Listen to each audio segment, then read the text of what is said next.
David. What's wrong? Why didn't you leave the light on? Your father's dead, Elaine.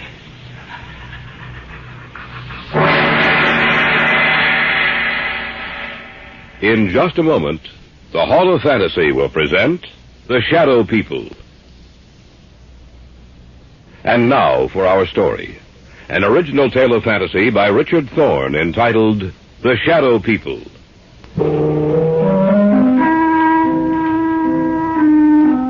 Somewhere along the line of your life, you've met them. You have come in contact with the Shadow People. When did we first discuss it? Oh, yes, Brian and Elaine and I. It was in my apartment. There was only one light on in the entire place. What's wrong? Elaine, what's the matter? Oh, it's silly, I know, but I thought I saw something in that doorway over there. Where? Over there, right over there. Where are you going, David? Over to that archway, just to let you know that nothing's here. Huh. You see, Elaine, nothing's wrong, nothing at all. Are you satisfied that there's no one else here but us? Yes, I'm sorry. I just thought that leave the overhead lights on. I'm sorry. I thought that... Put them back on, David, please. All right, Elaine. Look, what's bothering you, sis? I don't know. It's just that... I don't know. Tell us about it, Elaine. Tell us what's bothering you. You promise that you won't laugh at me? Of course not. Brian? Oh, Elaine, I'm your brother. If something's troubling you, I'd like to know about it. All right, then. The reason I was so upset was the fact that I saw someone or something standing in that archway. But, Elaine, David showed you that there was no one else in here. When the lights were put on, you saw for yourself that we were alone. I'm not talking about something you can see in the light, Brian. I'm not talking about a human being. Then what's it all about, Elaine? In the darkness, I saw something that can't be seen in a lighted area. And I've seen it several times before. You're sure you're not imagining this, Elaine? Oh, I don't have that good an imagination, Brian. How long have you seen this thing, Elaine? Well, it started about 6 weeks ago. You were in Detroit on business, Brian. Mom and Dad were on vacation. I was in the house by myself, in the library. There was only one light on. I sat in the chair beneath it, reading. Several times I thought that something was watching me. I felt there was someone in the room with me, standing right in back of me. Every so often I'd glance back over my shoulder, but there seemed to be nothing there. And then I thought I heard someone whispering. I wasn't sure, but when I heard it again, I got up and I looked all over the house. Oh, I'm not easily frightened, you know that, but out in the hallway, it was almost entirely black. Luckily, I was near a light switch. I looked back over my shoulder, and I saw this huge, hulking shape for the first time. And I heard a voice. Or rather, the whisper of a voice. I couldn't distinguish the words, but that dark shape seemed to be moving towards me. My hand was on the light switch, and I turned it on. In a minute, the light flooded the hallway. The shape was gone. There was nothing there. I was alone again. As long as there's light, I know it can't hurt me. I know it can't reach me. You might have imagined it, you know. Of course, that's possible, but I'm sure I didn't. It was so real. So real, that shape in the darkness. It was the very essence of evil itself.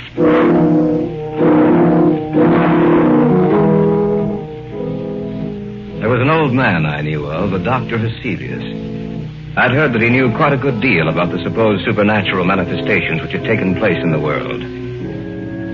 I went to him to see if he knew anything that might explain the events of the story Elaine had told us.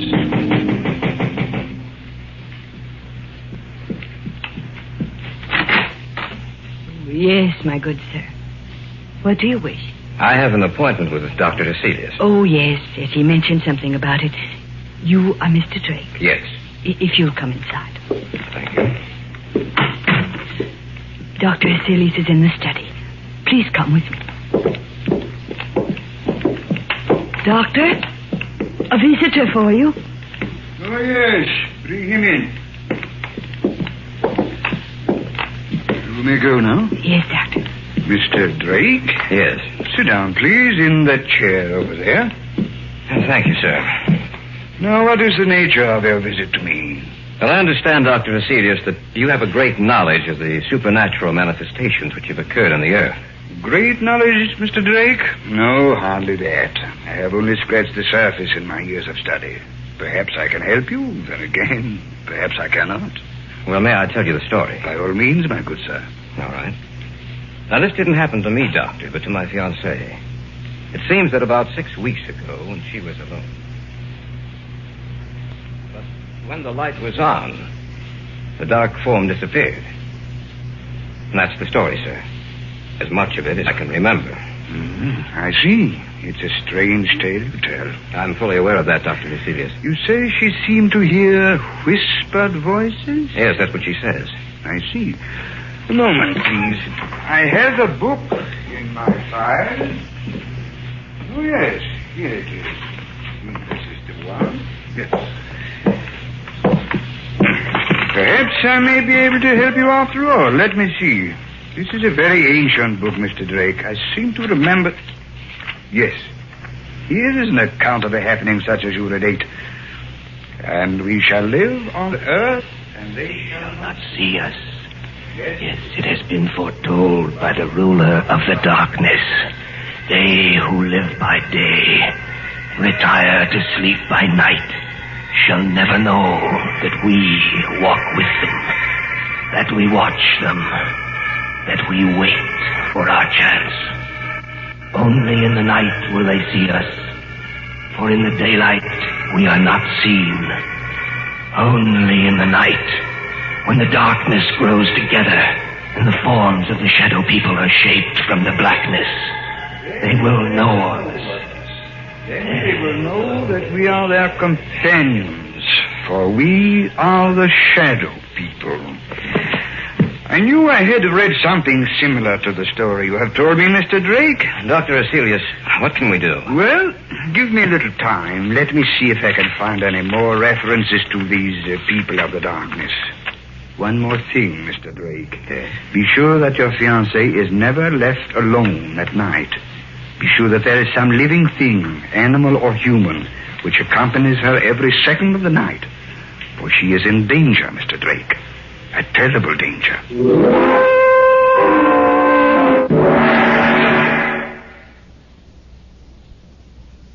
Back now to our story. An original tale of fantasy by Richard Thorne entitled The Shadow People.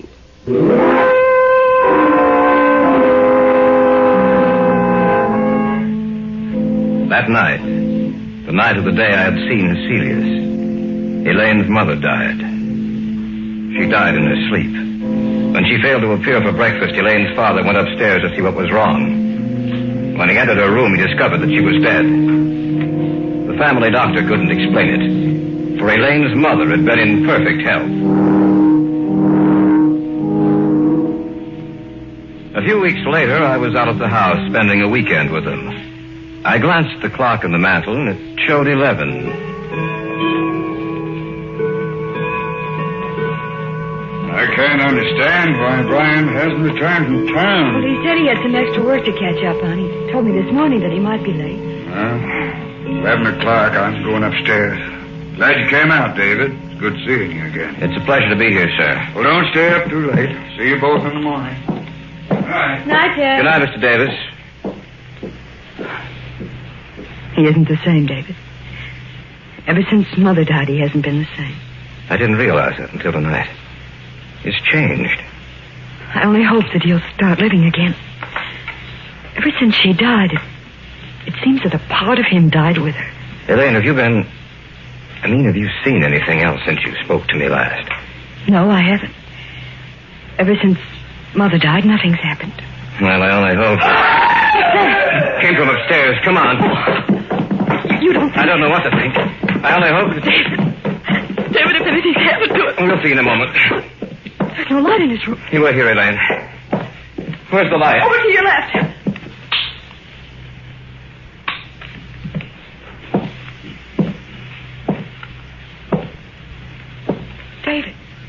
What's wrong?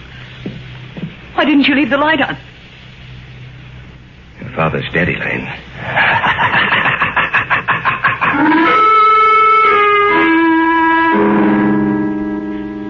I had walked into the darkened bedroom. On the bed was Elaine's father.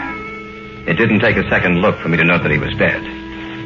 I switched off the light and walked back into the hallway to tell Elaine what happened. And then from the room there had come an eerie, quiet laughter. In the darkness of that room was some unknown evil power. The voice itself was unearthly. There was no substance to it. It sounded as if it came from the darkness itself. No.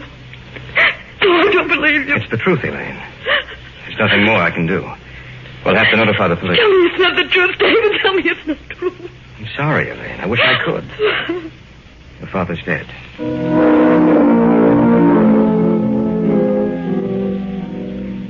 After the burial, Dr. Heselius got in touch with me.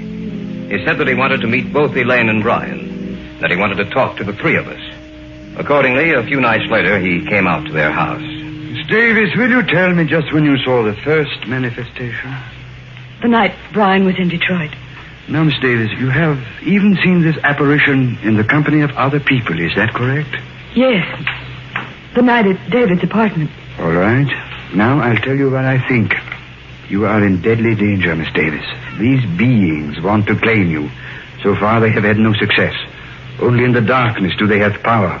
Little by little, step by step, they have been removing the obstacles in their way to reaching you. First your mother, and then your father, Miss Davis. Both died in the same fashion. In the darkness, death struck at them. Now tell me, do you feel their presence here in this room as I talk to you? Yes. Turn out the lights, Brian. Stand by the switch, if you please, Brian. If anything happens, turn the lights back on. All right. Dr. Heselius, I don't... Do you want me to continue working with you? Yes, sir. All right, then. Brian, turn off the lights. Yes, Doctor. The room now is in darkness, Miss Davis. Do you feel or see anything? No, Yes. Yes, I do. Do you see anything? Yes. Doctor, I don't... Be quiet, you fool. I know what I'm doing. In front of me. The darkness gathering together into a huge, terrible... Not only do you see us, Miss Davis, but everyone else in the room also will see the vague shapes forming themselves in the blackness. We do not want you, Dr. Heselius. The girl we want. We advise you to drop this case. You will only bring down the wrath of the shadow people upon your head. The girl. We want the girl. Do not stop us. Let us take her now. Turn on the light! They're gone. Miss Davis, are you all right? Yes. Yes, I am. Just as she said. The darkness. I saw it form into something, too. So did I. What are we going to do, Dr. Heselius? At the present moment, I don't know. But this much I do know. You must leave this house immediately. You must try to get out of their reach. I don't know if that is possible. I hope it is. I shall have to return to my home. I must learn if there is some manner by which we can defeat these creatures. For the moment, leave this house. Dispose of it in any manner you may see fit, but leave this house.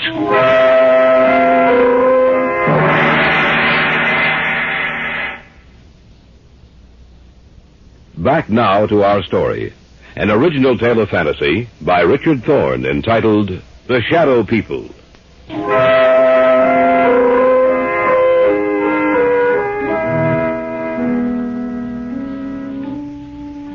We spent the night in my apartment, the three of us. The following day, Brian and Elaine made arrangements to dispose of the house. In the afternoon, Dr. Heselius called me and asked that I come to see him. David, I'm glad you're here. Anything new, Doctor? Yes and no. You realize, of course, that this spiritual manifestation is not new, that it has gone on for centuries. No, I wasn't aware of that. It's true, David. De Maupassant wrote what was supposedly a fiction story about the manifestation, David. He called it the Orla. However, according to the information here on my desk, it was taken from an actual case history.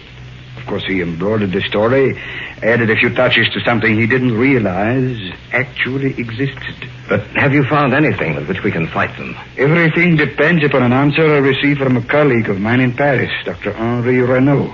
I dispatched a telegram to him last night. Why hasn't he answered by now? There are certain things that must be done.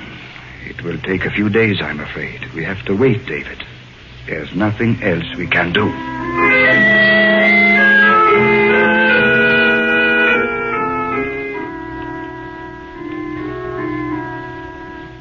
In the next few days, the house was sold, and Brian and Elaine moved into a newer, more modern home a few miles from my apartment.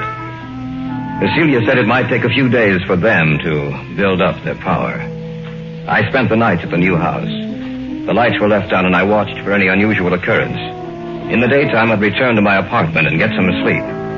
About 4 days after Elaine and Brian moved into the new house, I was at home when Heselius phoned me.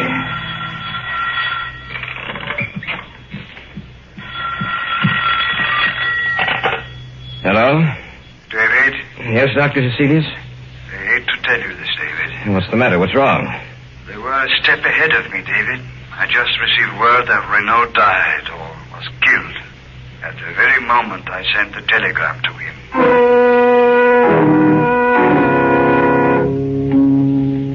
Step by step, they had outwitted us. For they had anticipated every move we'd make. Even Dr. Heselius was at a loss as to what to do. He agreed to meet me at the Davis house.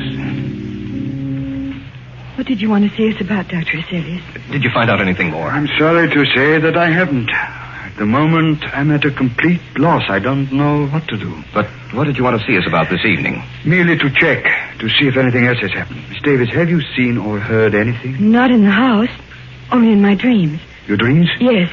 When I go to sleep at night, in my dreams, in the darkness, I see them. And it's grown worse, much worse. I was hoping that it would not have progressed so far. There has been no disturbance in this house, but now they disturb your sleep, Miss Davis. Now, you must stay a week, for as long as you can. I want the three of you to move into my house. Perhaps that will give you more protection.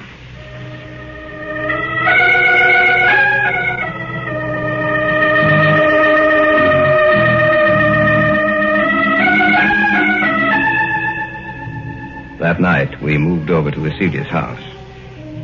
Perhaps Elaine would have more protection there. From there, we might be able to devise some plan of action, some way to beat those beings. For a few days, things were quiet. The shadow people seemed to have withdrawn. For a while, I thought that we might have succeeded in thwarting their purpose. Elaine no longer complained of troubled sleep. But that condition lasted for a few days only. About 10 days later, they made themselves known and felt again. That night, we were in the study, when suddenly Heselius whirled around and... Elaine, what are you looking at? Outside the house. Right where the light waves off, I see them. She's right, Dr. Heselius. I can see them, too. What should we do, Doctor? Nothing. What do you mean, nothing? There's nothing we can do. We can't just... We can't do anything, Brian. Don't you understand that they have us at their mercy? The greatest man in my field was Henri Renaud. If he could do nothing against them, what do you think we can do? He's right, Brian. There's nothing we can do. As long as the house remains lighted, just so long will they remain outside. If the lights were... That sounds... When my father was killed, the same sound. We heard the same sound. The lights. What's happened to the lights, all right? No. Be quiet, please. I thought of this emergency. A candle. That's right, Miss Davis. As long as this burns, this one candle will be safe. For they cannot advance into the light. They are limited by the darkness. As long as the candle burns, they will have to remain outside of this room. Around you, in every room of the house, in the darkness outside, we are around you. This time you shall not escape. This time we will blame you. Take it easy, Brian. I can't stand it. I'm getting out of here. Brian, come back. Don't be a fool. I'm going after him. Stay here. We just can't let him He go. won't have a chance. I doubt it. Miss Davis, I'm afraid that your brother is dead.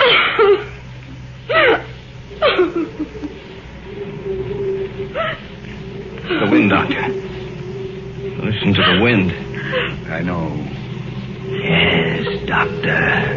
Listen to the wind. You must realize by now that the three of you haven't a chance. You must know in your minds that we can destroy you at any moment we desire. But, Dr. Heselius, you may still save your own life. Let the others go. Give them to us. No. No, you will have to take all of us. Shall we destroy your light? Shall we move in on you now? As you will. Do as you will.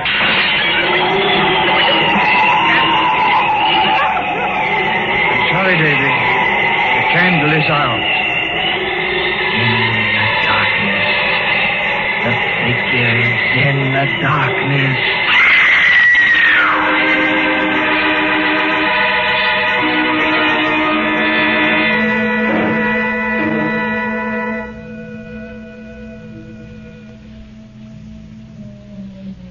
We warned you, Heselius.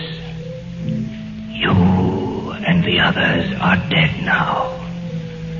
And we shall live on the earth. And man in the day shall not see us. They will know that we wait for our chance. That we walk with them. Only in the night, when the darkness grows together, and the forms of the shadow people are shaped from the blackness, will they see us. Then they will know that we are their companions. Look next to you. There, in the shadows.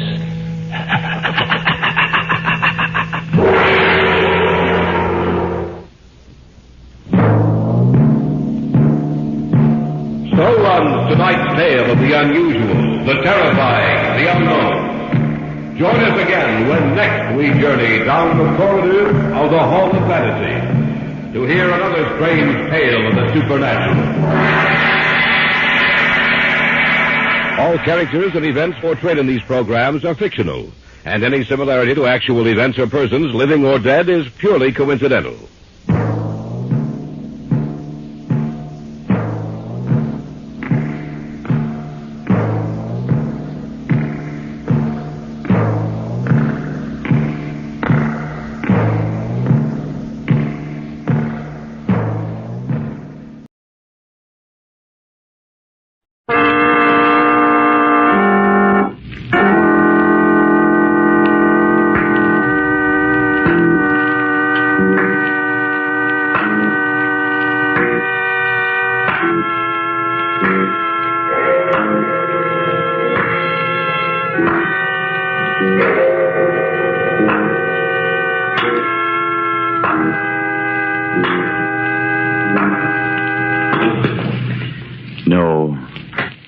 No, stay where you are.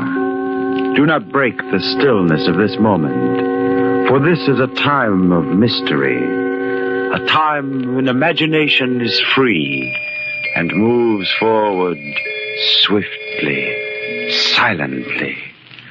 This is the Haunting Hour.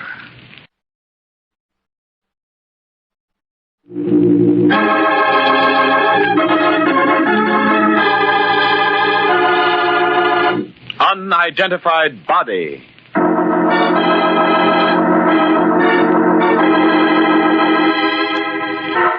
A simple situation can become quite intriguing when fate steps in and adds the necessary twists. Take the case of the notorious gang who put a crime reporter on the spot because his articles were dangerous to them. Now, add this twist. The fact that the gang has never seen the reporter. And add this twist. The fact that the gangsters flee from a gunfight, carrying with them the unconscious form of a stranger, a man they do not know, a man who happens to be Jim Briggs, the newspaper reporter they would like to lay their hands on. Who am I? Who am I? Is he on the level, Fred? I think he is, Chief. If you can only teach Schmidt to keep his hands to himself. I didn't do nothing. I said shut up. Watch where you're driving. And you still see the cops, Petey? I think we lost him, Chief. It was a close call. Too close. The town isn't safe for us. Not as long as that guy Briggs hounds us in the Daily Herald. What will we do, Al? We've got to get rid of him. It won't be so easy now. It's either him or us. Schmidt. Yeah? Take the next turn and head back to the hotel in town along Route 7. Let me tell you, Fred, this was Briggs' fault. He's got the cops worked up about us. He's got to go. But how? Where am I? What do we do with him? The way things are, we can't risk taking him to a doctor. No, we'd better... Say, wait a minute. I think I can handle him, Al, by myself. Better than a doctor. What do you mean? Just that with Trigger doing a disappearing act and lying low for the time being... You mean maybe this guy... Yeah, you get it. We can use him. Fine. Go ahead, then. He's all yours. I don't want any interference. Don't worry. I'll see that these monkeys clam up. You too, Schmidt. I didn't say it. Go ahead. Go ahead, Fred. What's the matter, fella? My head hurts. How'd it happen? I don't know. I don't know. I don't know anything. Who are you? You know me. I'm Fred Booth. Fred Booth? I don't remember. Now, look, fella, I'm going to help you. Help me? Look at me. No, look right at me. It's hard to hold my head that way. Hurts. Try. All right, I will. You don't remember anything? No. Let's see about that. Where do you live? I don't know. What was your father's name? His name was... I don't know. Now, look, fella, you're in a bad way. You've lost your memory. You've got a lot of things to learn again about yourself. Yeah, I understand. I'm going to start off with your name, and then later I'll tell you all we know about you. Thanks. Thanks a lot, Fred. Your name is Trigger Martin. Real name Henry, but we've always called you Trigger. That sound familiar? Trigger Martin. You remember now? You ever heard the name? Yes. Somehow it seems familiar.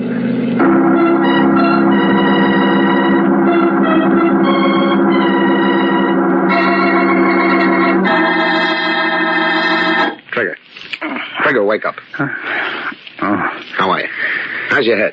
Oh, it's better, Fred. You've been sleeping since we got here about 3 hours ago. Here? Where's here? Oh, I remember the hotel. That's right, the Crescent Hotel. The Crescent Hotel. What else do you remember? Well, everything that you told me. Anything else come back to you? No. Are you sure? Yeah, that's all. Now, what did I teach you?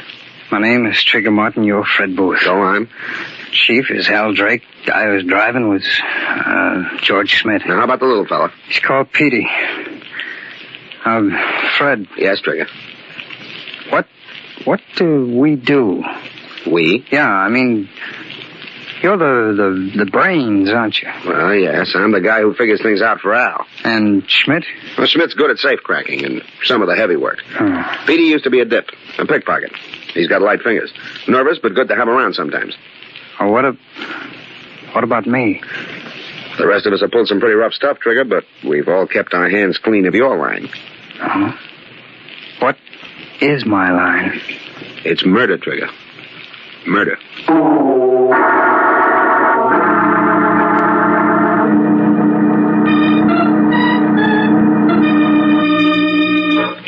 How's he getting along, Fred? Trigger. Okay.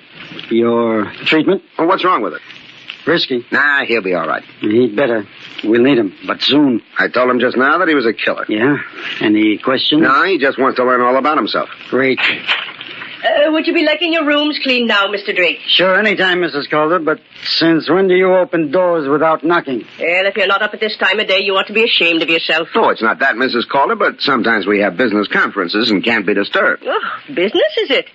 Well, I've got a couple of dollars put away I'd like to invest. Mrs. C., you're a great kidder. And why should I be kidding? I'd like to live in style like you and Mr. Booth and the other gentlemen. Finance is hard work, Mrs. Calder. You'd better stick to cleaning. And that's just what I'll be doing if you gents will let me. Well, I'll start in this inside room and... Mrs. Calder, I don't think you better go in there, not for a couple of days. No? One of our associates is in there sleeping. Mr. Schmidt? No, a new associate. He was hurt a little. In a hunting accident. He's got to have rest. Oh, you. I'm thinking you just like to be living in a dirty room. Well, I'll be back later then. I think you'd better. And remember, don't go in there. I'll not be forgetting, Mr. Drake. Chief, we ought to get out of town. Really hide out. They can't pin anything on us yet. Besides, I like to live nice. I like to live. What's eating you? You don't have a murder rap against you. So what? Trigger's the only guy in this mob who ever had the chair to worry about. Now... Al, calm down now. You saying something about me, Chief? Trigger, you ought to be taking it easy in your own room. I tried, but every time I lay down, my head started. Something hurting you, Trigger? Not exactly hurting. What then? This business. What you told me before about my killing people. I don't like it. What's the matter, Trigger? You going soft? Maybe I am. You know what happens to pals of mine that goes soft? No, I don't. Nothing much. Nothing much that you'd care to hear about, and we don't even notify their families. I don't know if that'd make much difference to me. I can't even remember my family. You can't remember lots of things, but they happened, so what? So I want to quit. Trigger, I want to quit, do you hear? I don't know what I did before or how I felt before, but I know I couldn't go around knocking off guys just because you put the finger on them. Not now. Maybe the sock on the head softened me or made me yellow or reformed me or whatever else you want to call it, but I just couldn't kill a guy, and I know it. Not now. There's something inside tells me. What are you going to do about it, Trigger? There's nothing to prevent me from walking out of here. Why, you... Take it easy, Al. Well, look, Trigger. How many guys have you knocked off? I don't know. I can't remember. Can't remember anything except what you told me. Now listen to me, and listen carefully. I know of 6. Me? 6 murders? Yeah. And I don't know how many before you started working for Al. I heard you'd done plenty. Sure, you can walk out of here if you want to, but it won't do you no good. I don't get it. 6 murders. Practically every cop in the country's got orders to drag you in dead or alive. And with your rap as a cop killer, they're going to shoot first. Now, you want to walk, or do you want to play ball? Oh, I'll stay. I have to stay.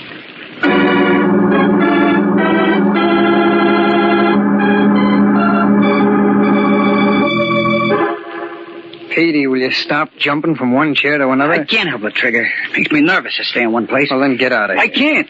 I would do sick like that. You're not doing me any good. Why don't you get out? Hi, Chief. Well, Trigger, I see you've quieted down. Not so independent like you were a couple of hours ago. Well, I'm okay now, I suppose. Petey, you can take a few minutes off. I'll stay with Trigger. Thanks, Chief. Now, are you gonna work for me, or do you want to be plugged by a cop? I said I was staying. Make sure you mean it. I've got a little job for you. Oh? Who is it? There's a little squirt of a reporter on the Daily Herald in this town, and he's out to cause trouble. What's he done? Shut his mouth off about me. Every day for the last week in his paper. He knows too much. What's his name? Jim Briggs. Where can I contact him? I don't know where he lives or what he looks like. Hogan, my outside man, is trying to get some dope on him before you go to work. Right. Okay. See you later. Pete. Yeah, Chief. Fred, Schmidt, and me are going out on some business. You stay and keep Trigger company. Sure, Chief. So long. So long. Pete, how long have I been working for Al? 2 years about. Why? It's funny me not remembering. Who'd I work for before? I don't know. You never told me. Do I have any friends, outside the mine? I don't know. You didn't talk much. How about family? I guess you got some. Where do they live? I don't know. Did you ever see me with a girl or anything? Why are you asking all these questions? Come on, Petey, tell me. I don't know nothing, I tell you. I don't understand, Petey. Can't you tell me anything about myself? Will you quit pestering me? Petey, did I ever serve time? Yeah, I think you did. What prison? Stop it. Will you? Don't ask me no more questions. I only asked you what... I can't stand it. I just shut up. Questions. I gotta get out of here. Petey! What's the matter with that guy? Yeah, come in. Excuse me, sir. You mind if I do a bit of dusting? No, not at all. Come on in. Mr. Drake told me not to disturb you, but the dirty room kind of gets you down when you have to stay in it, don't it? Yeah, it does. It's a nasty knock you've got on your head. It's nothing. I just bumped into a door. Oh? Well, if you'd like, I'll send Dr. Reisner up. He's the hotel doctor. Very good he is. No, it'll get better by itself. Just as you say, sir. Well, I'll be on my way now. Just a lick and a promise, but I'll do a thorough job tomorrow. Thanks. Oh, just pick up that piece of paper near the door, will you? This one? Yeah. You want it? Yes, please. Petey dropped it. I'll give it to him. Thanks. Yes, sir. Here. Goodbye. So long. Petey, tell Al, everything's set for Trigger's burial. You supply body, Kogan. So they're going to get rid of me. Well, we'll see about that. Trigger! Hey, Trigger. Yeah? Did you happen to see me drop a little piece of paper? Piece of paper? Yeah, when I went outside. No, Petey. No, I didn't.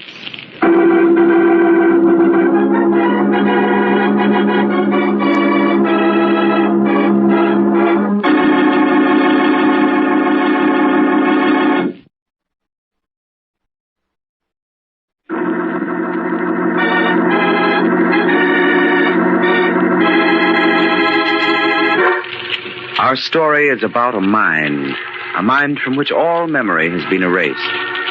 Its owner was brought to the headquarters of Al Drake's notorious gang in the Crescent Hotel. There, his history was taught him by Fred Booth, brains of the gang. There he was told that he was Trigger Martin who had killed many men. Even though he felt he could not go on with his murderous career, he knew he was bound to it by his past. But then he intercepted a message that indicated he was to be killed. Everything's set for Trigger's burial. You supply body. Why do they want to kill me? The cops I can understand, but me, their own pal. I've got to get out of here. I've got to escape. I've got to. Trigger. What do you want? Snap out of it. I wasn't doing anything, Schmidt. You're sitting there thinking I don't like it. Well, what do you want me to do? Talk. Talk? I don't feel like talking. Petey says you drove him nuts with your talking. Now you're quiet like a boneyard. Come on, talk. All right, I'll talk. Do I have any family, Schmidt? I didn't say for you to ask questions. That's all I've got on my mind. Well, keep to yourself then. You don't like staying here with me, do you? Al told me to. He said you shouldn't be left alone. I'll be all right. I won't try to get away. I didn't ask you that. Oh, go ahead, Schmidt. I'll be okay. I'll play some of the records. I don't want to get into no trouble with that. You won't. Go on. Go on. Take a little time off. Thanks, Trigger. I'll see you. Pick a good loud record. Stardust, St. Louis Blue, Darktown, Strutter's Ball. Look at this. Personal recording studios, Boardwalk, Atlantic City. Regards to Al and all the gang from Gloria and Trigger. This I gotta hear. Gloria.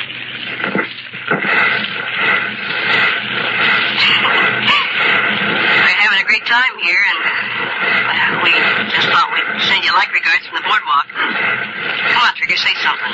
It won't hurt you, Say hello. Say anything. Well, I just want to send our regards, Al. I mean, me and Gloria.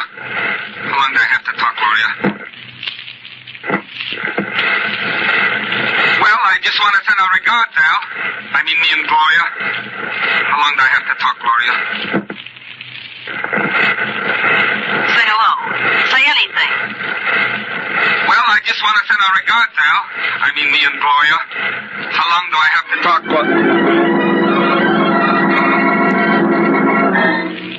I'm not Trigger, then. I'm not. But who am I? Do they know who I am?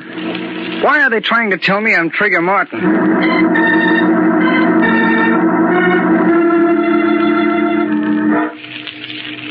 He's asleep now, Chief. Petey's standing outside the door. Fred. Yeah? I don't like it. Why not? It's too smart. It won't work. Oh, what's worrying you? Someone's going to miss him. That means trouble. Maybe he don't know anybody in town. That chance. Get him out of here tomorrow. Kill him. Not me. I don't like murder. Look, Chief, the guy is sold completely on the idea that he's Trigger. Gives me the willies there. Trigger waiting to be buried, and this guy thinking he's him. Oh, stop acting like Petey. Look, the guy gets in our way when we're doing a job. Schmidt knocks him out with his clumsy mitts. We can't leave him around. None of us wants to bump him off unless we have to. Then I come to the rescue. We should have left him there. If I'd known he'd lost his memory then, I would have. But this way, he's going to bump off Briggs, and we'll be in the clear. It's a perfect setup. You hope. Sure it is. I'll figure it out for yourself. I don't know, Fred.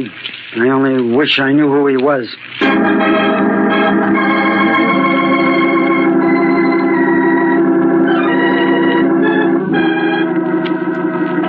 Trigger. How you feeling? Oh, much better today, Fred. Your head all right? Oh, sure. Al told me he had a job for me. Yeah. I think I could do it today. You better do it today. That's what I came to talk to you about. Al said the guy's name is Jim Briggs. That's right. And if you know what's good for you, Trigger, you're going to get him. But fast. Look what he says in today's paper. The most flagrant flouter of the law in this gang of hoodlums is a vicious gunman who goes by the name of Trigger Martin. Of all the members of this organized crime syndicate, he should be the easiest to convict, for it is rumored that he is responsible for at least 6 cold-blooded murders. How about some action, Mr. Police Commissioner? What do you think about that, Trigger? Let me see that. What do you want to say it for? I read you the part about you. I want to see it. Okay, here, punish yourself. The most flagrant flouter of the law in this gang of hoodlums is a vicious gunman by the name of Trigger Martin. And how do you like that? That guy's going to see that you burn unless he gets shut up. Hey, what's eating you? Fred, did I ever see this article before? No, you couldn't have. Just come out today. For a second, I thought... You got no time to think, Trigger. The only thing that'll do you any good now is to get a hold of that Briggs and... Yeah. You're right, Fred. Briggs. He's my man.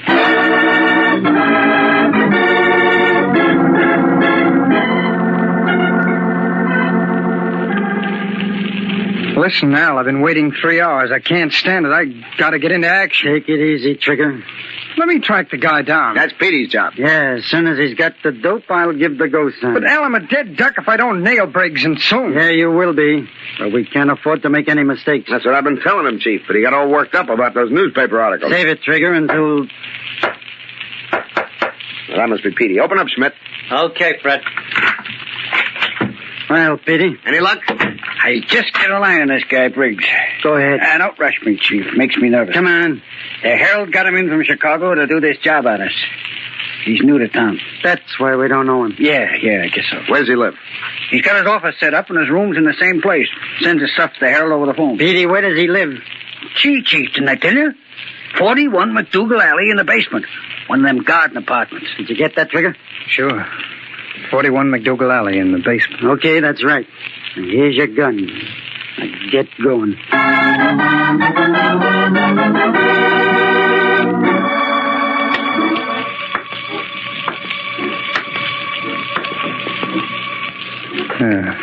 McDougal Alley. 47. 45. 43. 41. Basement.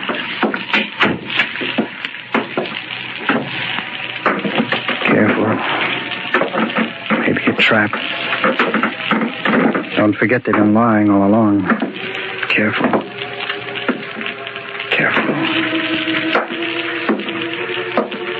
It's the door. Door to his apartment. Maybe he'll help me if he doesn't shoot me first. I'll try the door. It's not locked.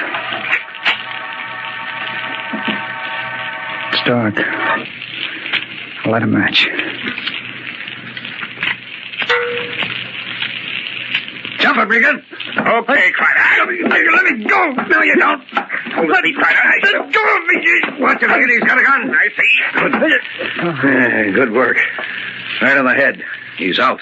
Well, that'll take care of him for a while. It was a close call. Closest I've had since I joined the force. Yeah. That gun ain't no toy. He's coming around. Better snap the cuffs on him. Right. Wonder what his angle is on the case. I'll question him. Hey, come on. Come on, snap out of it. Wake up, you. My head. Come on out of it. What?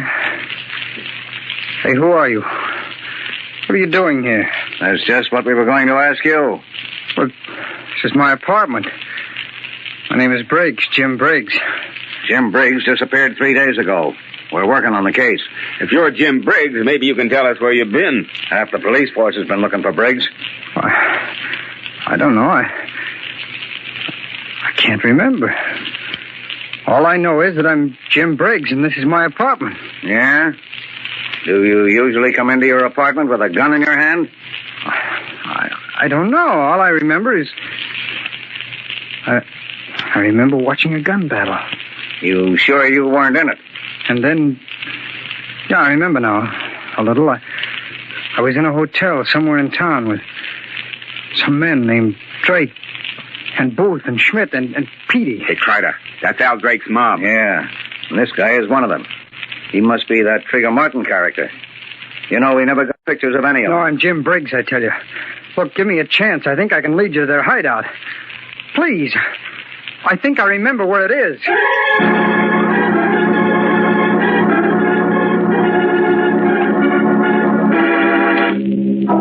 Okay, Fred, this was your idea. He'll come back, Al. I got that guy completely bamboozled. Now, listen, Chief. I don't want to stay here and be trapped. They'll get us. They'll get us for sure. Petey, shut up. What'd I tell you? He's back. Okay, open up, Schmidt. Well, Trigger, did you do it? You told me to kill him, didn't you? Stop the dramatics. Of course I told you. Well, I did it. I found the guy in his apartment. He was working at a desk. He looked up, and I gave it to him. Let's have your gun, Trigger.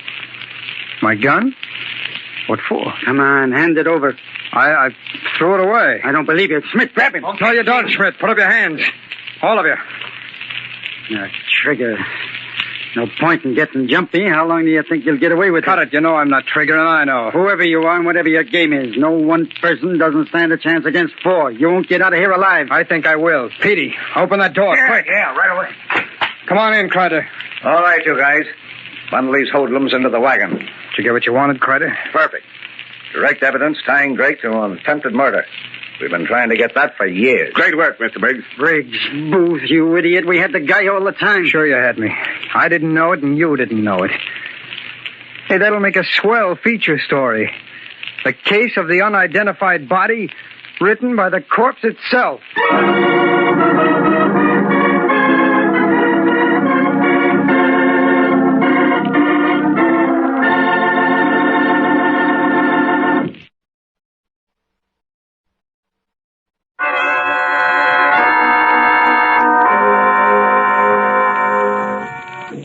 From shadows and stillness, mystery weaves a spell of strangest fascination, charging the mind with doubts and fears. For mystery is a strange companion, a living memory in the haunting hour.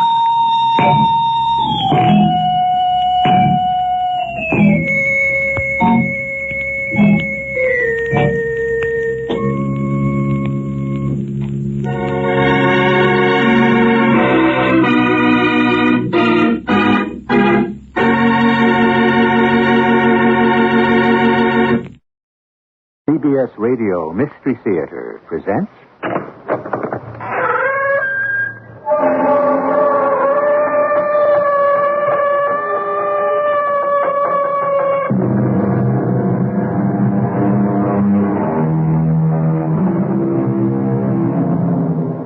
Come in.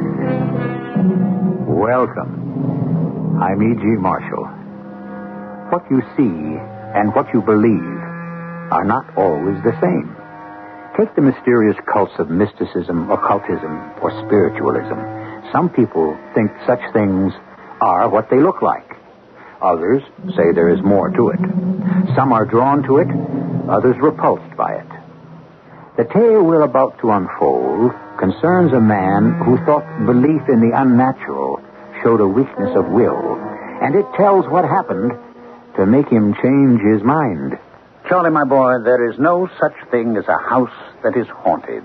I have stood at night below the cliffs on the beach, and I've seen all the windows suddenly light up, as though a ghost had lit a candle in each room.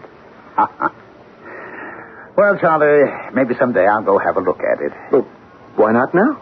You're not afraid, are you?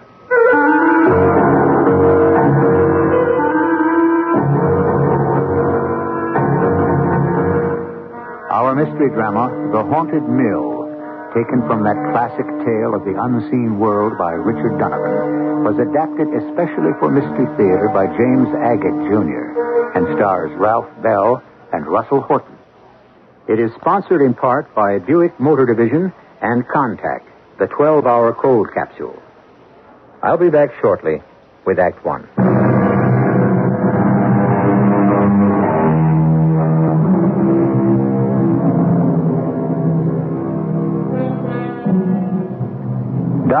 by nature are careful, cautious, scientific, and have inquiring minds.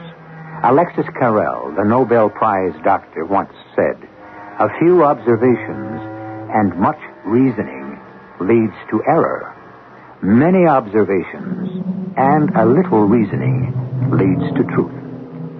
Meet Dr. James Patmore, a man of reason who could not believe his senses when faced with the truth. What I am about to relate is so weird and startling, especially for a man trained in science as I am, that I can only let the facts speak for themselves and have you who hear my voice reject my tale or accept it. I am a member of the Royal College of Physicians, author of a number of medical books, but it was my decision to take up practice in the small town of Brinton that changed my life and almost everything I believed in. One night at exactly midnight, there was a knock at my cottage door. Come in, come in. Oh, good Lord, man. You're bleeding. Here, let me help you to a chair. I don't know what happened. I saw your light. I just managed to crawl here. You're the doctor, aren't you? Now, don't talk. Yes, I'm the doctor. Here, now. Press this against your forehead. Just a second now. I want to move this kerosene lamp a little closer to see. That doesn't look too bad. You were fortunate, young man. I'm Charles Royce. We haven't met. Just swabbing the cut. Cleaning it out. You've got some wood in there. What did you do? Run into a tree? I'm Dr. Patmore. Oh, you're not a native, so I should say welcome. When I left Brinton 3 years ago, we didn't have a doctor for 50 miles. I've been away at sea all that time, Doctor. Yes, that looks cleaner. Well, I've only taken up practice here last year. Charles Royce. Yes, sir. Are you is that your father and mother on Gorse Hill Farm about 2 miles south of town? Oh, you know? Oh, yes, very well. I've been treating your father's lumbago and your mother's arthritis. Yes, indeed. They told me about their wild son, and I expect that you are here. Not as wild as they like to make out. It's just their way of explaining why I was shipped off to sea. But not that I'm sorry. I liked it. There we are. Now try to keep that bandage around your head. Would you like some tea? Oh, I certainly would. You don't mind if I shed my boots and my jacket? They are so... Put them over by the fire. Thank you, I will. It was really amazing.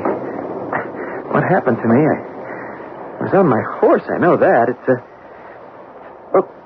the mystery of the whole thing. I really don't know. Here we are. Drink this while it's hot, eh? I was on my way to see Hannah. Oh, that's the girl I was hoping to marry, and I used to see a lot of her before.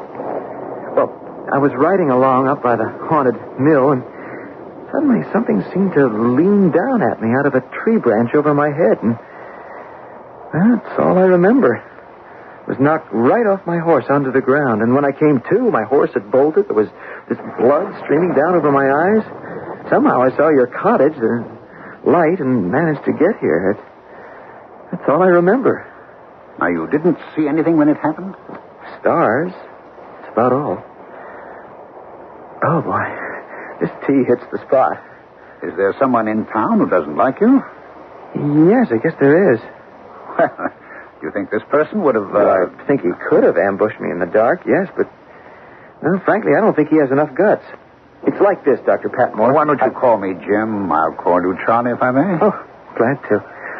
Well, 3 years ago, I wanted to marry Hannah Bliss, and I still want to marry her, but 3 years ago, I was 17, and I listened to my father and mother, and they said, "You're too young, you wait." So I went to sea. Well, actually, my father arranged that I was sent. And I got back last week. 3 years, almost to the day. My folks were glad to have me back, but all I really cared about was that they said, "All right, you still want to marry Hannah?" And I said, "Yes." And they said, "That's too bad.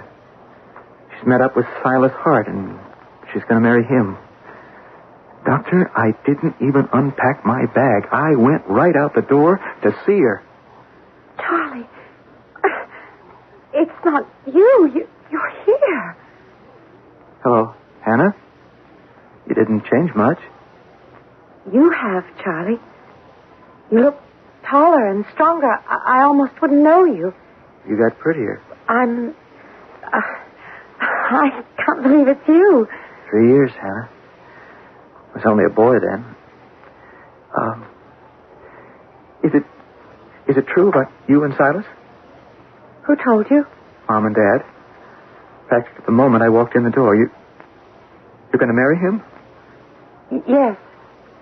I don't understand. I went away believing you would wait. You told me you would. 3 years is a long time. I would have waited 10 years for you. How would I know when you'd come back, Charlie? If you'd come back. What are you talking about? I wrote you from every single port we hit. I told you my plans. What, Charlie? I didn't get any letters. Oh, no. Not one letter. That's the truth. Not one?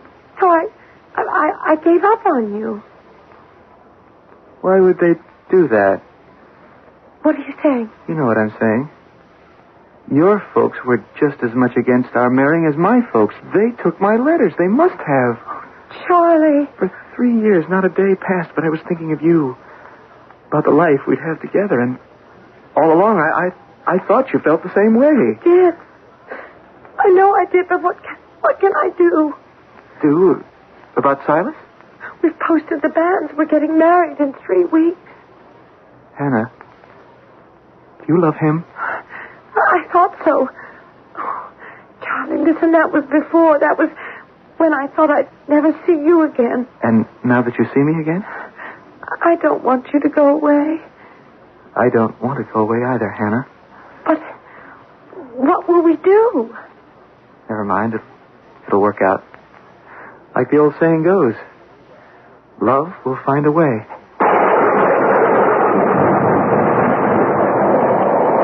And did love find a way, Charles? Well, I guess it did, Doctor. Jim. Ann and I have been seeing each other every day, every evening, that is, for the whole week. And tonight she was going to tell Silas she couldn't go through with the wedding. So now Silas knows, eh? Well, I think so, if he showed up there. He was supposed to see her at 8. I was on my way over about 10 to find out what happened, and that's when I got hit by whatever it was. Yeah, that's right. It was just as I was passing the haunted mill. I wonder... What is it? You wonder what? Maybe because I was so near the haunted mill, maybe that had something to do with it. How could it? You're new in town, Jim. That mill. Everyone here, we all know that place is haunted. Charlie, you were knocked down by something solid, something made of wood. Not by a ghost.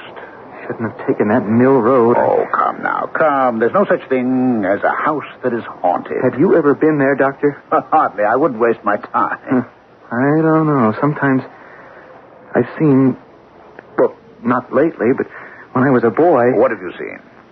Oh, I have stood at night on the beach below the cliffs, and I have seen the windows suddenly all light up like a ghost had lit a candle in each room.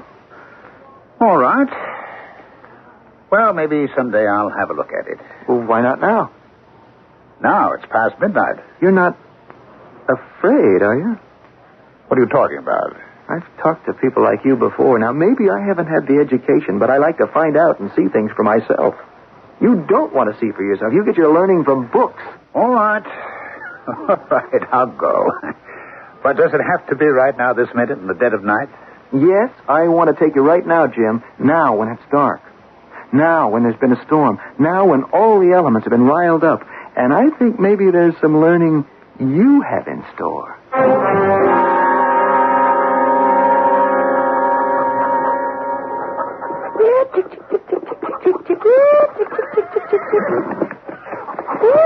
Morning, Hannah. Well, you're up early feeding the chickens. Charlie, where were you last night? I waited. Your head, what's happened to you? Oh, don't worry. It's a big bandage over a small cut. Oh, you had me so worried. Silas left at 9 o'clock, and I waited and waited, and there was that terrible storm, and you never came. Oh, not from choice, darling. I was riding by the haunted mill and, well, something attacked me. I was on my way over to see you. What do you mean something attacked you? Knocked me right off my horse. This is Dr. Patmore's fault. He has two. I borrowed it till he could round up mine. It bolted and ran away. Are you all right? Well, of course I am. It's just a big bruise. Charlie, it's Silas. Oh. That's what I came to find out. How did he take it? What did you tell him? Oh, he was so fierce. I told him it was all a mistake, that I'd become engaged to him because I thought you were never coming back. He was like a hunted animal, backing away. I said that you and I were going to get married. And he cursed you and said how he wished you'd never come back, how he wished your ship had been sunk at sea. I made him stop. I couldn't listen anymore. Oh, don't worry. Silas won't do anything. Oh, it's not me I'm worried about. His eyes went so funny. And I remember when he said goodbye, he said, if I can't marry you, Hannah, nobody else will.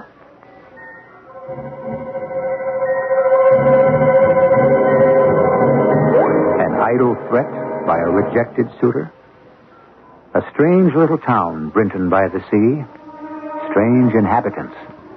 The town and the town's people are almost as though they hadn't been touched by the 20th century.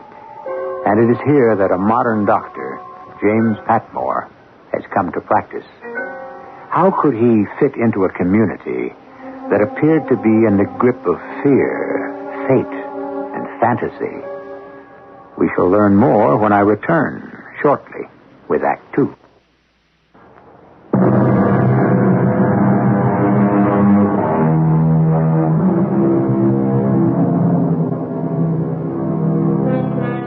For centuries, astrologists, psychics, numerologists, and others have tried to probe into the unexplainable mysteries.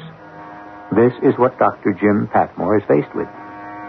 Reconciling scientific fact with forbidden knowledge. That dead-of-night visit to the haunted mill with Charlie Royce turned out to be impossible for him to forget or dismiss.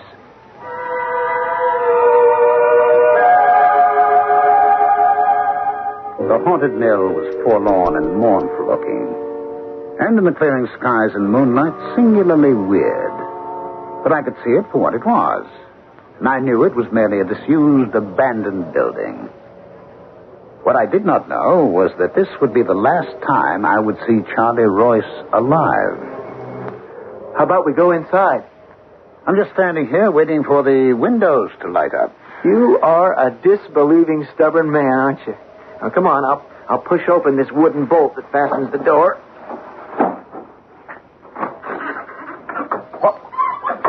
What's that? Bats. They nest here. Well, how do you like it? Homey? Oh, it doesn't frighten me. Shine your lantern higher, Jim.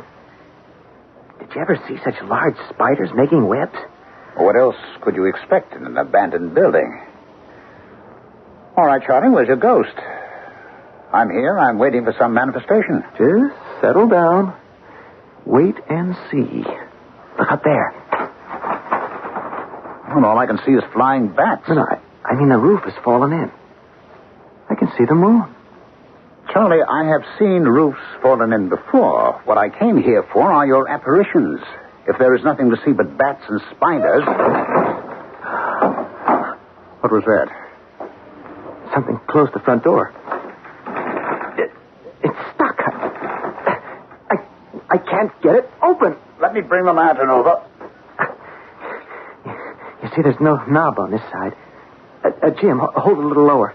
I want to take a look through the crack between the jamb and the door. Jim, the bolt is closed. The wooden bolt has been drawn across the door, locking us in here. See for yourself. Oh, great heavens, you're right. It's been bolted shut. Well, someone's playing games with us. Or something. Oh, this is ridiculous. All right, whoever is out there, open up this door. Open it up, I say, at once. What? Is that somebody? It isn't a person, Jim. I've heard that crazy laughter since the first time I came up here when I was 10. Oh, nonsense. That's just the wind. All right, you out there. Open this door. Now open it. Jim, the door will open in its own time. Believe me. Just wait. Here. Take your lantern back and have a good look around. I do hope, Charlie, that this isn't some practical joke of yours to impress me. I'll tell you right now, whatever is going on is not the work of any supernatural demons. And nothing will make me believe it is. Jim, look out! Get out of the way!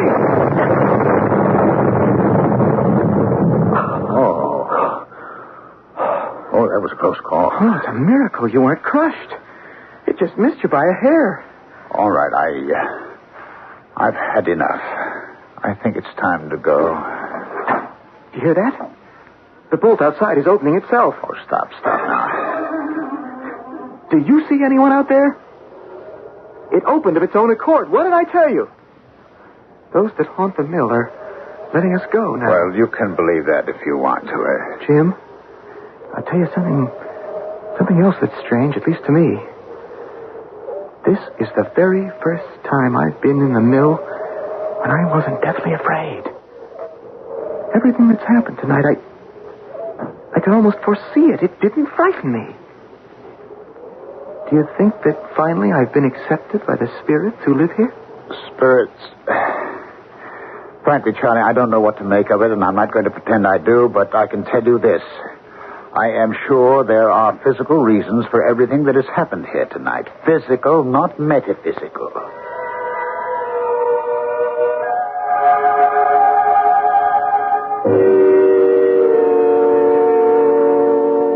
A few days went by, and I heard no more from Charlie Royce. I was a little concerned over his head injury, so one night after office hours, I went over to Gorse Hill Farm. It was about 9 o'clock after dinner. Oh, glad you stopped by, Doctor. Mr. Royce, good evening. I was going to come see you about my back. How is that muscle tenderness? Yeah. On the whole, you've improved a great deal since last year, you know. I have still. I'll prescribe some new exercises for you to do. How's your son, Charlie, and Mrs. Royce? We haven't seen Charlie since the night before last. Or was it the night before that? I don't know what that boy is up to. I really came by to see how that cut was mending. I'll tell you this. His mother's taking it pretty hard.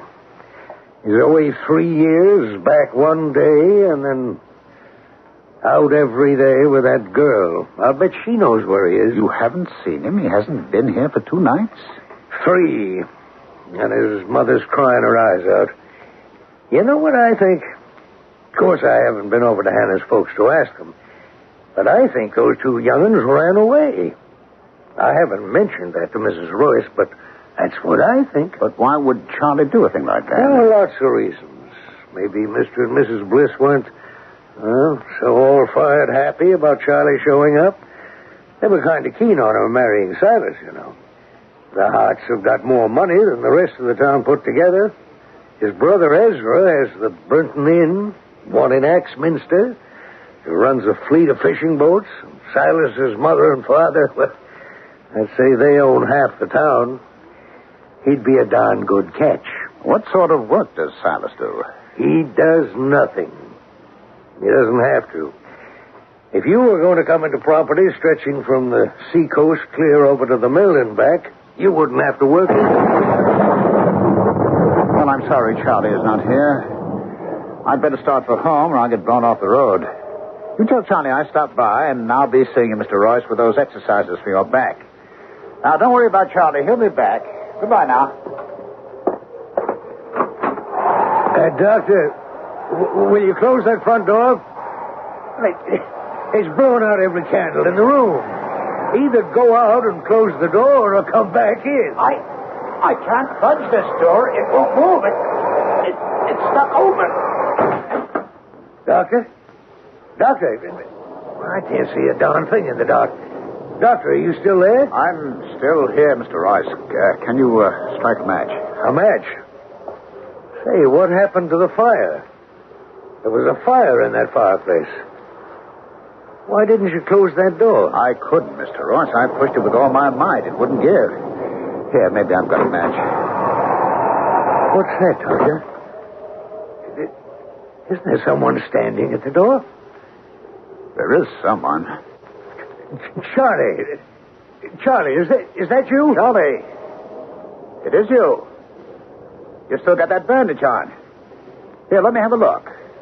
I'm not ready yet. Not yet. Not yet. Where have you been, boy? Your mother's been frantic. Tell Mother that I love her. And I always will. Come on over to the fire. We were just going to light it. All the candles went out. Come on, sit down, boy. I have a long way to go. But I'm not ready yet. You going away again? Charlie! I can't see you, Charlie. I think he's gone, Mr. Royce. What do you mean he's gone? He was just here. We were talking to him. Charlie! Where is that boy? I didn't see him go out the door, did you? No. Here, I found some matches. I'll light this candle. You're right.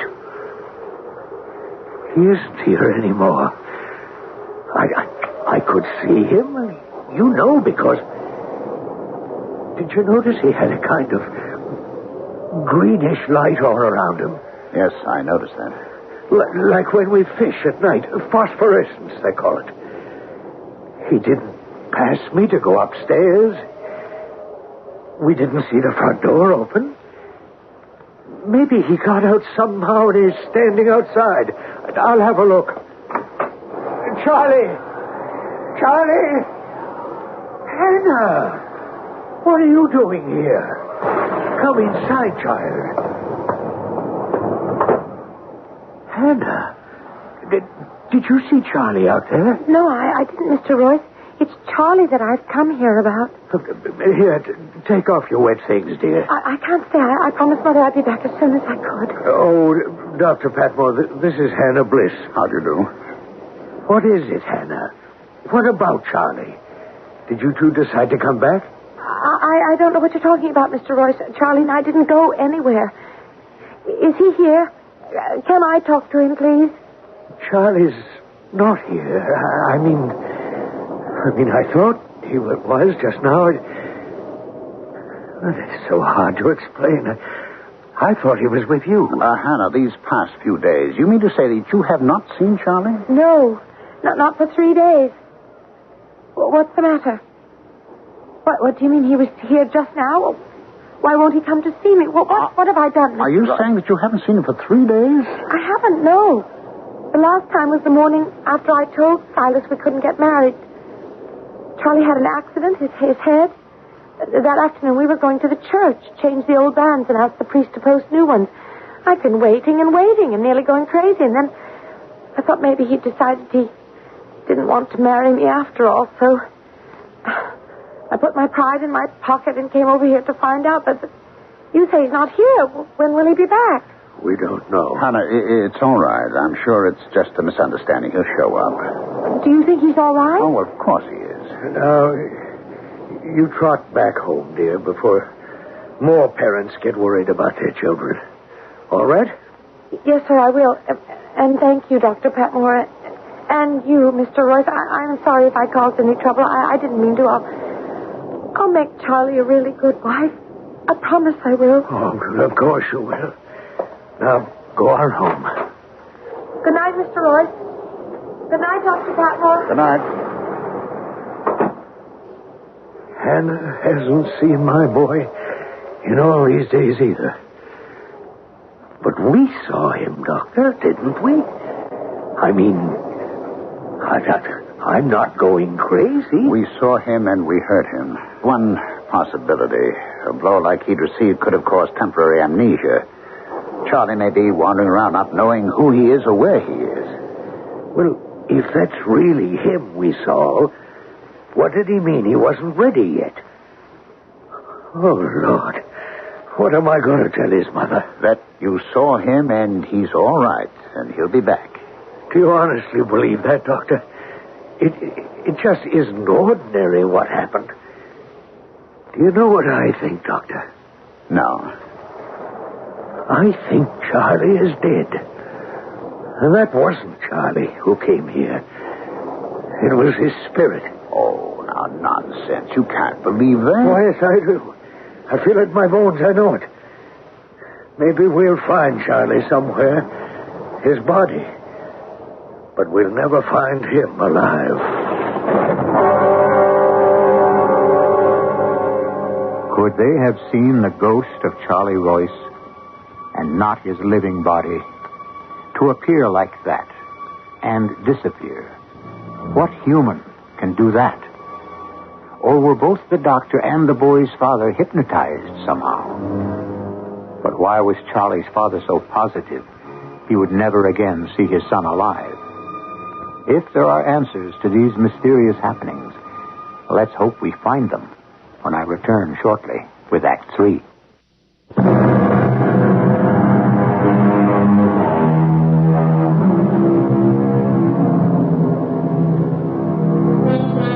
The world of James Patmore, M.D., was being shaken.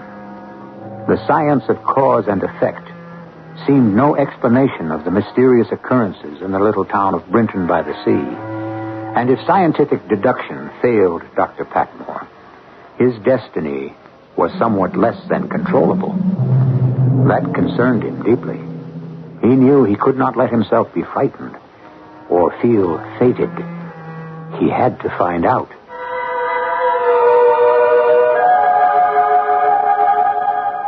I had to find out. Where had Charlie Royce gone? Was he alive or dead? Hiding or killed? Days passed and still no sign of him. He had simply vanished. Some suspected Charlie's rival Silas, who said nothing, and said he knew nothing. One day, Silas's brother Ezra Hart, who ran the Brinton Inn, asked me to come see his wife, who was ill. I examined her and then joined him downstairs where he was working at the bar. How is she, Doc? It's a touch of flu, Ezra. There's nothing more. A lot of it going around. How long will she be laid up? It's hard to say. 2 weeks, about. Now, you keep her warm and quiet. 2 weeks? Well, what am I going to do about the inn? You can't get any help these days. Oh, surely there's someone you can call on to help you out. What about your brother Silas? You must be joking, Doctor. Silas? The worst thing my father ever did was to leave him money. He hasn't lifted a finger to do an honest day's work since he was 15. He's not ambitious like Charlie Royce was. Was? Is. For all I know. I just haven't seen him lately. Did Charlie Royce come to the inn, Ezra? The chief of police asked me the same question. Well, it's about time they started asking questions. My guess is that Charlie went back to sea. Anyway, I told him Charlie was here the day after the big storm. He had a bandage around his head.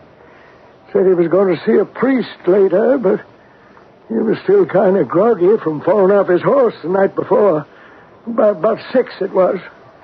He sat right where you are, Doctor, right there. Drank a pint of ale and started to get dark fast, real black outside. Another big storm blowing in off the sea. I turned around and suddenly it was gone. Was he walking or riding, Ezra? He was walking. His horse had bolted the night before and he still hadn't found it. I said to the police chief, you have to cross the common to get to the rectory. There are several pools and treacherous hollers on the common. You ought to search there. So I suppose they're looking there, eh? Well, I wouldn't be surprised. How much do I owe you for visiting Mrs. Hart? Oh, I'll send you a bill, Ezra. Don't worry. Oh, Charlie will turn up, I'm sure. Like a bad penny. You know, I can understand you saying that.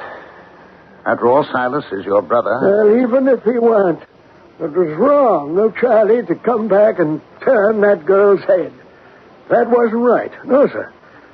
Charlie knew Hannah was spoken for. Why, even the bands had been posted. Them running around made Silas the joke of the town. You'll find lots of folks hereabouts not too all-fired sorry that Charlie is gone. Charlie's disappearance lengthened into weeks, then months. Everyone for miles around had some theory. Finally, the police gave up their search. No one seemed to care anymore except his father and Hannah Bliss.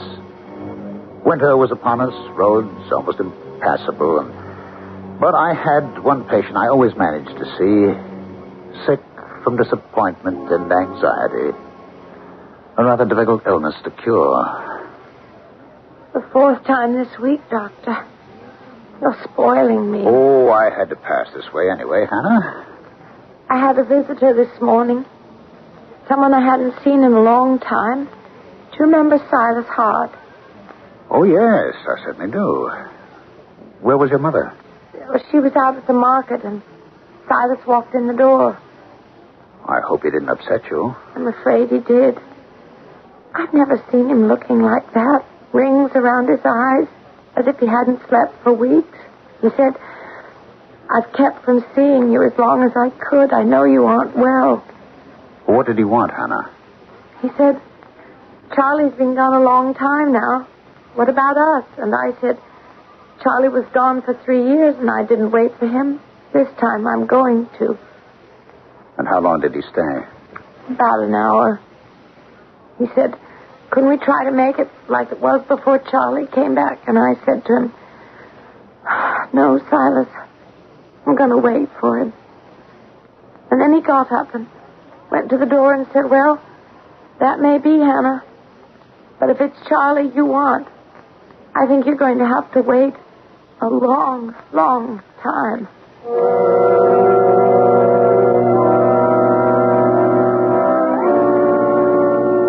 I calmed Hannah down. It was the uncertainty as much as the anxiety that made her ill. If only she could know what had happened to her fiancé, I felt that she could recover, even if the news was the worst. On the way home, late as it was, I could see the old mill. For some reason, I took the cliff road, the sea churning below me. Doctor! Dr. Padmore! Hello, Ezra. Doctor! What are you doing out there? Doctor, quick! Come and help me. What's the matter? Can you climb down these rocks to the beach with me? There's trouble. What is it? It's Silas. He came to the inn an hour ago and he handed me the keys to his house and he said, here, I won't be needing these anymore. Then he walked out. I ran out and asked people and they said, try the cliff road. When I got here, Silas was standing out there on one of them rocks. I called to him. He didn't hear me. Then I saw you coming, Doctor, so I ran up to the road to get you. I don't see him. I don't see anybody. Silas! Silas! Where are you? Silas! Silas! It's that girl. I know it is. Silas! Come back! There's nobody out there, Ezra. Not a soul. The sea, the rocks, seagulls. Now, come along. There's nothing we can do here. I bet when you went up the road to get me, Silas went on home. Come on now. Stupid fool. Oh, for a girl to do that. Oh, now, why are you so convinced that he's taken his life?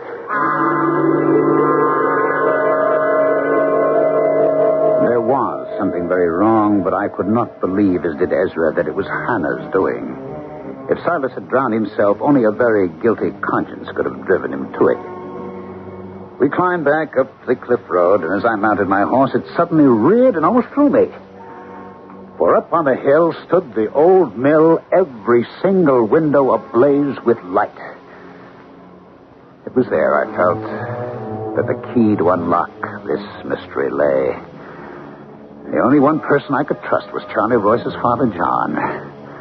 So I went to see him and persuaded him to hitch up his cart with his favorite horse, Princess, and accompany me to the haunted mill. I thought you said it was all superstition, Doctor. You didn't believe in all that. Mr. Royce, if your journey should result in nothing, will you keep the matter a secret? Certainly. But why? All my adult life, I have taken with a great grain of salt the possibility of anything unnatural happening in our very natural world. Well, then, why are you going to the mill? One can always be wrong. Princess! Princess! What's gotten into you? She absolutely refuses to go on. Stop that. Go on there. Oh, wait. I see what it is. Up in the road ahead. You see it, Mr. Royce? Good Lord. A body. A corpse. As if I can see right through it. It's got blood streaming out of its head. Lying there like that. Mr. Royce. Mr. Royce, we're neither of us imagining this, are we? Is it really there? I think it's Charlie. It glows, that greenish light, the same way Charlie was when he came to see us. It's gone. Well, I'm afraid Princess won't move a step. All right, steady your mare, Mr. Royce. The mill is hardly half a mile away. We'll each take a lantern. You mean walk it? Yes, now.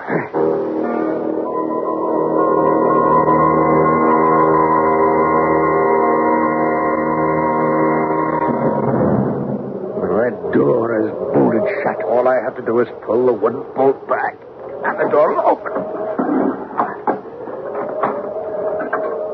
How did you know it could be opened? I've been here before with Charlie. Now, don't be frightened. The bats won't harm you. What's that? It's only this old mill laughing at us. Where do those steps lead? I've got to go up there. I have the same feeling, Mr. Royce, as if we were drawn up there. We have to go. All right. One step at a time. I'll go first. Hold your lantern high. You see, there's a closed trap door at the top there. I can't explain it, but I can't wait to get up these steps. John Royce was one step right behind me. I reached the top and slowly pushed open a trap door. As I did, I am absolutely certain that I heard a sigh.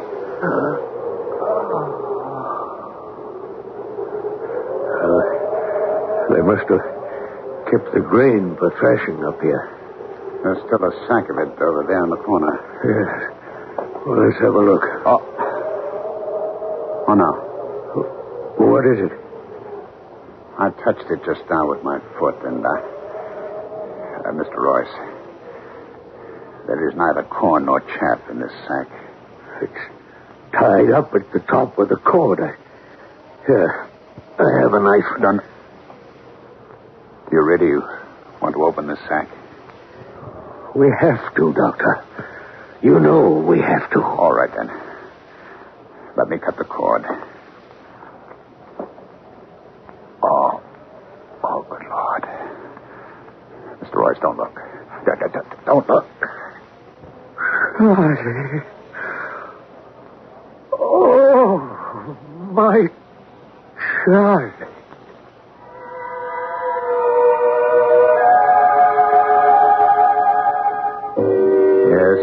What was left of Charlie Royce. Murdered. A bullet hole in his skull. His throat cut. The coroner's verdict was murder by person or persons unknown. Whoever hid Charlie's body in the old mill knew that no one in this town would look there. I may have been wrong to doubt the spirit of that poor boy trying to tell us where to find his body. But was I wrong about Silas? Was it not guilt that impelled Silas to seek his own watery death? Who else had the motive? The very next day, the old mill collapsed into a pile of wood. It had given up its last ghost. To Dr. Jim Patmore, the greatest mystery of all was that he should have been selected by some supernatural power to bring this crime to light. I shall return shortly.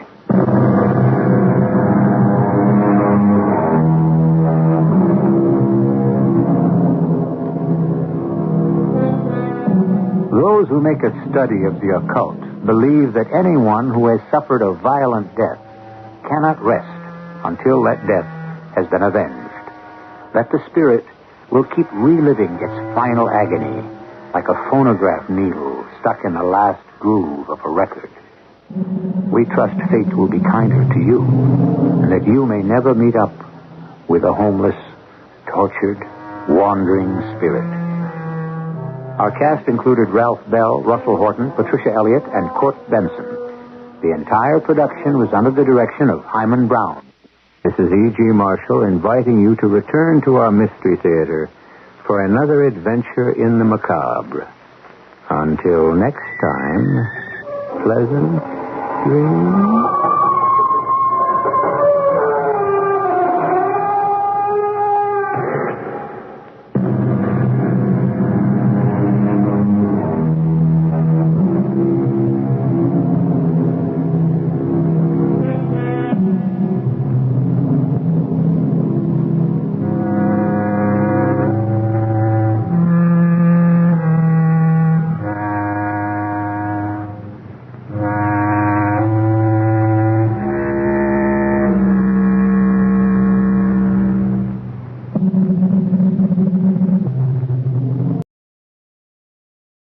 Ionized Yeast presents Lights Out. Everybody.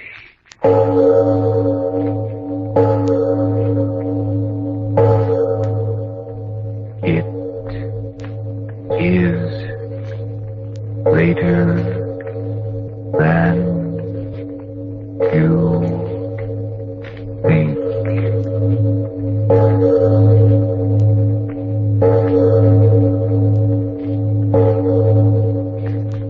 Lights Out brings you stories of the supernatural and the supernormal, dramatizing the fantasies and the mysteries of the unknown. We tell you this frankly. So if you wish to avoid the excitement and tension of these imaginative plays, we urge you calmly, but sincerely, to turn off your radio now.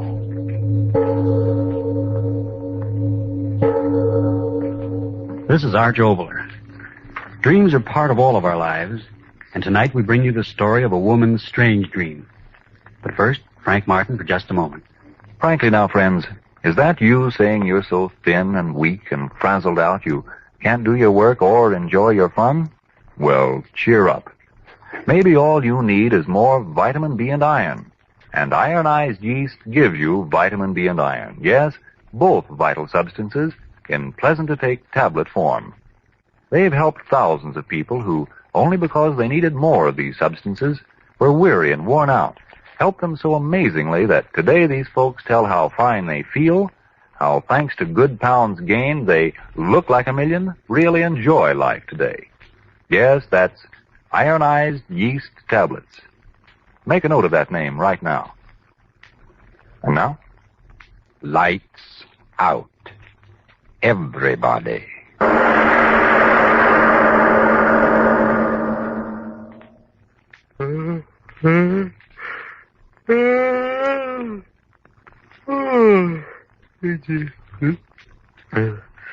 Claire? Claire? Yes, Charles? Time is it? 8. Well, you haven't been asleep. No. Not at all? No. Oh, that's terrible. Claire, we've got to do something about it. What? Why don't you take some pills or something? No. But you've got to sleep. Claire, look here. Tell the truth. How long is it since you slept? Really slept? What's the difference? Tell me. 3 nights.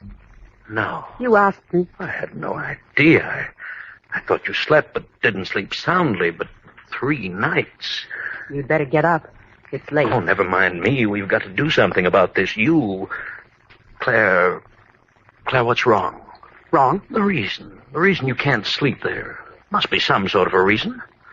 I just don't sleep. All right, that settles it. What? You're going to a doctor today. Yes, this morning. No. What do you mean, no? No wonder you've been looking so ill. Charles, I don't want to. It's settled. You're going to a doctor right away. Wait a minute. Look at me. You're not hiding anything from me.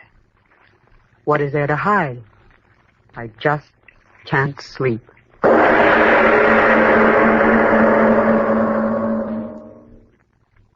Heart action, lungs, everything quite normal.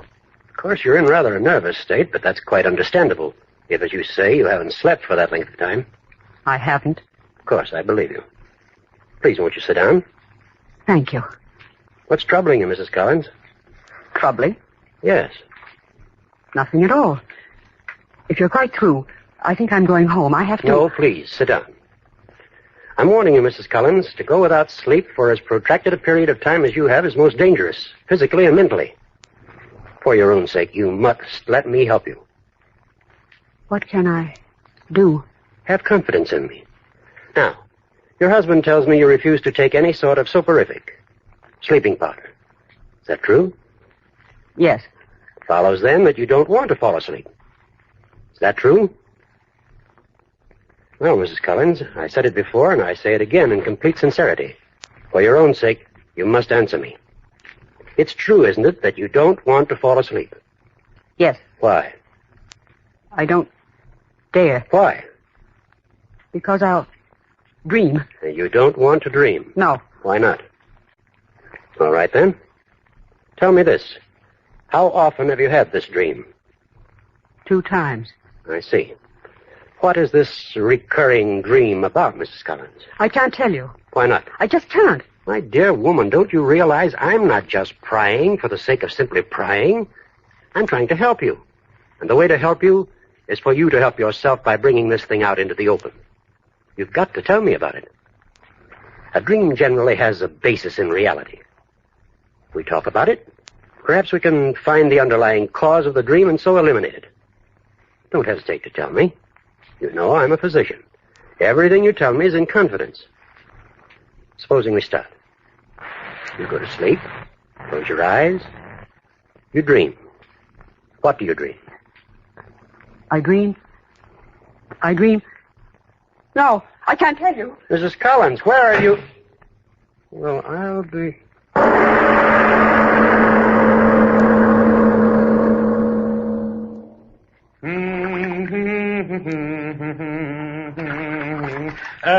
Claire?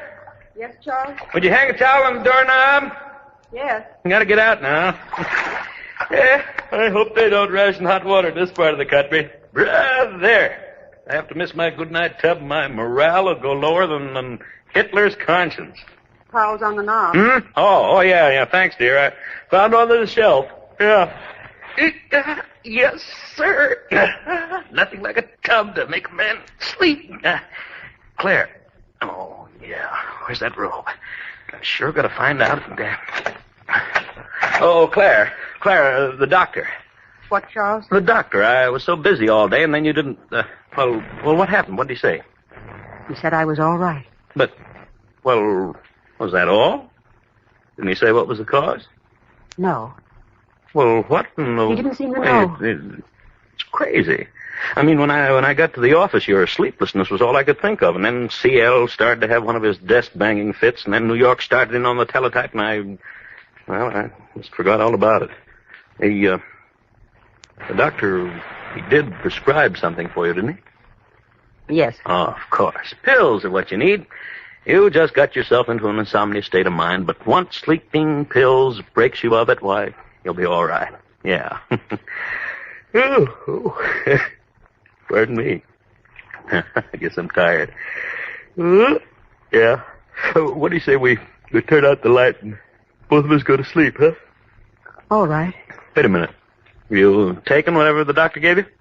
Yes. Fine. Well, off with the light, huh? You will be all right, isn't you? I'll be all right. Yeah. Sure you will. Pills will start to work in a few minutes.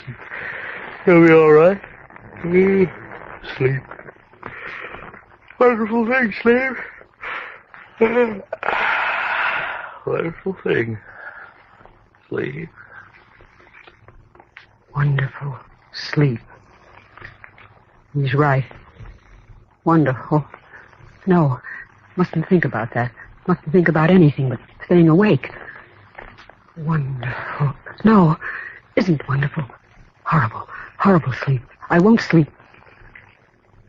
I'm so tired. If I could close my eyes. Just a minute. Just a second. I wouldn't sleep. Rest. Just rest. No. I'd fall asleep and then... Got to stay awake. Got to stay awake. close my eyes for a second, just a second, could sleep, won't sleep, won't sleep, won't sleep, won't.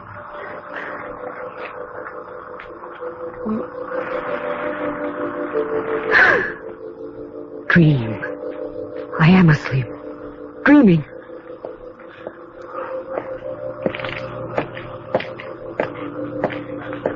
Walking. Where am I walking? Street. So long. Empty. Where am I walking?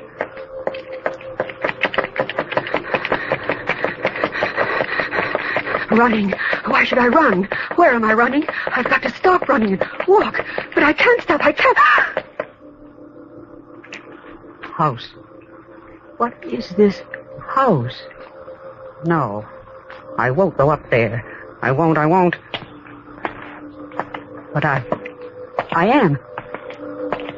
I won't. But I am. Going in. Who's in here? Hello, Claire. Where's my father? You again. Where's my father? You again. Where's my father? The same dream. Where's my father? Don't say that. Where's my father? Stop saying that. Where's my father? No. Where's Stop my father? saying that. Where's my Close your father? mouth. Where's Stop my saying father? that. Where's Stop. my All right, I'll Where's make my you father? stop. Where's my Drink father? this. Drink. Just like the other time. Drink. Drink.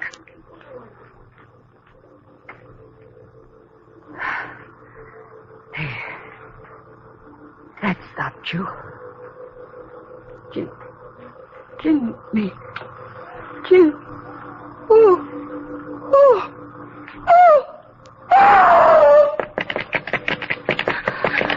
Dream. Just a dream. Running in my dream. Just a dream. Wait! Where are you going? Oh, no. Don't touch me. Put me down. Don't swing me around. I can't stand it. I'm getting dizzy. Around and round and round. Faster and faster and faster. Don't let me go. Don't let me go. Don't let me go. Let me go. Why am I screaming? Just a dream. I'll stop screaming. So dark. Where am I? Where am I? Where am I? Where am I? Tunnel. Someone following me. Something. No! I know what it is. I know. It won't get me. Never get me. Run. Never catch me. Never. Oh, can't go any farther. End of tunnel. River. Can't go. It's so dark. And it's still coming for me. No, you won't get me.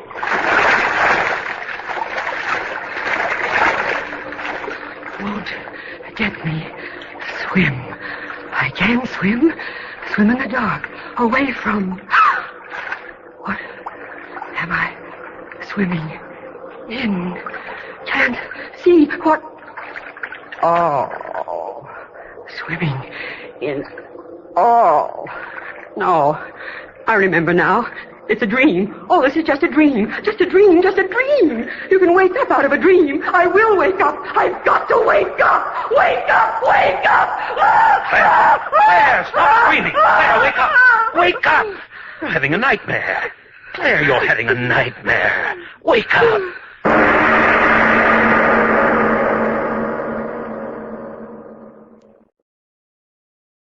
Let's pause here on KRLD. To find out more about old-time radio, old-time video, and the pleasures of listening to audiobooks, visit the Audiobook Club website, www.audiobookclub.com, where you can get 4 audiobooks for just 1 penny.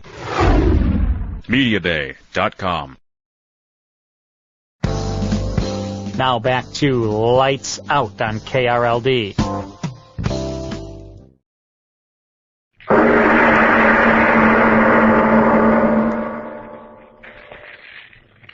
this way isn't going to help her, Mr. Collins. I'll grant you that it's serious not sleeping for 6 days, but I'm positive she'll be sensible now and tell me what it's all about. But the way she lies there, Doctor, her eyes... I told you, stop thinking about it. You ask me to help her, and I'll help her. Now go make yourself some coffee while I go in and talk to her. But I... All right, Doctor. And stop worrying. Morning, Mrs. Collins. Mind if I talk to you? I understand you had a bad time of it. Well, I can understand you don't feel much like talking. Suppose I pull up a chair, sit down, do the talking myself. What do you want? Something very simple. The truth. Truth? Yes, if not for your sake, for your husband's. What do you mean? I want to find out the source of your dreams. If you don't tell me, the consequences may be disastrous. The human organism simply can't endure without the proper rest. Mrs. Collins, I beg of you, tell me. You must. Yes? I must sleep. Of course. If I tell you, you swear you won't tell him? You have my word as a physician. I've been married to Charles for 2 years. Yes? I was never married before, but I'm his second wife. I know. He had a child by that first wife. I didn't like that child. He was always a reminder that Charles loved someone before me. I didn't like that. Well, go on, Mrs. Collins. Now, Mrs. Collins, please. Go on and tell me. No, you shouldn't do that. Mrs. Collins, there's only one answer to this. You must take a sedative and get some rest. A few hours of sound sleep and everything will straighten itself out. I'm sure of that. Now, you will take a sedative, won't you? Yes. Yes, I will. Fine. You'd better take some right now while I'm here. Water. Here you are. Drink this. Come now, drink. Leave it. I will. Promise? Yes. Here's the sedative. Take 2 now, and if that doesn't do it, take 2 more in, say, half an hour. I'll leave you more than enough. All right. Now, you will take it. Yes. It's the only sensible thing to do. I'll drop in and see you this afternoon. I know that after you've slept, you'll feel more like talking. Yes. Now, sleep well. Goodbye. Goodbye. Sleep well. Sleep well. Sedative. Yes. Sleep well. Must sleep, must. But if I sleep... I've got to sleep. Got to. Don't care what happens. Got to sleep.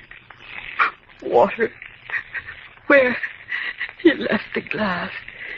Yes. Pills. How many? I don't know. I don't know. Put them in.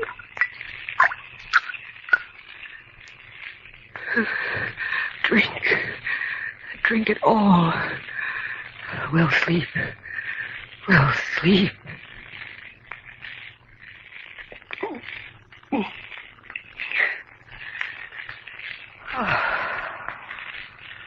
What if it doesn't work?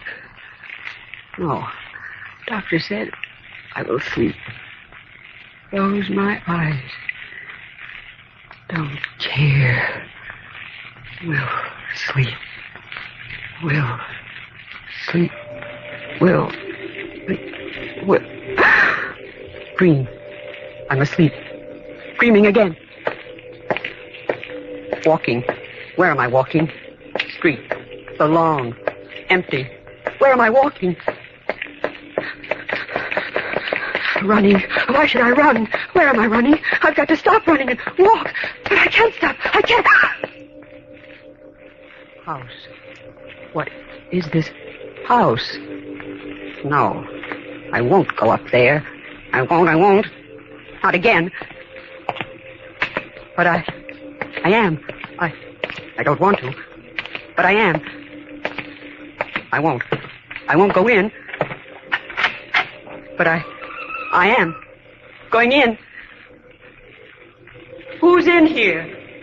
Hello, Claire. Where's my father? You again. Where's my father? You again.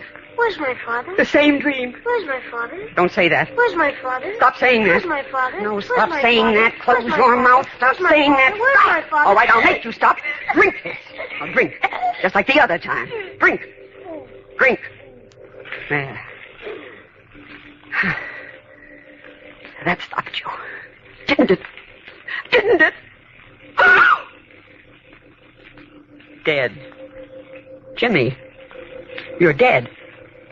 I did kill you. That's the way it was. I did kill you. There. I said it.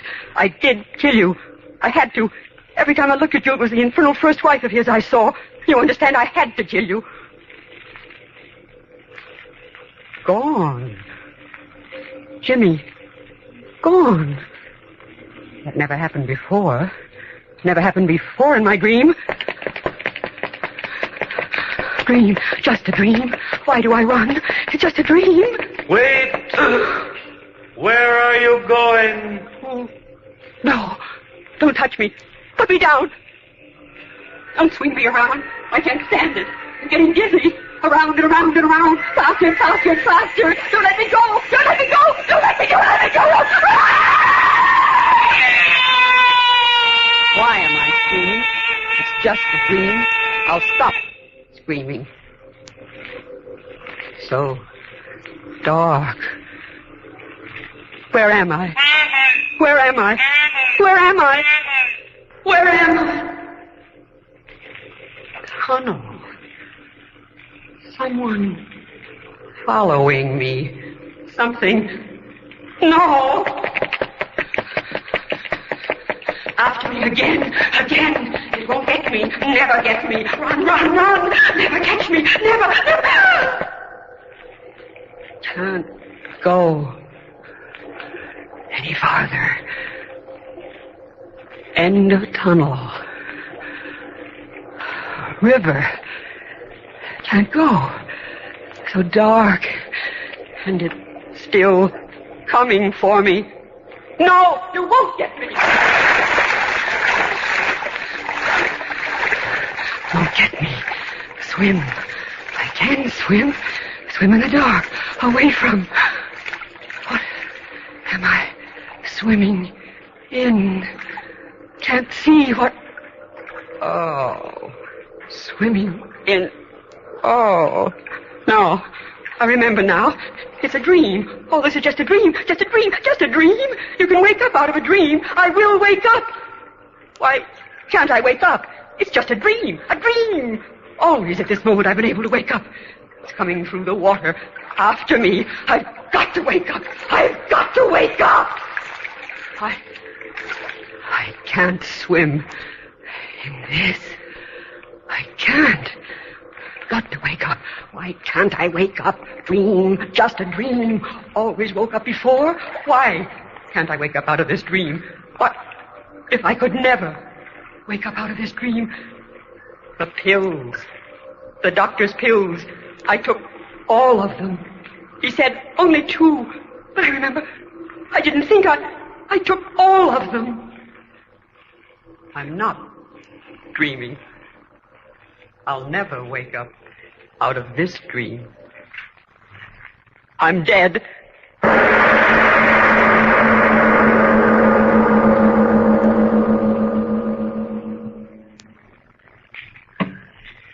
Mr. Obler, trapped in a dream, huh? Why not?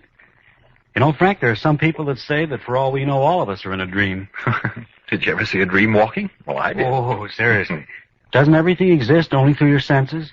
What you see exists, what you hear exists, what you smell exists. But the existence of things in a dream is just as real. Is it possible that right at this moment you're dreaming? Well, time out till I pinch myself. Out? No, I'm awake enough to want to know what's happening next week. Well, next week. It's a really exciting story. But supposing you tell me first, Frank, what you've got to say, and I'll follow you. Well, I'll just take a moment for another very important point about ironized yeast. Folks, if vitamin B and iron shortage is what's keeping you miserably thin and weak and jittery, for your own sake, get ironized yeast tablets right away. They cost but a few pennies a day, and you don't risk even those few pennies. For ironized yeast is sold on a money-back basis. That's right. If you don't quickly begin to eat and sleep better, to gain new pounds, to feel much stronger and peppier, the cost of the first bottle will be refunded to you in full by ironized yeast, Box IY, Rahway, New Jersey. But remember, there's only one ironized yeast. You'll know it by the big letters IY on the package and on each tablet.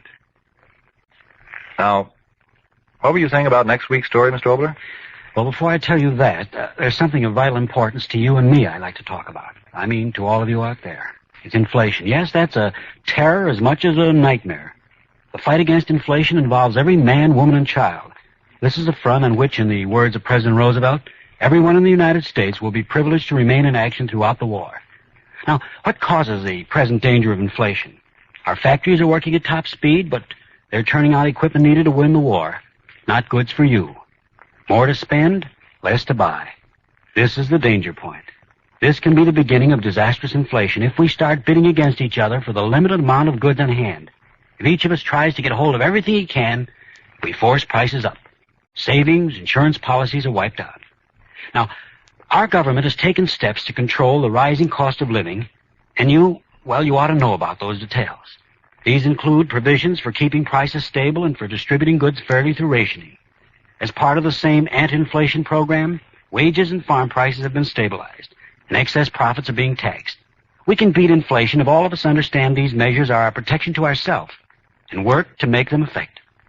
We shall lose out to inflation if each group and individual acts on the principle of, he got something, I'm going to get something too. Now, beating inflation means buying only what we need, putting aside for the future every other extra dollar. And now about next week's play. It's a story about a man who did exactly this. He took out a match, he lit it. And he looked into the flame, and as he did so, he thought to himself, why, that little dancing thing in the flame is alive. For life, he knew, was anything that moved by itself and fed another matter. And that definition certainly applied to the flame. So he lit another match, and then, but that's next week. Yes, tune in next Tuesday again for Arch Obler's eerie story, The Flame. And if you need more vitamin B and iron, be sure to try ironized yeast, the one and only ironized yeast, with the big letters IY on the package and on each tablet. It is later than you think.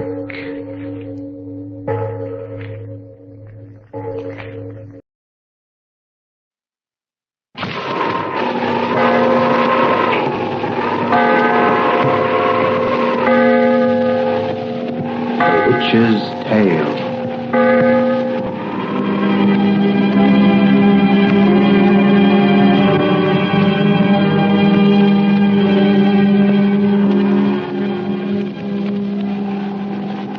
The fascination of the eerie, weird, blood-chilling tales told by old Nancy, the Witch of Salem, and Satan, her wise black cat. They are waiting for you now.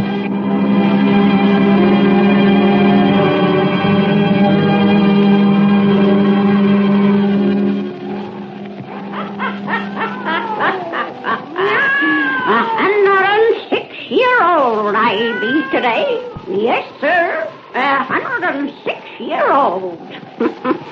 Well, Satan, give word to douse all lights and we'll get right down to business.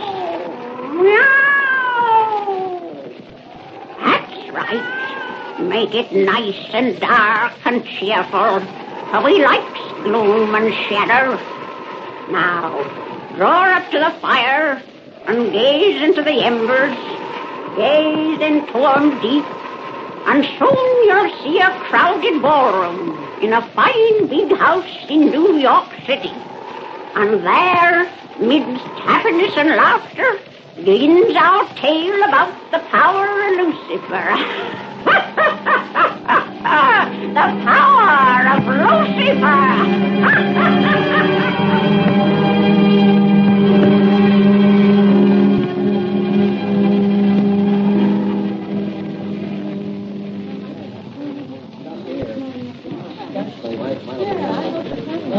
next dance will be a waltz, dear. Sure you want to sit it out? Yes, Catherine, I stepped on enough defenseless female toes this evening. And as I have to buy your shoes, I'll be economical as well as merciful. This balcony seems deserted. Let's go out there. And gaze at the moon? Mm-hmm. Now, here's an especially nice chair for moon gazing. Big enough for both of us. Not unless I sit in your lap. It's all right. I have a good, strong lap. Now, give me a kiss. Warren, don't muss my hair. Oh, don't you ever get tired of making love to your wife? No. My wife ever get tired of having me make love to her? No. Then there's no occasion for argument. Give me another kiss. Oh, that's enough. And I'm going to sit in this other chair before you crush my gown and I press the crease out of your trousers. All evening you've forsaken me, and now you're doing it again. I am. And unless you curb your romantic ardor, I'll make you take me back in there and dance. I'll be good. It's too nice to be out here with you and away from all those people. You don't like the crowd that's here, do you?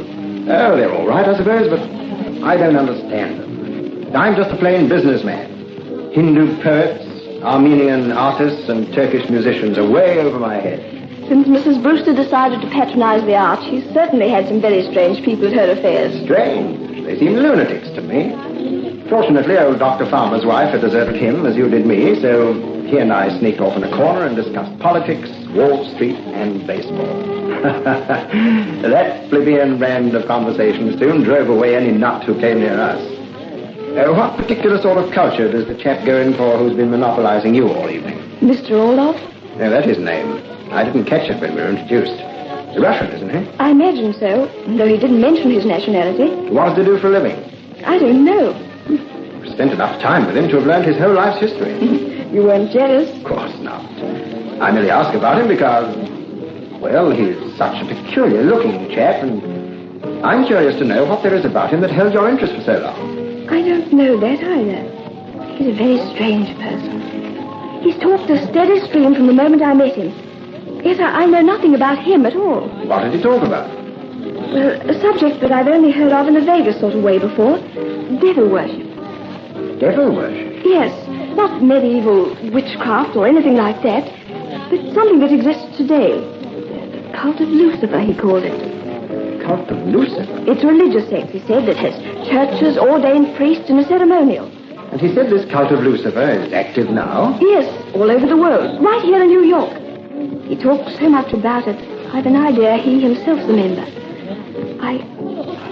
Warren, there's something horrible about that man.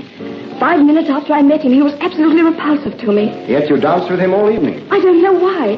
After the first dance, I wanted to get away. Yet, when he asked me for another, I'd have been with him yet if you hadn't come for me. Warren, I'd made up my mind not to say anything about all this. It sounds so silly. Oh, I'm glad I've told you. I want you to stay with me for the rest of the evening. Don't leave me for a moment. And if Mr. Orlov asks me to dance with him again, you make some excuse. Don't let me. Catherine, are you intimating that you can't refuse this man yourself? Yes. Don't ask me why. I don't know. I'm afraid of that man, Warren. Terribly afraid. Oh, there they are, Mrs. Brewster. My dear Catherine, we've been looking everywhere for you and Warren. Oh, just sitting out a dance, Mrs. Brewster. Won't you join us? Dear, he's with them. Don't worry, darling. Your Mr. Orloff won't bother you now. You and your husband have been enjoying the moonlight, Mrs. Gray. Yes, Mr. Orloff, how gorgeously romantic. They're always running away from people so they can be by themselves, Mr. Orloff, as though they were sweethearts instead of husband and wife. In these two young people, you see the perfect marriage. A most unusual thing to see. Perfect things are rare. I'll say they are. But you played me a mean trick when you disappeared with Catherine, Warren. A Swedish poetess. Got me in the corner and nearly took my arm off. I tell you, my dear, Dr. Farmer and I had organized a mutual protective association of two against art in there. Oh, you and the doctor are incurably bourgeoisie. Afraid we are, Mrs. Brewster. Your guests of this evening are too highbrow for plain people such as Warren and myself. By that, I mean no offense to you, Mr. Orloff. None is taken. I, like you, am plain people. Not what you call highbrow. You're far too modest, Mr. Orloff. You and Warren must become better acquainted with this gentleman, Doctor. He's been everywhere, seen everything, and, oh, he's told me of the most interesting things. Catherine, my dear, did he tell you of that perfectly intriguing sect he calls the Cult of Lucifer? Yes, Mr. Orloff told me a great deal about it. What is the Cult of Lucifer? Simply a group, or rather many groups, of people who believe that evil is a more potent factor in this world than good. Consequently, they worship the Lord of Evil and serve him, not by what orthodox religionists call worthy acts, but by bringing sorrow and trouble wherever they can. Did you ever hear of anything so perfectly fascinating? There are idiots in this world who go in for anything. The cult of Lucifer is not composed of idiots, Doctor. You may have heard it said that the devil takes care of his own. He endows his most ardent disciples with great power. So I am told. Oh, rot. Perhaps. Of course, I am only speaking hearsay. Oh, naturally. It's delightfully interesting to think about, but one wouldn't wish to be acquainted with people who believe such things personally, would one? I don't think so, Mrs. Brewster. No, darn well I wouldn't. Now, I simply must return to my other guest. You'll excuse me, won't you? By all means, yes, of course. You poor lovely people mustn't stay out here too long, though. Please leave them in the ballroom. Well, no one gets me back in there while I'm in my right senses. May I hope that Mr. Gregg will return to the ballroom very soon as my partner for the next dance, perhaps? Shall we go now? The music has begun. Yes. Catherine? I have your permission, of course, Mr. Gregg. Yes.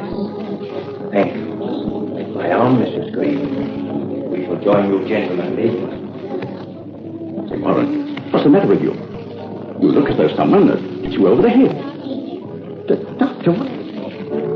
That man made me say yes when I wanted to say no. He walked away with Catherine when I wanted to stop him and she didn't want to go. What are you talking about? By the Lord, he isn't going to get away with it. Warren, where are you going? Olaf! Wait, come back here. Olaf! Are you calling me, Mr. Gregg? Yes, come back here with my wife. Oh, you're making a scene.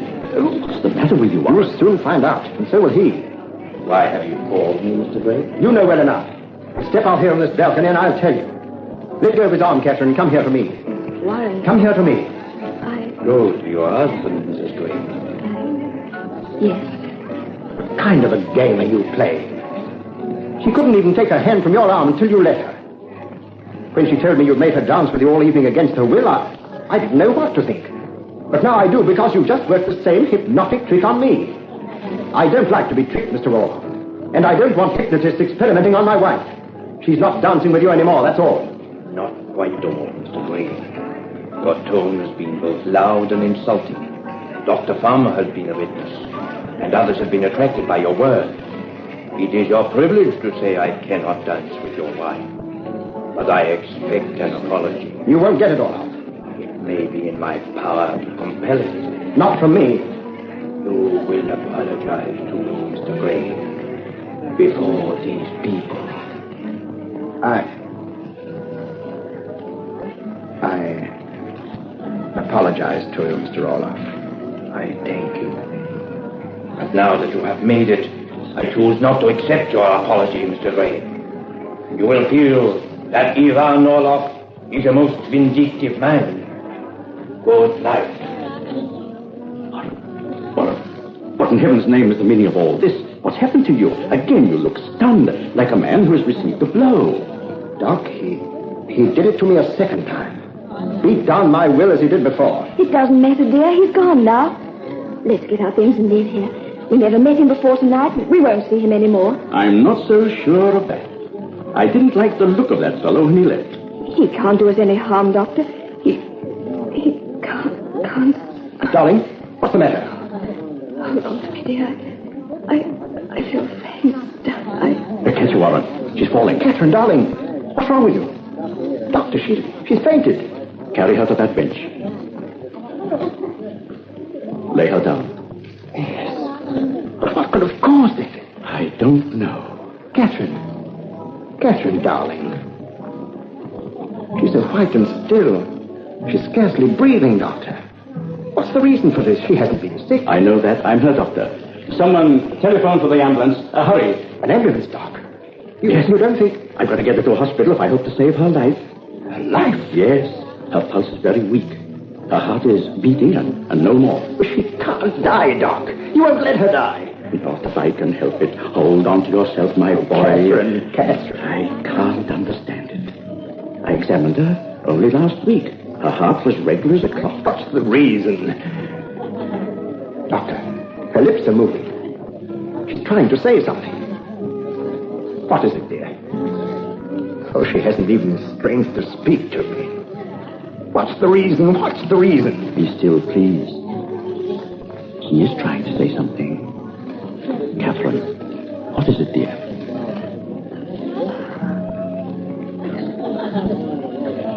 I couldn't hear her, Doc. What did she say? It was just a whisper. I think she said, the power of Lucifer.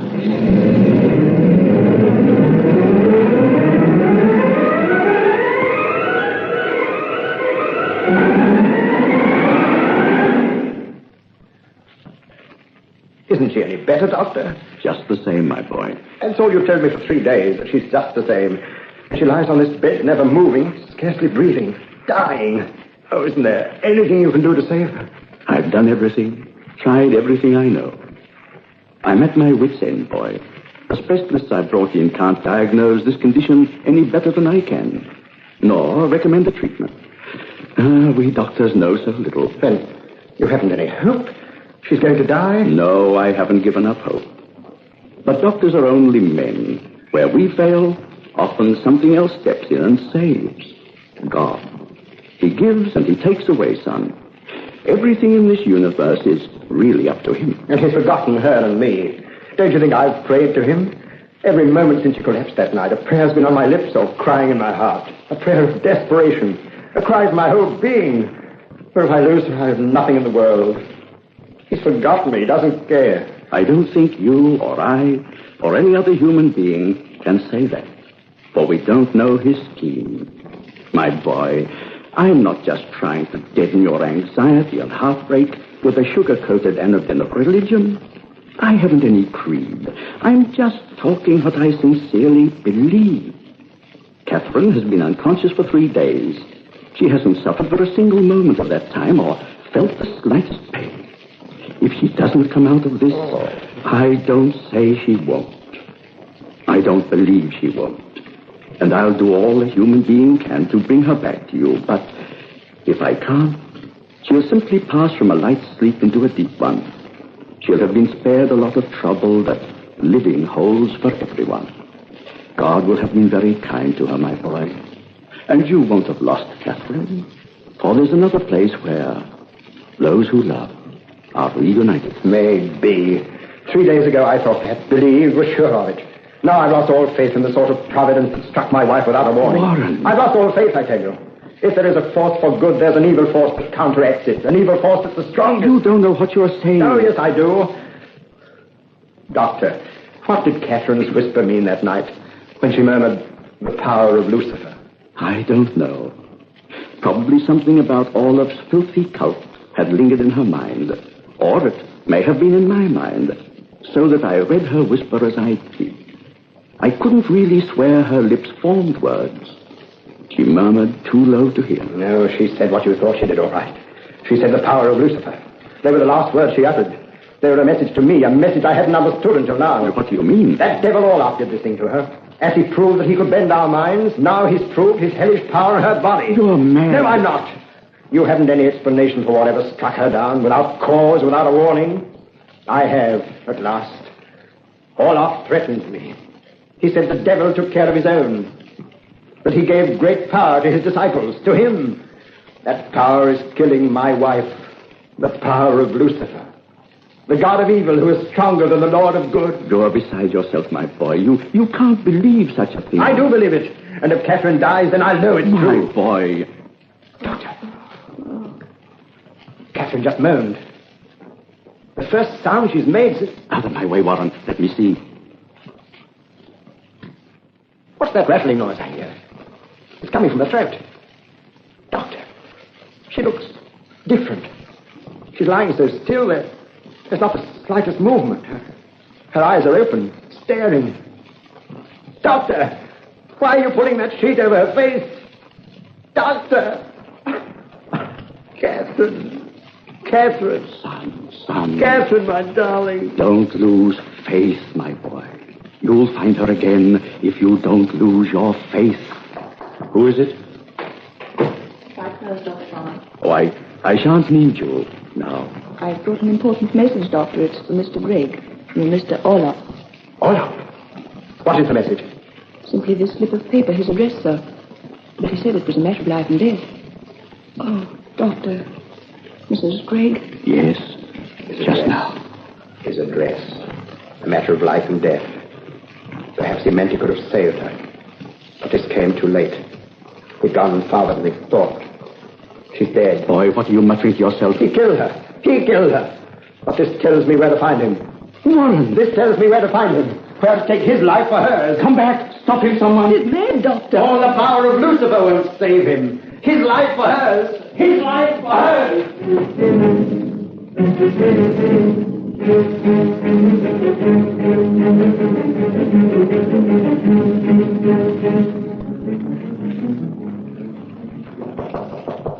Come in. The gentleman we expected has arrived, Master. It was exactly 11 minutes past midnight when you let him in the downstairs door. I told you it would be. The Master knows all things. Mr. Gregg has a pistol in his pocket. Yes, Master, with his hand inside the pocket and his fingers on the trigger. Ready. I can see the outline through the cloth. I see it through these walls. I saw him buy the gun 4 miles away. He means to shoot me the moment he and I are alone in this room. Show him in at once, Alexei, and leave us. Yes, Master.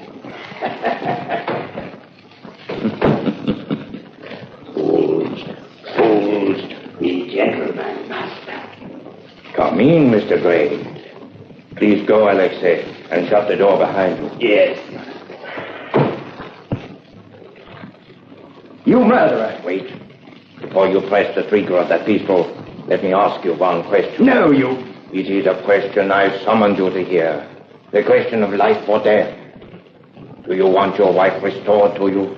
My wife? Do you want your wife restored to life? You know she's dead. That proves you killed her. I do not deny it. I told you once that Ivan Orlov was a most vindictive man. You fiend. Now you'll pay. Your life for hers. Wait. First answer my question. Do you want your wife restored to life? Yeah. You're playing with me. A man does not play when another holds a loaded pistol at his breast. And I am very afraid of firearms, really. Keep your pistol, Mr. Gregg. Keep it pointed at my body, if you will. But you had better hear what I have to say before you shoot. So, you relax a little. That is better. I left a note telling you where to find my humble residence as your dear wife breathed her last. Wait. I left it because Ivan Orlov is also a forgiving man when his vengeance is complete. And the power of Lucifer can give as well as take. The power of Lucifer, which in that hospital room this evening you'll realize was greater than the power of good. I am a priest of Lucifer. His is the power that I wield. You doubt perhaps that I can bring your wife to life as I have made her die. Take this piece of paper. Tear it up. Tear it up. Hold the pieces in your open hand. I have not touched them. I do not touch them. Yet look. They've joined together as they were before you tore them. So I can restore the broken fragments of your dear one's life. Give her back to me and I'll be your slave. I do not need a slave. But the master I adore needs loyal servants. What do you mean? That the devil takes care of his own, but only his own. That he gives nothing for nothing. You must pay a price. That you must serve him if you would have him serve you. To regain Catherine, I must... You must be consecrated in my master's service. Tonight and forevermore. You must bow down and worship Lucifer.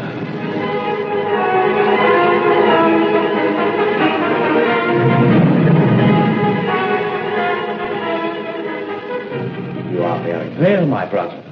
For we are brothers now by the virtue of the faith we share. You did not enjoy your consecration in our order? That was horrible. Bestial. Unholy. Holy and unholy are words we do not employ. A thing is either evil or unevel, for there our power lies. If evil gives you power to bring back the warmth of life to that cold body on the bed, I accept your awful fate. To have her back, to have her love again, is worth the eternal damnation of my soul, if I had a soul. You must not doubt the existence of your soul, my brother. For to accept the creed of evil, the creed of good must also be believed. One cannot exist without the other. Our deity is stronger, as you shall soon see. Or he will bring the dead to life. How soon? How soon? In less than a minute. Blood will course again in those now so lifeless veins. Breath will return, and those closed eyes will open of themselves. In less than a minute, the dead will rise and walk. Oh, Catherine, it'll be worth my soul to have your love again. You have not forfeited your soul. Souls are not my master's business. You said if he restored her, I must pay a price. Of course. He gives nothing for nothing. What will that price be? I do not know. I do not even know the price that I must someday pay for power. But I do not care. Power is all that matters. And I shall live many years to wield it. For I control the minds of men, and nothing can destroy me. Olaf, color's returning to her cheeks. By the power of Lucifer. She breathed. You've kept your promise. You're restoring her to life. Not I, but he, my serf. Her flesh grows warm. She's coming back to me. Now, like you, I don't care what price I have to pay. I'll have Catherine once more. My Catherine. Olaf, she's at her eyes. Speak to me, darling. Let me hear your voice again. You look as though you didn't know me. I'm Warren, dear. Your husband. Catherine, why do you laugh like that? Why are you laughing like a baby? Olaf, her eyes. What about them? They're blank, staring. Her body lives, but her eyes are dead. So they are. I forgot to tell you that, though my master can restore the dead to life, he cannot restore the brain. You mean that Catherine? She is an imbecile, my brother. As I have said, the Lord of Evil has no province over souls.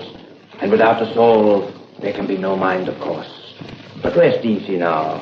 You have nothing more to fear. You have paid the devil's price. You monster! You fiend! Drop that gun. Oh! You fool. I told you I had mastery over all created men. When I let you keep that gun this afternoon, I only played with you for amusement. I am a priest of Lucifer.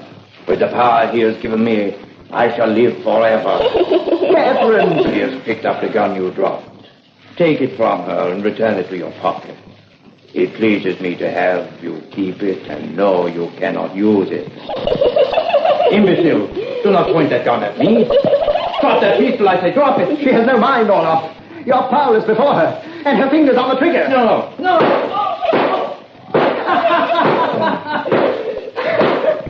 Now, Olaf, you, like me, have paid your master's price.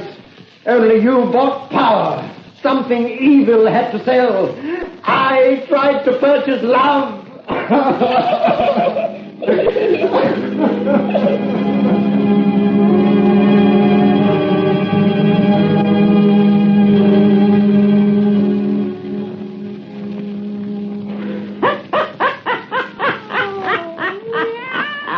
Well, that's the end of that, Satan. Now you and me has business to attend to. Important business, Satan. Near midnight, Satan.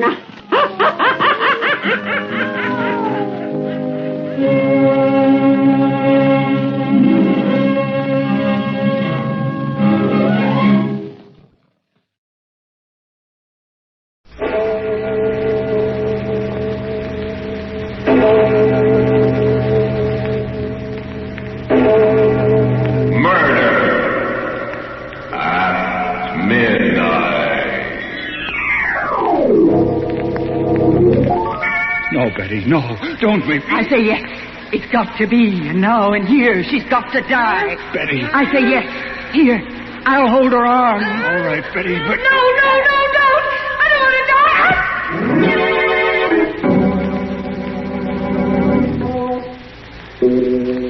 Midnight, the witching hour when the night is darkest, our fears the strongest, and our strength at its lowest ebb.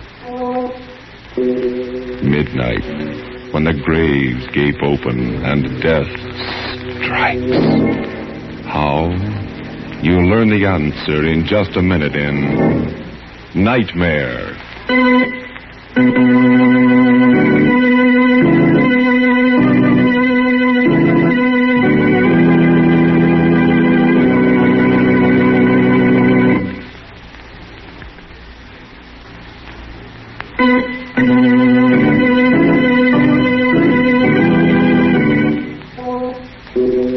And now, Murder at Midnight.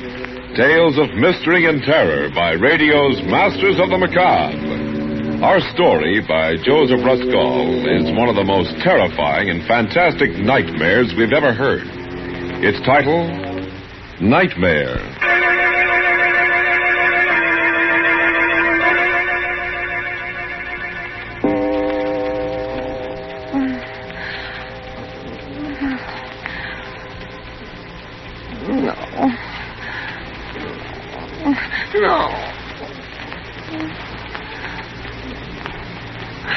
No, don't kill me! Don't kill me! Helen, what's the matter? What's the matter? Helen, wake up, for Pete's sake. Stop it, Helen, stop it. It's me, it's Ernie. Where am I? In bed, where do you suppose? It's almost 12 o'clock. I wish you'd let me get some sleep. Oh, thank heaven. Oh, it must have been just a dream. Oh, thank the Lord. Oh, Ernie, it was so real. I dreamed somebody was leaning over me just now with a pillow. Oh, it was horrible. They were trying to smother me to death. And Ernie. Yeah? It was you. What? Oh,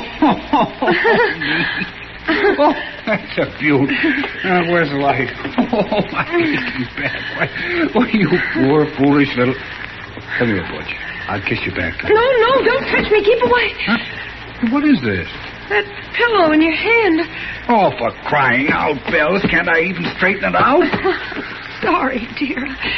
Gee, don't mind me, but that horrible nightmare, it seemed so real. Oh, darling, wasn't that crazy? You, the sweetest, gentlest husband in the world. Well, then why... Oh, Ernie, now please don't look so hurt. Now I can't even look hurt. I just murdered my wife in her sleep, didn't I? No, you were just about to. Oh, now what everything's happening tonight. Hello. What? Who? Wrong number. And what's more, this is a heck of a time to be ringing. Why, what a nerve. What a night. Thought maybe that was the police you phoned in your dream. Now will you go to sleep? Ernie Kraft, I'm sure I didn't mean to insinuate anything. I was just telling you my dream. You asked, didn't you? Oh, you're a character. I guess I'll have to put you in that book I never wrote, too. Well, now what? That was in it, too. Huh? That book you never wrote. You nagged about it so much, no wonder. Oh, and that look when you bent over me like a madman. Oh. Ernie, what on earth do you suppose made me have a nightmare? That's easy. You would insist on eating hamburgers after the show tonight. Yes, I did, didn't I, when we got out of the movies? Hamburgers, of course. Ernie, they were part of my dream, too. Hamburgers. Ernie, stop punching on that pillow, please. All right. Go ahead, then. Better tell me your dream, all of it. Neither of us will sleep until you do. I'll just light this butt.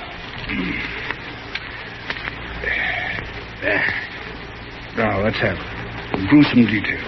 Well, I don't know if I can remember now. It was all so hazy. It's terrifying. Well, what happened before I smothered you with a pillow? A crazy quilt. Something about your job, and I was a millstone around your neck, and hamburgers, and you hated me, and July 15th. July 15th? Yes, I can't imagine what that meant. Look. Start at the start.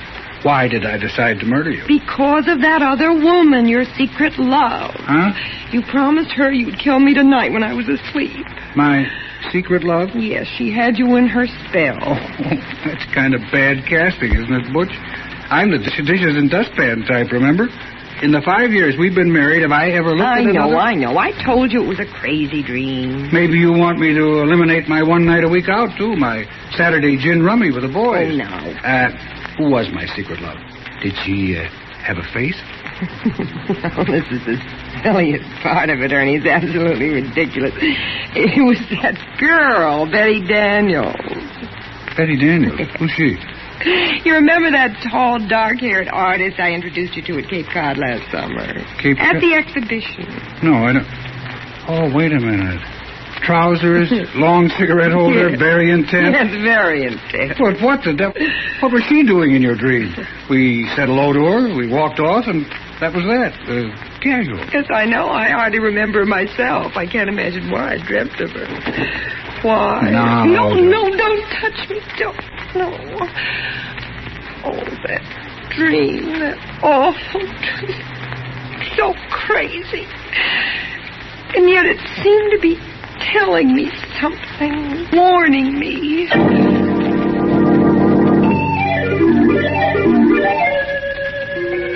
Strange and weird. You know how dreams are. First thing I remember is Provincetown and us looking at the art exhibition just the way we did last summer. Only now the picture was about 10 feet tall and hanging crooked. And then she came along. Betty Daniels. Just the way she did then. Hello, Helen? And I introduced you the same as I did then. Only not exactly the same. Like in a dream. You know, silly. Betty Daniels, this is my husband, Ernest. He is very faithful to me. How do you do? How do you do? We've never met. That's a marvelous Goya painting, Helen, don't you think? Or do you prefer hamburgers? Well, My wife prefers hamburgers, Miss Daniels. Oh, I didn't know. Only after a movie, though. Anyway, I'm sure I can't tell one painting from another. My husband's the art lover in the family, I guess, and I just tag along for the fish. Only I don't like fish, I like hamburgers. I know. You don't wear trousers like I do. You're fluffy. Betty and I met on the beach here, and she's a painter. Our rowboats got tangled. That's how we met. Yes, it was all very casual. I hardly remember. Well. Ernie and I are going back to New York today. Isn't that a shame? I wish you two wouldn't stare at each other so. Well, we better run along, Helen. Lots of packing to do. Ernie has got to get back to his silly old job. He's a reporter. A reporter?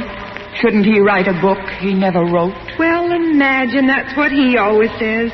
Well, goodbye. I'm wondering why I'm thinking of you now. Goodbye. Goodbye.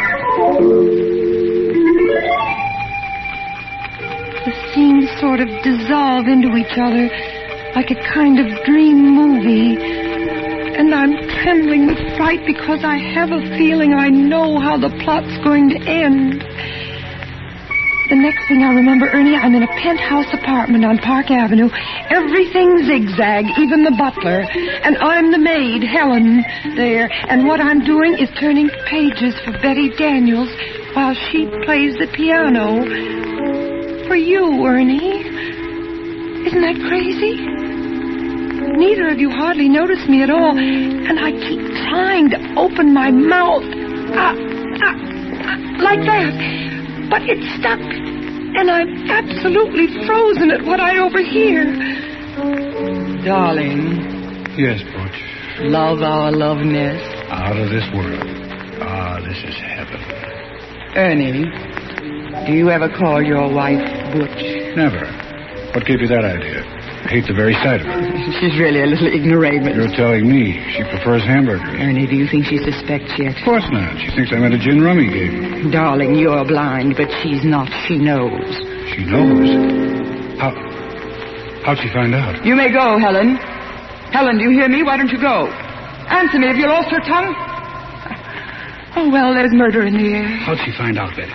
Tell me. Darling, do you suppose she doesn't know what happened last summer in Provincetown? After we all said goodbye, you came to look for your cigarette lighter. She knew you hadn't lost your lighter, that you'd come back to ask me for my New York telephone number. She knew? Of course, intuition. She knows we've been having a secret affair ever since. I can't go on like this. I'm tired of being just a gin rummy excuse. Ernie, if you love me, you'll do what I promised. But I pity her so. Don't be a fool. Isn't it her fault you never wrote that book you never wrote? It's true. She wouldn't let me give up my job. She's a millstone around my neck. Then get rid of her, Ernie. Get rid of her, and I'll bring your genius to the world. I've plenty of money, and you can give up reporting and write that book. Fulfill your destiny. Fulfill my destiny. Oh, Betty, you'll help me. Yes. But only forget July 15th. You'll forget about July 15th. It won't mean a thing to you from now on. Not a thing, I promise. And you'll do away with it. The way I told you. Yes, like you told me. The pillow. The pillow. Don't let her hear. Just look at her standing there at the piano. You've been spying on us, Helen, haven't you? Haven't you? Answer, have you lost your tongue? Now, don't try to fool us. We know you're the real Helen and not the maid. She's heard everything you've said, Ernie. So we'll have to kill her now. Unless she gives me a divorce. Will you give him a divorce? Answer, or we'll finish you right now. Well, here's the pillow, Ernie. Right now. I'll hold her on. Answer, Helen. Don't make me do it. Answer, Helen. I pity you, but I hate you. Let her cry. Look at her. Stricken dumb. Her mouth moving, but she's not saying anything. What are you trying to say? Helen, please don't make me do it. Will you give me a divorce? Tell me.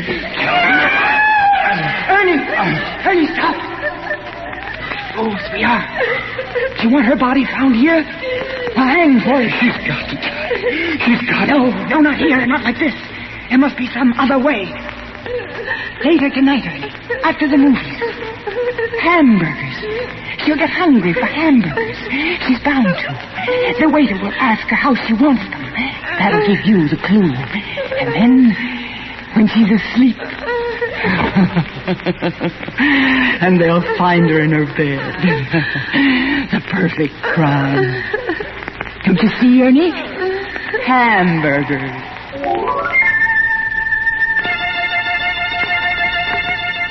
A frightened girl reliving a dream that was more terrible than any reality.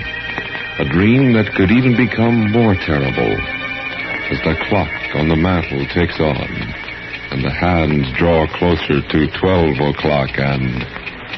Murder at midnight.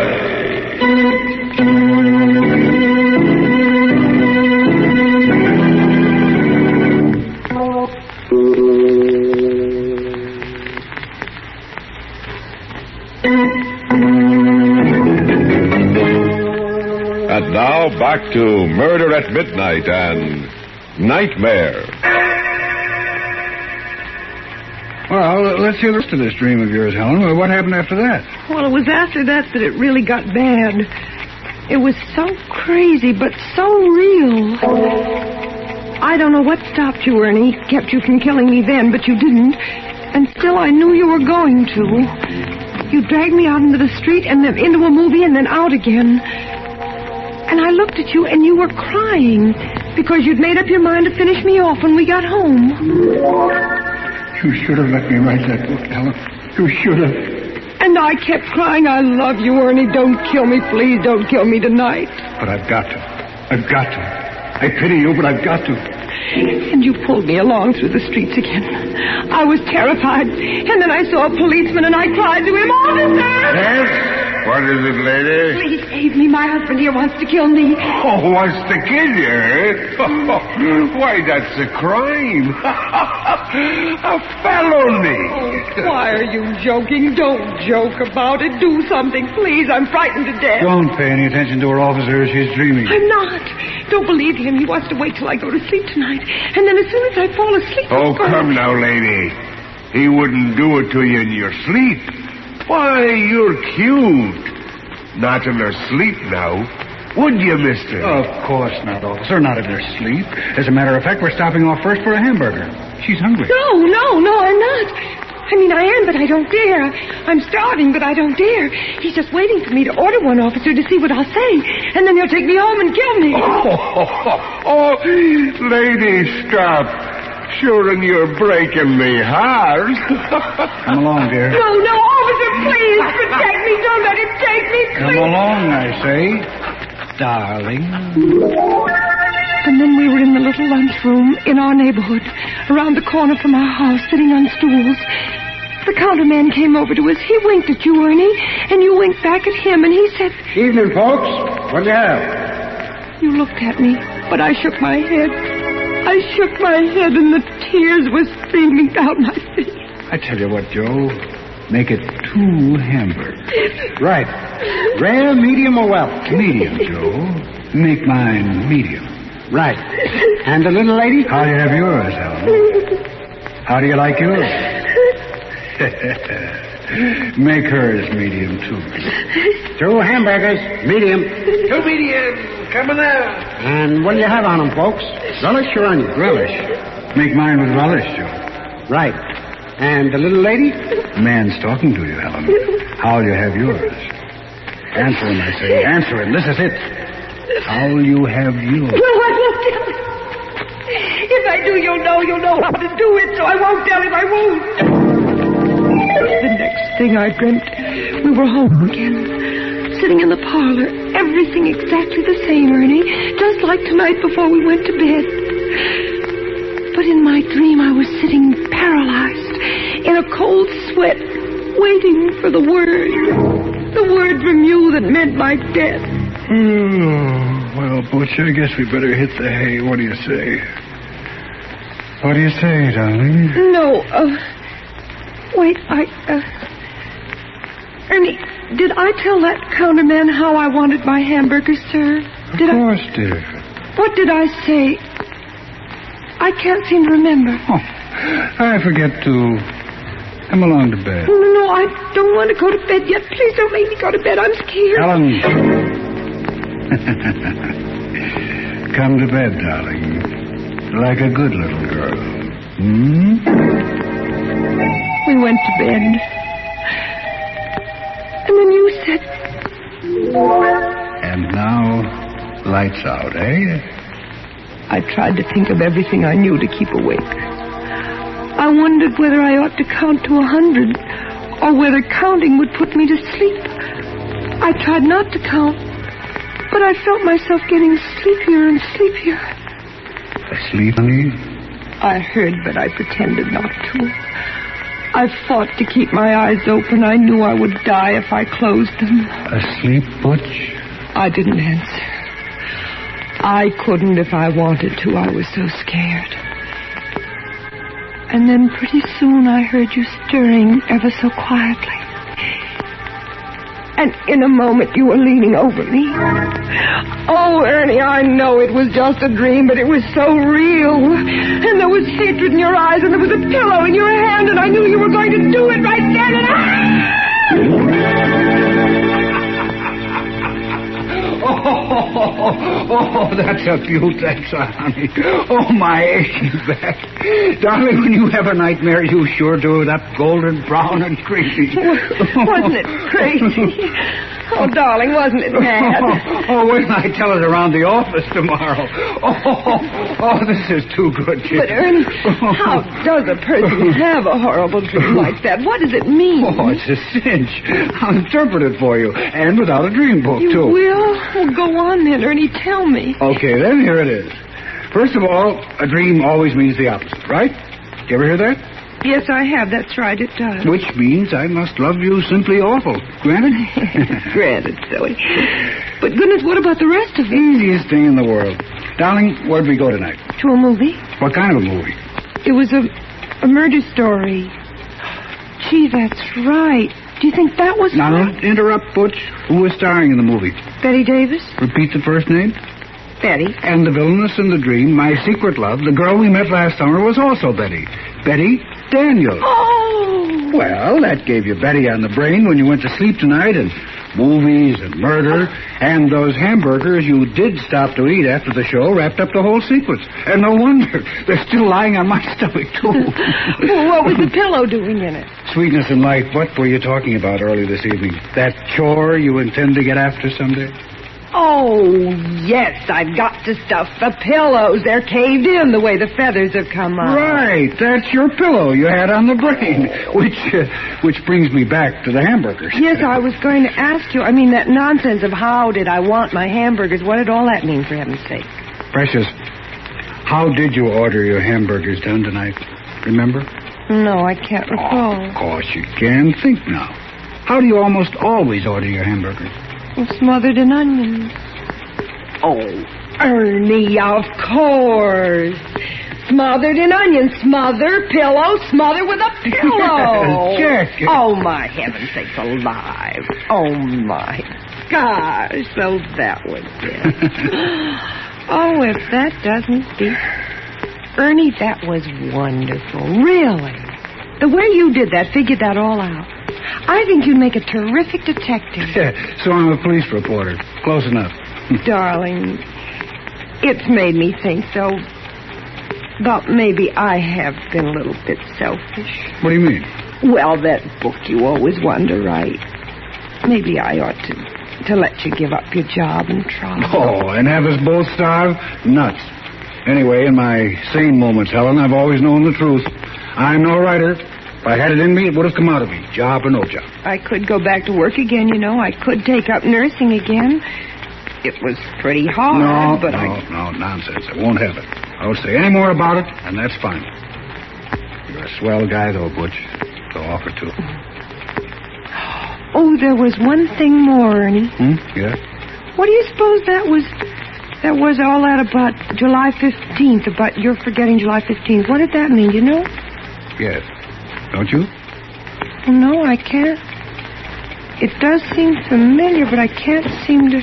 Where are you going? Get something out of my wallet. Wait a minute. What's the date of our anniversary, Helen? July 15th, of course. Tomorrow. What was that? Right. You've had that on the brain, too. Oh. Here. Little present for you, darling. Oh, what on earth? Tickets.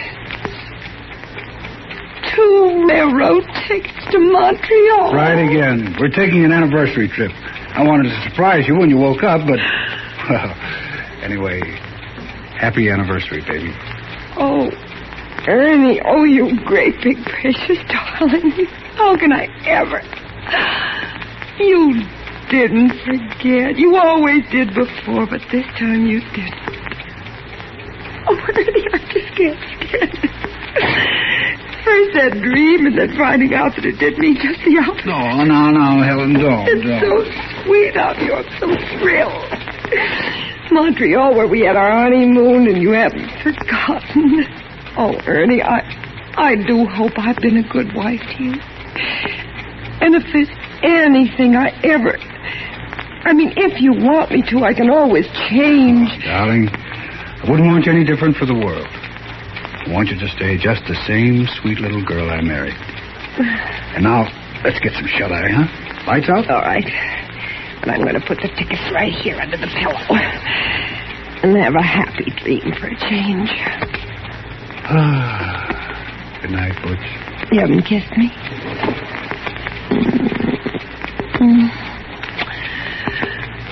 Good night, dear.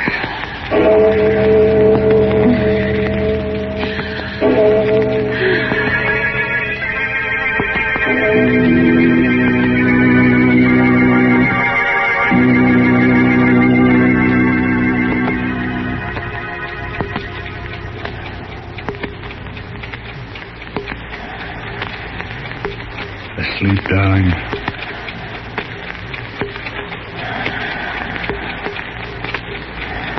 Darling, are you asleep?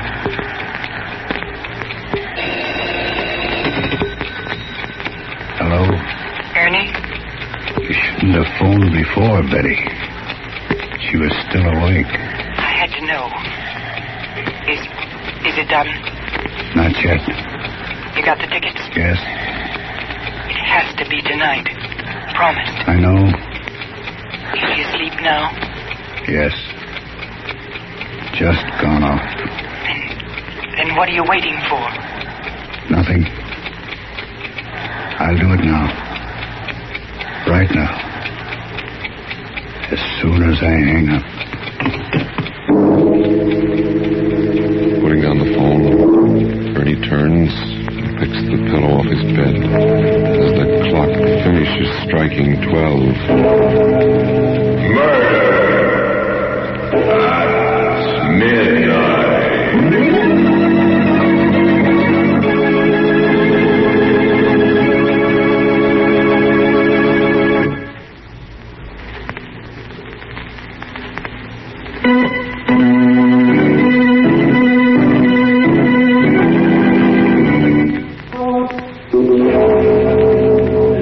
Remember to be with us again when death appears out of the darkness, wearing the face of one you know, and the clocks strike 12 for Murder at Midnight.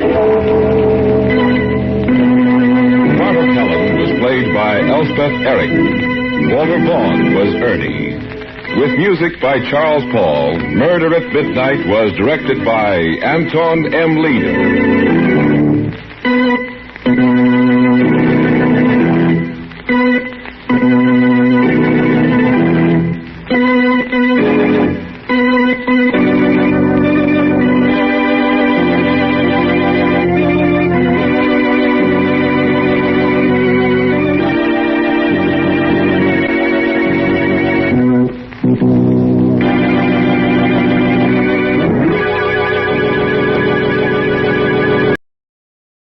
CBS Radio Mystery Theater presents...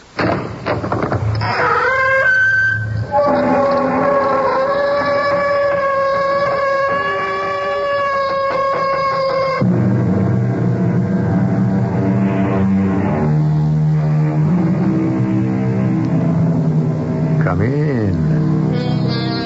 Welcome. I'm E.G. Marshall. Psychiatrists have sought the answers to puzzling facets of human behavior for years.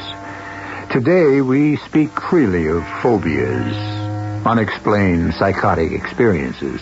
But in the year 1793, a humane, enlightened physician of the infamous mental institution at La Bicêtre, a hellhole by any description, was brought to trial for daring to treat mental patients like human beings. He himself was called mad for, as the court put it, freeing the beasts from their chains. But as I said, times have changed. The story we're about to tell you about the horrors that took place in a similar institution is true. But it never really could have happened. Not here. Not yet. Not now. Stop it. Make them stop it, Doctor. That noise, please. It's just a summer night storm, Miss Agatha. You are safe here in the sanatorium. Yes. Nothing here can harm me. That's right. Now, go to sleep. I have to check on the other patients. Yes, Doctor. There are others here whom we're watching. The dangerous ones. They hate me. They all hate me. You must get some sleep. It's getting late. Yes, you're right, Doctor. For the dangerous ones, it's getting later than you think.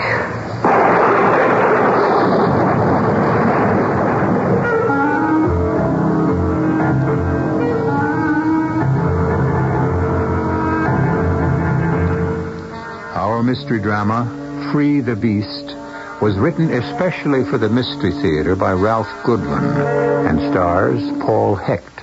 It is sponsored in part by True Value Hardware Stores and Buick Motor Division. I'll be back shortly with Act One.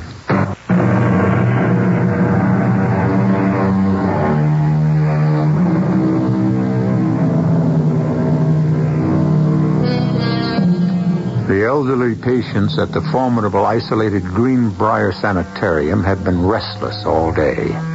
And now that night is closing in and the intensity of the darkening clouds increase, the doctors and nurses double their rounds. The resident psychiatrist, Dr. Paul Thurman, has begun his nightly round of the third floor. Patients on this floor, although completely harmless, do need his personal attention. Most are alone in the world, deserted by friends and family. He pauses a moment outside. A strange voice, one he cannot identify, seems to be coming from Miss Agatha's room. But that is not possible. Miss Agatha has been at Briarwood for almost a year and has spoken to no one. Be calm, little sister. Nothing will harm you. I've always looked after you, and I shall continue to look after you as long as we both shall live. Miss Agatha. Yes, Doctor? Oh, you're alone. I thought... Yes, Doctor? I could have sworn I heard... Heard what? Well, I thought... Strange, there's no one here in the room with you, and yet... Yet what, Doctor? I distinctly heard a voice. Oh, not your voice, Miss Agatha, but an older voice. A woman 70 or 80. You must be mistaken, Doctor. She called you little sister. I have no sister. Yes, I know that. But I do have a puzzle for you. A puzzle? Brothers and sisters, I have none. But that woman's mother is my mother's daughter. Who am I? Miss Agatha... No, stop. Make them stop, Doctor. That noise. Just a summer night storm, Miss Agatha. You're safe here. Yes. Nothing here can harm me. That's right. Now, lie back. Close your eyes and go to sleep. I must check on the other patients. Yes, Doctor. They need watching. The dangerous ones. They hate me. They all hate me. You must get some sleep. It's very late. Yes. You're right, Doctor. It is very late. For the dangerous ones.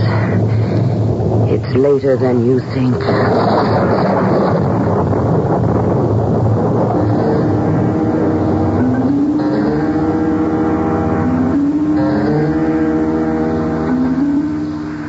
But I tell you, I heard it, Margaret. But it's hard to believe, Paul.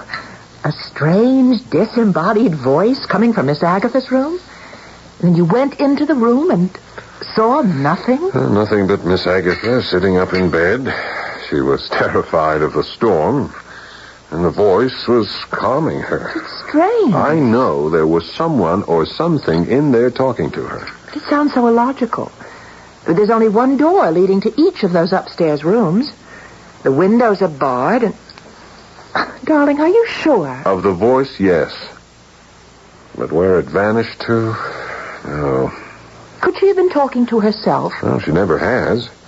Besides, the voice was so different. The entire quality of that voice, it was so much older, raspier. I tell you, Margaret, something strange, something unexplainable took place on that third floor last night. If I may say so, Doctor, considering you are an accredited psychiatrist, you're acting weird. The word, darling, is weirdly. I'm not acting weirdly, just cautiously.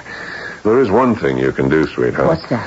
Let's start by pulling a file on Miss Agatha. See if she has any relatives she hasn't told us about. Relatives? Miss Agatha? Oh, she doesn't have. I mean, I've gone over her file a number of times since she was admitted. She's an only child. Are you sure? I'm positive. That voice, the voice I heard in her room, it called her little sister. Look, Paul, I know I shouldn't attempt any psychiatric explanations, but you know how lonesome Miss Agatha is, never making friends with the other patients here. What are you getting at?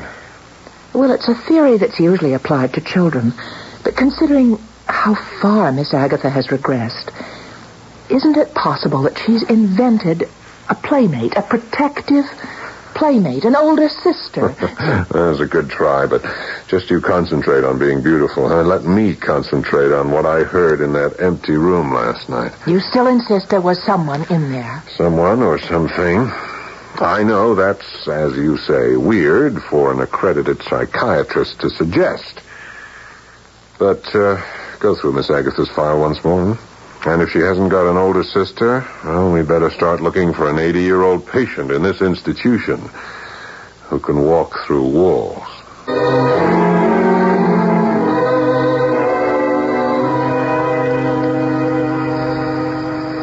Now, this is a progress report dated the 28th. Patient Miss Agatha Milford, age 37.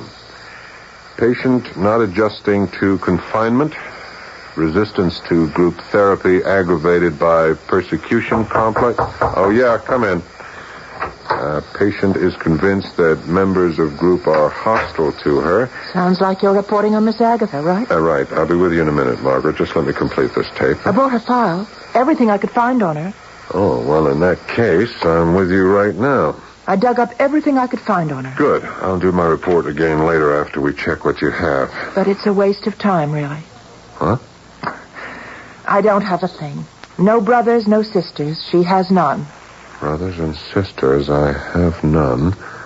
But that woman's mother is my mother's daughter. What?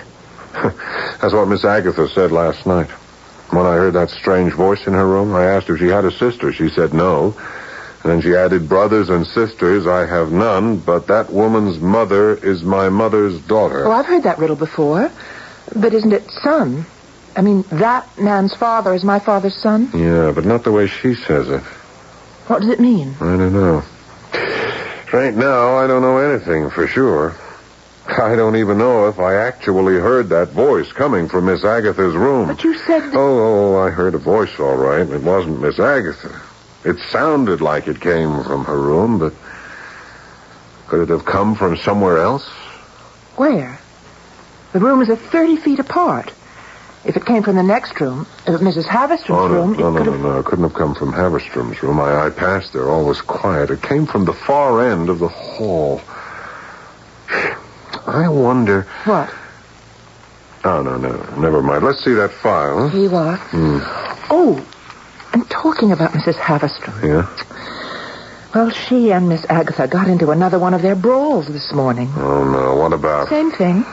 Miss Agatha still insists that the gold locket Haverstrom wears around her neck is hers. You know, the one with the picture of Haverstrom's father in it. Yeah, what's this? What's this entry here? It's hardly legible. Look, it's some sort of legal document. It seems to be rain damage. Well, what is it? Adoption papers. Adoption papers? Yeah. 1936 or 39. I can't quite make it out. An adoption agency in Greenville Township. That's just across the county line. The name on the document is Milford. Yeah. That first name looks like it could be Agatha. Yeah? You know, I bet if we checked this out, we'd find it's Miss Agatha who was adopted. But it's funny she never mentioned Well, it. she may not know.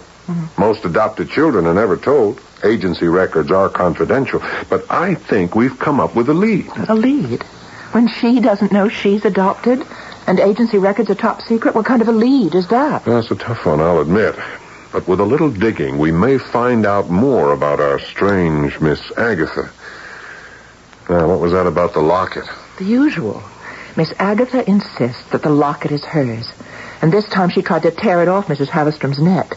And, well, Haverstrom swung her cane at her, but fortunately she missed. That Haverstrom locket? It could be Agatha's, you know. Well, I don't see how. Agatha Milford came here less than a year ago. I mean, look at her record. Here's what she brought with her. Just a few personal belongings, items supplied by county hospital. Oh, no jewelry. I see. Well, just keep Haverstrom and Miss Agatha separated, will you? Yes, Doctor.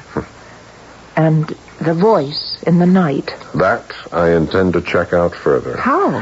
From now on, I'm not making those spooky nightly rounds alone. I don't blame you. Starting tonight, you're going with me.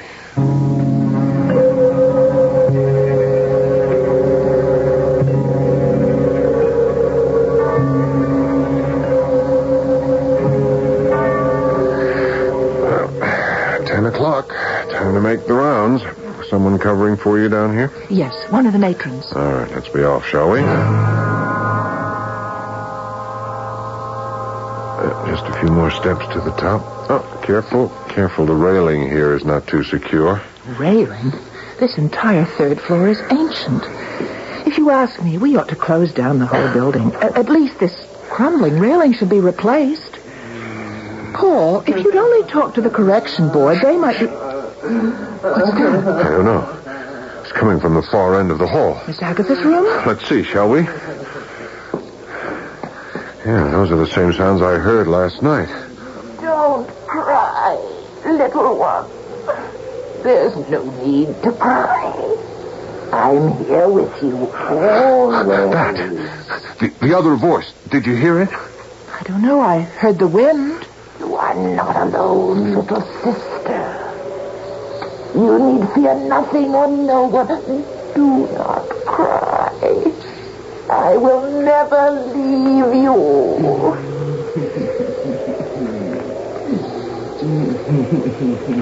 Is it a voice or is it the wind? I can't quite understand the words, and yet... Listen. There's nothing to fear, my little sister. No one will harm you. I've always looked after you. I will continue to look after you until death do us part. It's a weird voice. It's certainly not Miss Agatha's. Please. Tell me, little sister, why do you weep? Is it about the locket? Your locket? The one that's been taken from you? Is the locket. That Havistrom woman still has it. She tried to kill me. I wish she were dead. She's talking to herself about that fight she had with Mrs. Havistrom this morning. Or is she talking to herself? I want it, sister. I want it. That locket is mine. Mother gave it to me. You were there. You remember? Yes, I remember, little sister. The locket is yours. And you shall have it. I promise. Wait. Don't go. I must, little sister. I must. The voice. Listen, it's fading. Quick, open the door. I can't. It's locked. The keys. Use the keys. Sister, please. Come back. Damn it, the keys. I don't have them. Miss Agatha. Miss Agatha, it's Dr. Thurman. Let me in. No, doctor, go away. I'm asleep. I must rest. Please, Miss Agatha, Nurse Palmer is with me. I must talk to you. Please. Please let us in.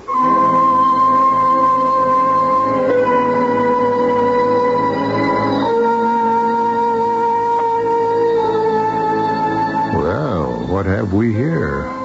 A ghostly, disembodied voice that makes nightly visits to one of the lonely inmates of Greenbrier Sanatorium? Has Miss Agatha invented an older sister to console her in her loneliness?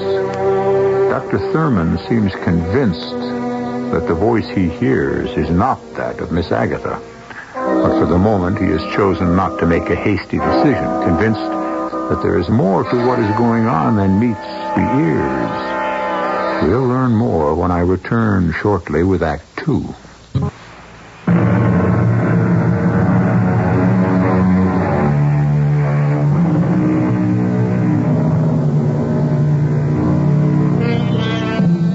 Over 600 years ago, back in the 15th century, two scholarly monks compiled a book of horrors called Malleus Maleficarum, a definitive study of mental illness that proved conclusively that the poor tortured souls chained in the snake pits were not ill, but unwillingly possessed by demons and witches. Two cures were suggested by these enlightened scholars. cleansing fire to be used against witches, and torture on the rack to discourage invading demons. It is recorded that both of these cures worked permanently. But that was yesterday. Morning has come to Briarwood. The strange voice that haunts the third floor still remains a mystery. Dr. Thurman is seated in his office, recording the case history of the frightened, uncommunicative Miss Agatha Milford. The possibility of schizophrenia exists. Further testing is called for. Oh, yes, come in. Hey, good morning, Doc. How's it going? Oh, Connolly, I'm just taping more about that strange experience I've been telling you about. Hang on a minute, I'll shut off this tape recorder. You know, that's a great way to keep records. Yeah. I've been meaning to buy one of those gadgets for the agency. How's our suspect, Miss Agatha, doing? Oh, please, let's not refer to her as a suspect. She's a patient, one we know very little about. That's why I called you in. Did you have any luck tracing those adoption papers, or is the agency still in existence? You know, you're lucky, Doc. That adoption agency is still in existence, and I was able to get a look at their files. I got it all right here. I appreciate the effort you're putting into this. Well, you're an old friend, Doc. For clients, we do the possible. For friends, the impossible. Thanks, Connolly. Would you let me see the file? Now, hold it. This is a favor, right, Doc? So why don't you let me read it to you? Feed you a clue at a time so as I can get more than just one pat on the back for being so clever. Yeah, sounds like you hit the jackpot. Yeah, kind of. Now, to understand this complicated dossier, we'll have to start here on page 7 and work our way backward. Connolly. Relax, will you, please? Now, let's see. First, we have the patient's transfer from Greenfield to Briarwood, the newspaper clippings, then the murders. Murders? I'm coming to them. Here we are. Milford, Agatha, natural parents. Natural? Your hunch was right, Doc. She was adopted. Then the name of the child on the adoption papers, the name we couldn't read? Agatha Ann Milford. Adopted daughter of Charles and Henrietta Milford. Her real mother was named Mason. Carrie Lee Mason. She worked as a lab technician at Mercy Hospital. That's where the child was born. A few months before the trial took place. Trial? Yeah. It seems Miss Agatha's mother was some sort of nurse's aide at the hospital, took care of terminally ill patients. And she was a very sympathetic woman. Unfortunately, too sympathetic. What does that mean? Well, according to these newspaper clippings I dug up at the library, dated September 1939, the supposedly kindly Mrs. Mason was accused, and later convicted, of the murder of 6 of her patients. She simply turned off the oxygen supply and let nature take its course, which, of course, was inevitable. Only the jury judged it to be murder in the first degree. Oh, poor woman. Watching those patients suffer day after day. Wasn't the pressure that she was under taken into consideration by the court? Ah, but that's just the point. Evidence in the trial showed that she was under no pressure at all before, during, or after the murders. According to her testimony, she just, followed orders. Orders? She said a voice told her to do it. It's all here in this newspaper account. It seems our Mrs. Mason heard voices in the night. Voices that calmed her and comforted her in times of trouble. And voices that told her how to comfort others. Good Lord. Like mother, like daughter. What? Oh, no, nothing. Go on. What else do you have there? This woman, Mrs. Mason, Miss Agatha's mother, did she have any other children? Other children? Yeah, sons, daughters. Particularly daughters. A girl, perhaps, older than Miss Agatha. Oh, at least not according to the records I've dug up. Mrs. Mason had no other children. Miss Agatha was an only child. Are you sure? It's important. Could there possibly be a sister, an older sister? Oh, you mean that voice you've been hearing, huh? I'm sorry, Doc. There's no answer on that. When the Mason woman was sent up for the murders, her child was put up for adoption. Miss Agatha, that is. Her only child. Now, of course, there are skeletons in every closet if you want me to dig deeper. Yeah, I wish you would. Well, sure, old buddy, I will. The easy way out is to classify Miss Agatha as a schizophrenic. You mean that Miss Agatha and her sister may be the same person? Yeah. Only you don't really believe that. No, not after the studies I've made so far. There are reasons too complicated to go into. Yeah. Well, if I can be of any help... Thanks, you have been. Oh, by the way, is there a picture of Miss Agatha's father in those clippings? Yeah, I believe there is. Wait a minute. Yeah, here we are. Nice-looking guy. Yeah. Mustache, long sideburns. Looks like Valentino, huh? Why? Oh, we've had a little dispute over a gold locket. It belongs to Mrs. Havistrom. Inside the locket is a picture of her father. Miss Agatha claims the locket is hers. Well, here, take the picture. Compare it. That'll take care of one problem. I hope so. I've had to lock Miss Agatha in her room. I had a padlock installed last night. At least I know she'll be safe until this petty bickering is over with, and we can try to trace that strange voice we've been hearing. Well, if you hear two voices coming out of there now, you'll know it's just another case of schizophrenia. Yeah, I hated to have to do it. Miss Agatha is not a violent person. She must have been terrified when Mrs. Havistrom swung that cane at her. Oh? Sounds to me like you locked up the wrong patient. Mrs. Havistrom is not violent by nature. Look, there's too much to explain. If you'll let me have that photo, she'll prove once and for all who the owner of that locket is. Oh, excuse me. Sure. Dr. Thurman speaking. What? When did it happen? Miss Agatha, where is she? I see. Yeah. I'll be right there. We won't need that photo after all, Connolly. Mrs. Havistrom is dead. What? Dead? The third floor railing. It's needed repairs for months. The poor crippled old woman must have leaned against it. She just fell to her death down 3 flights of stairs. Well, look, could she have been pushed? Look, I'm sorry. I can't discuss this any further. I gotta get to the infirmary.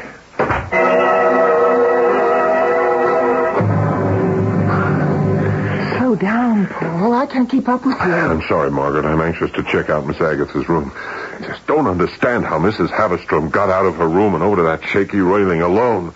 Where was the third floor matron, huh? She was called away for a few moments. I've told you never to leave the third floor unattended. She was only gone for a short while. You heard me tell that to the police. They're taking the body away. When this gets out, Margaret, I just can't understand what happened. Oh, come on. Let's get to Miss Agatha's room. All right, Doctor. I'm sure you'll find everything in order. Door locked since last night, as per your instructions. Padlock on, also locked. I don't think so, Miss... Connolly, what are you doing up here? Just a little checking, Doc. What I found isn't too pleasant. Who is this man? I'm sorry, Margaret, this is Charles Connolly, detective. Detective? Private detective, a friend of mine. He's been checking into Miss Agatha's background for me. Whatever for? I wanted to find out more about her. I told him about the argument she had with Mrs. Havistrom over that locket. That Havistrom woman didn't fall down that flight of stairs by accident. What are you trying to say, Connolly? The woman was dragged from her room and tossed through that rotted railing. She was murdered. What? And I didn't say anything in front of the police. I mean, they accepted it as an accident, but someone carried her to that railing and pushed her over. My guess would be Miss Agatha. But that's impossible. She's been locked in her room since midnight. Well, that remains to be seen. Where's the room? At the end of the corridor. But even if she did get out, she couldn't lift a 200-pound arthritic patient like Mrs. Havistrom. The woman wasn't lifted. She was dragged along the floor. I found black heel marks leading to the edge of the stairs and the end of the broken railing. Let's get to her room. Okay, right with you, Doc. How could Miss Agatha get out of her room? It was bolted from the outside, reinforced by a security lock. It just doesn't make any sense. Well, I'm afraid there's just no other answer. There's got to be another answer. Huh? Up ahead. You see that room at the far end of the hall? Huh? Well, that's Miss Agatha's room. And even from here you can see that the padlock is still on and it's still intact. Well, I'll be... Yeah, not a mark on it. It looks okay. It's solid, sturdy. Who has the key? I do. If you gentlemen will step aside.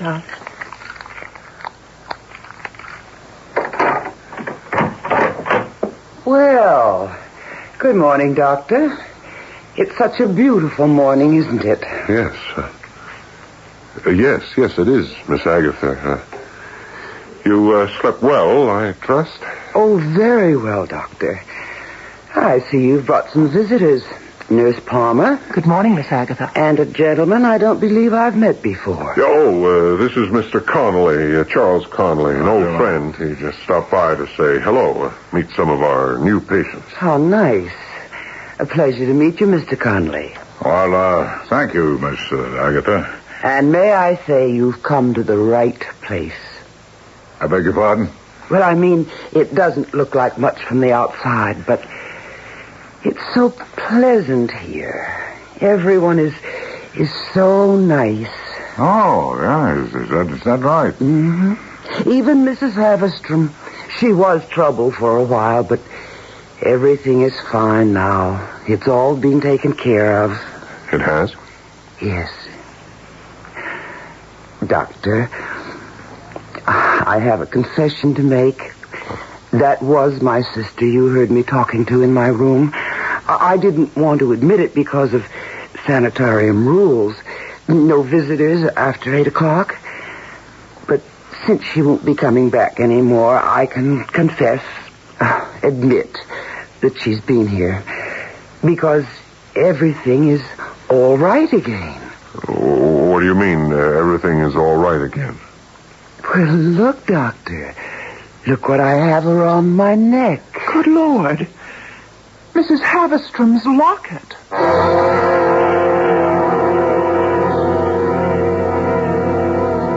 Despite evidence to the contrary, Dr. Thurman still insists that his initial psychological diagnosis of Miss Agatha was correct.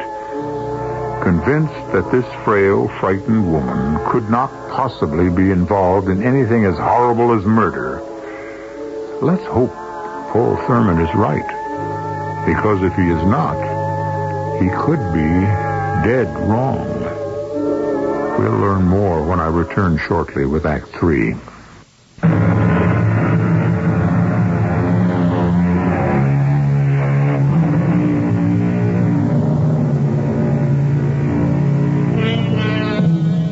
The strange death of Mrs. Haverstrom at the Briarwood Mental Institution could, by those untrained in psychiatric research, be simply diagnosed as madness.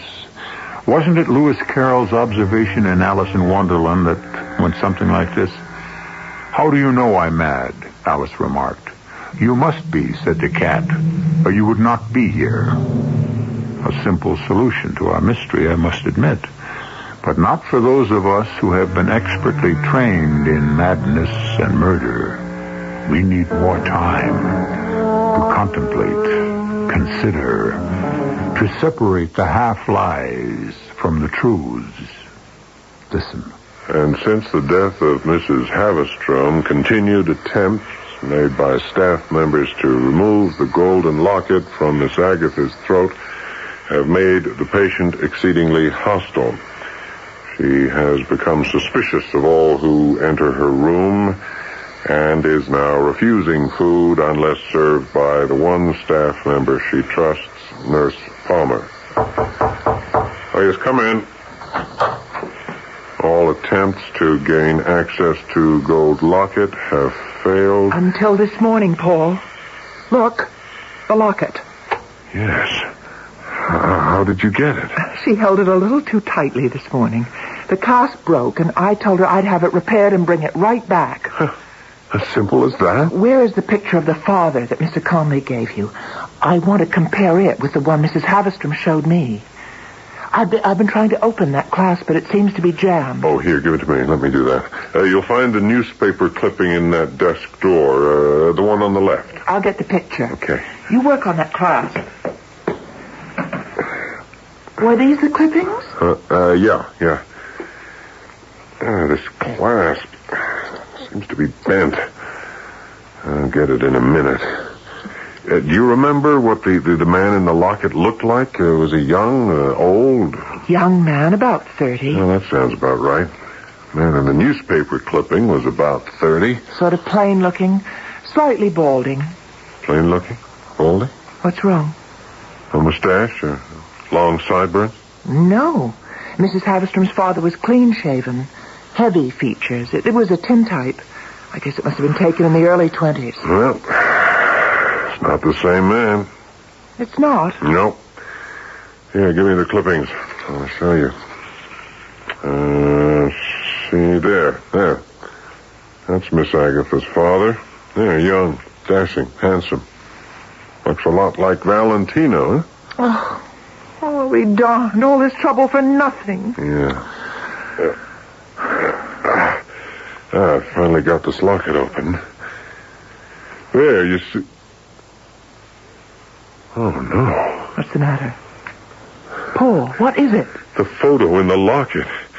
It's neither the man you described nor the man in the clipping. It's a photo of a woman. An old woman in her 80s who looks exactly like Miss Agatha.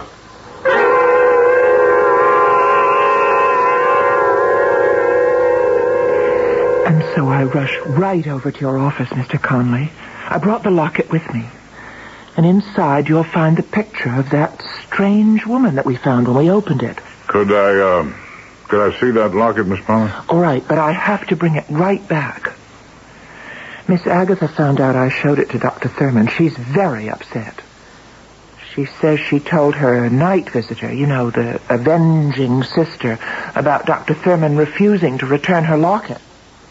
Which means he's next on her list. Or somebody's list. Can I look at that locket, please? Oh, yes, of course. Here. Thank you.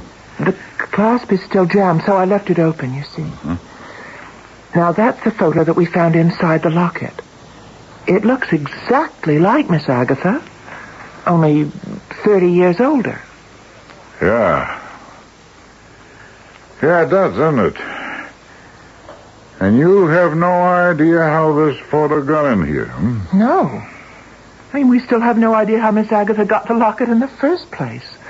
The last time I saw it, Mrs. Haverstrom was wearing it. Yeah, I know. And when Mrs. Haverstrom fell through the railing to her death down that flight of stairs, Miss Agatha was locked in her room. How many keys are there to that padlock? You still insist Miss Agatha had something to do with Mrs. Haverstrom's death.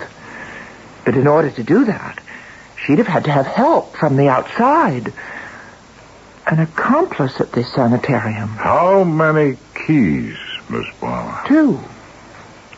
Mine and Dr. Thurman's. Oh. Since Dr. Thurman is an old friend of yours, I suppose that puts me in the category of being a prime suspect. No, I didn't say that. You did.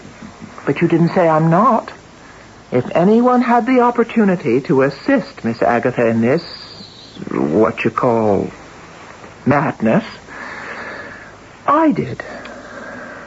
Yeah, Miss Palmer, I've thought of that. I mean, you turned the 3rd floor over to a matron that night, right? Then sent her on some sort of errand. What do you mean, some sort of errand? We have a diabetic patient under our care, Mr. Conley. I sent the matron to give that patient an insulin shot. Was the patient on the 3rd floor? No. No, she's in Ward 1 on the main floor. Then that would leave the 3rd floor unsupervised, huh? And it would give you time enough to accomplish whatever you wished. Unobserved. I resent this. Time enough maybe to smother Mrs. Haverstrom with a pillow, drag her to the top of the stairs, and toss her to her death through the rotted railing? Is that an accusation? No, Miss Palmer. It's just a theory. All right. And how do you explain the locket that we found around Miss Agatha's neck? Well, you have a key to her room. You could have slipped in, placed the locket around her neck while she slept. And the photo, Mr. Conley? I assume you have an answer on that, too. Where would I have gotten a photo of an old woman who looks exactly like Miss Agatha? From one of the newspaper clippings I left with Dr. Thurman, the Carrie Lee Mason file. A duplicate of the one I keep here in my desk drawer. Would you like to see the clipping, Miss Fowler? A recent clipping? Mr. Conley, I've been patient until Here now, is what Carrie Lee Mason looks like today.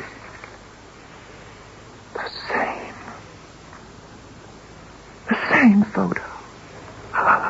It's exactly the same as the one in the locker. Oh, not quite, Miss Palmer. You see, the prison guards have been cut away to make the photo fit in the locket frame.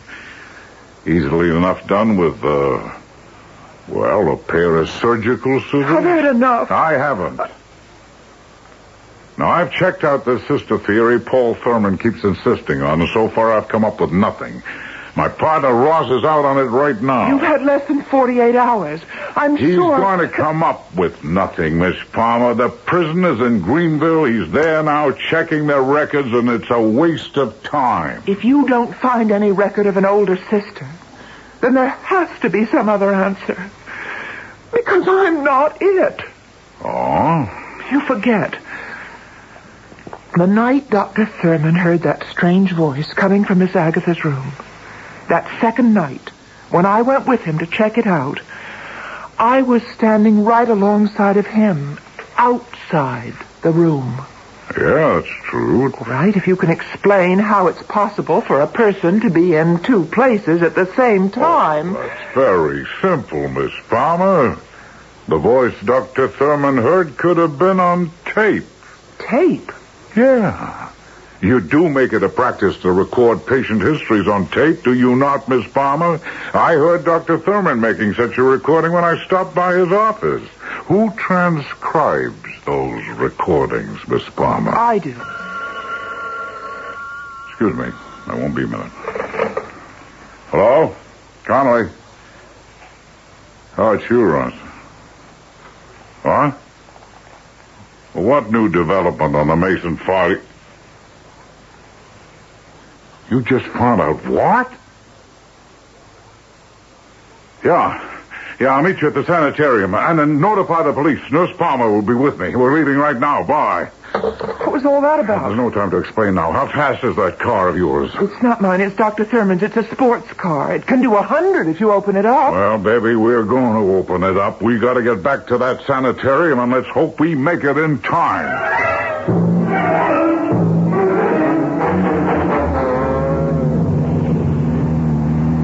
Please slow down. Just hang on, Ben. Hang on. I've been hanging on for dear life. If anything happens to this car, I'll never hear the end of it from Dr. Thurman. I'm not worried about the car, Miss Palmer. I'm worried about Paul Thurman. Dr. Thurman, why? Look, you never told me what... There's a turn up ahead. Hang on. I was saying...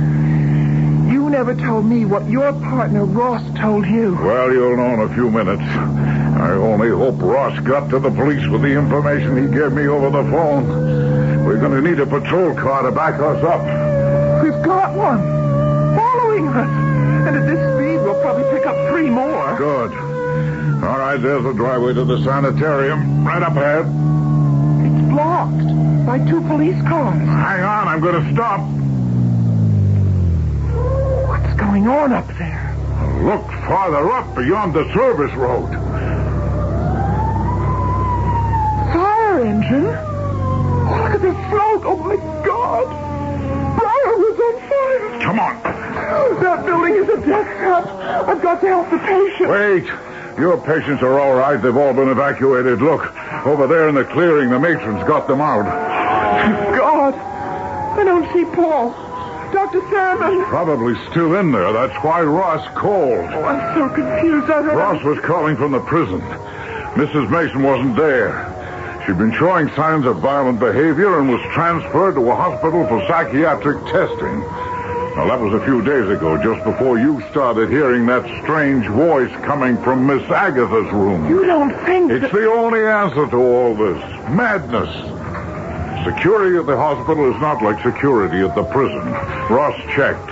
They've been looking for her since Friday. I think she's here. Here? But how would she find out? I don't know, but somehow she did.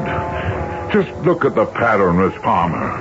Patients warned, evacuated in time, everyone out safe but Paul Thurman. Now remember, Mrs. Mason considered herself a humanitarian. I believe she set that blaze to destroy Briarwood and the man who kept her daughter prisoner there. Hey, he's right, Margaret. I saw her. I saw the face in the locket. She burst into my office, smashed everything she could get her hands on. Within moments, everything was ablaze. Paul, are you all right? Yeah. I managed to get out somehow after I released Miss Agatha from her locked room. That poor, crazed woman is still in there. Last time I saw her, she was clawing her way up the blazing staircase, calling out, "Where are you, little sister? Don't be afraid. Mother is here." The place is an inferno. We've got to get her out of there. It's too late.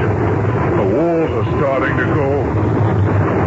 Oh, she's still in there. She's a goner.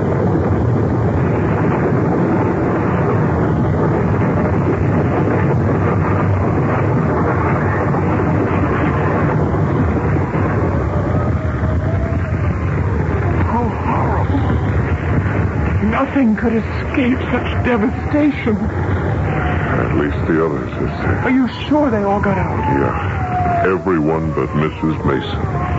I don't understand. What made her do it?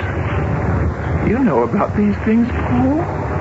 What brought that woman here? What drove her to such total destruction? She couldn't help herself, Margaret. Intellectually, she may not have known whether Miss Agatha was her daughter or her sister. But emotionally, instinctively, she knew. She was driven by one of the strongest forces in nature. Love.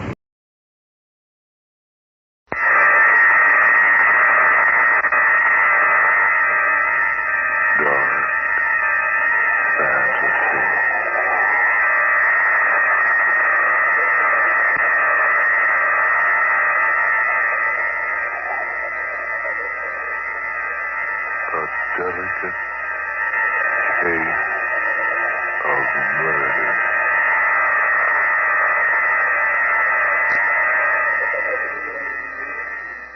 At 2 a.m. I say, Winstead, will your wife be down shortly? Yes. Laura promised a special seance from Miss Keaton here at 2. Yes, and I can hardly wait. I've always been so curious about things like this, but I've never attended a seance before. Well, I assure you, Miss Keaton, you'll find it most fascinating. I've been watching Laura practice for almost 5 years. She makes more progress with every sitting. It's absolutely astounding what she can do. Isn't it, Winstead? Yes. Quite. Oh, yes. She really didn't know she had the power, until about 1937. Remember, Winstead, the penthouse party? Who gave the beastly thing? Do you remember? Yes, I remember very well. It was Quentin Ramsey. Oh, yes, that's who it was.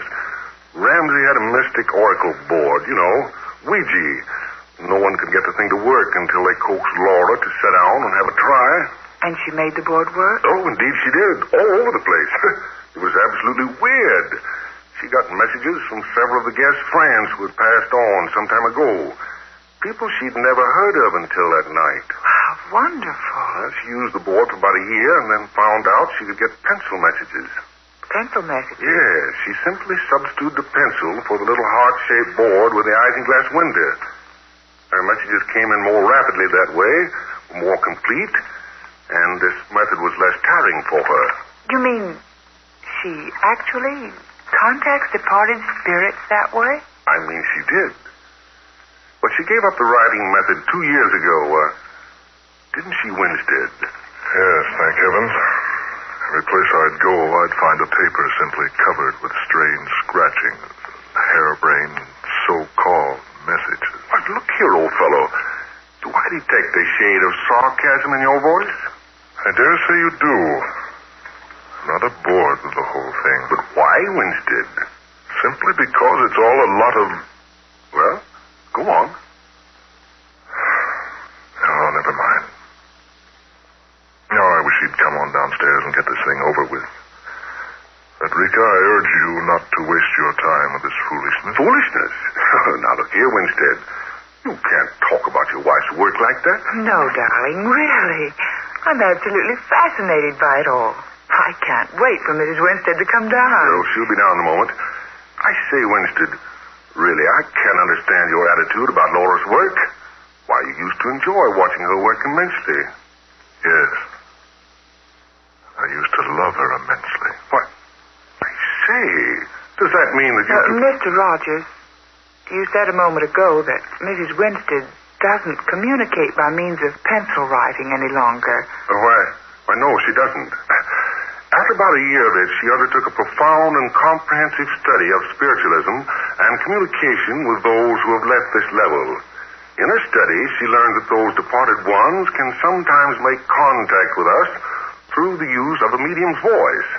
She began very slowly at first, lying relaxed on a couch, eyes closed, and eventually her contact began to use Laura's own voice for their messages. And that's what she'll do for us tonight? That and more. More? Oh, yes.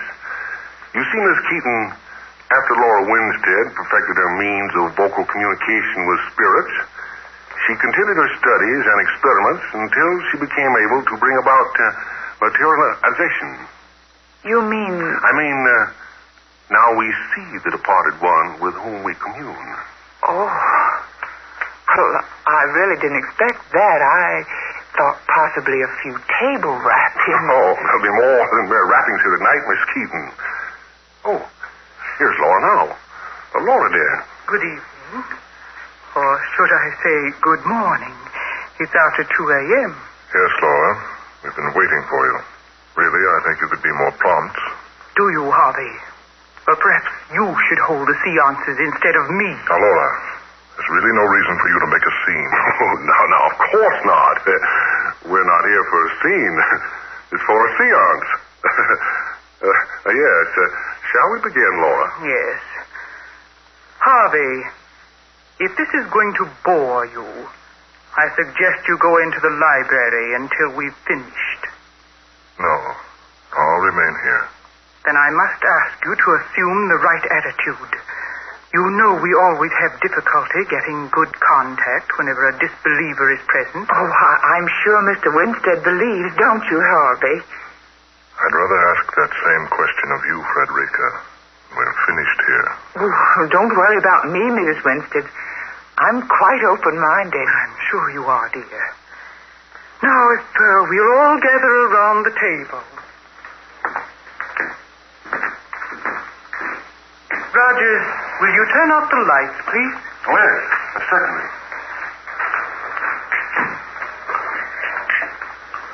There we are. Now we'll all... Oh, what's that? What's wrong? What happened? Never mind, Laura. Federico, are you all right? Oh, yes. Yes, of course she is. I merely missed my chair and bumped into hers. So sorry, Miss Keaton. Oh, I'm sorry, too. Please forgive me, but I was startled for a moment. There now. We're all settled. It was entirely my fault, Miss Keaton. I'm terribly sorry. It's quite all right, Mr. Rogers. Is everyone quite ready? Yes, Laura. All ready. Shall we begin any time now? Harvey, we will begin when the opportune time arrives. Let me tell you once again that if you are impatient, it will be best that you will leave us. Oh, no. No, Harvey, please don't go. Don't worry. I have no intention of leaving. You please all join hands. Roger, give me your hand. Miss Keaton, yours, please. Now you two clasp hands with Mr. Winstead. Yes, I understand. Harvey, where's your hand? Oh, there it is. All set, Laura. Now, whatever happens, no one is to break the contact. Is that perfectly clear? No one. We will soon make communication with one from another level. Where will we see this? I must ask you to be very quiet, Miss Keaton. No one is to speak. And when the materialization takes place, please do not utter a sound unless it addresses you personally. We're gathered here to commune with whomsoever wishes to contact us. We've gathered with open minds and with a unity of purpose. If there is someone who wishes to speak to us, or any one of us, will he or she please make herself known? Is someone seeking contact? Please knock twice for no, thrice for yes. Do you have a message for someone present? For me? No. For someone else who is present here? Do you wish to speak through me? Do you wish to show yourself to us?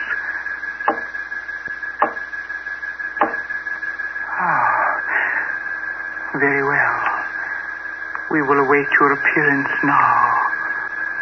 When you are ready to speak through me, please begin.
Turn up the lights, Roger. Yes, of course.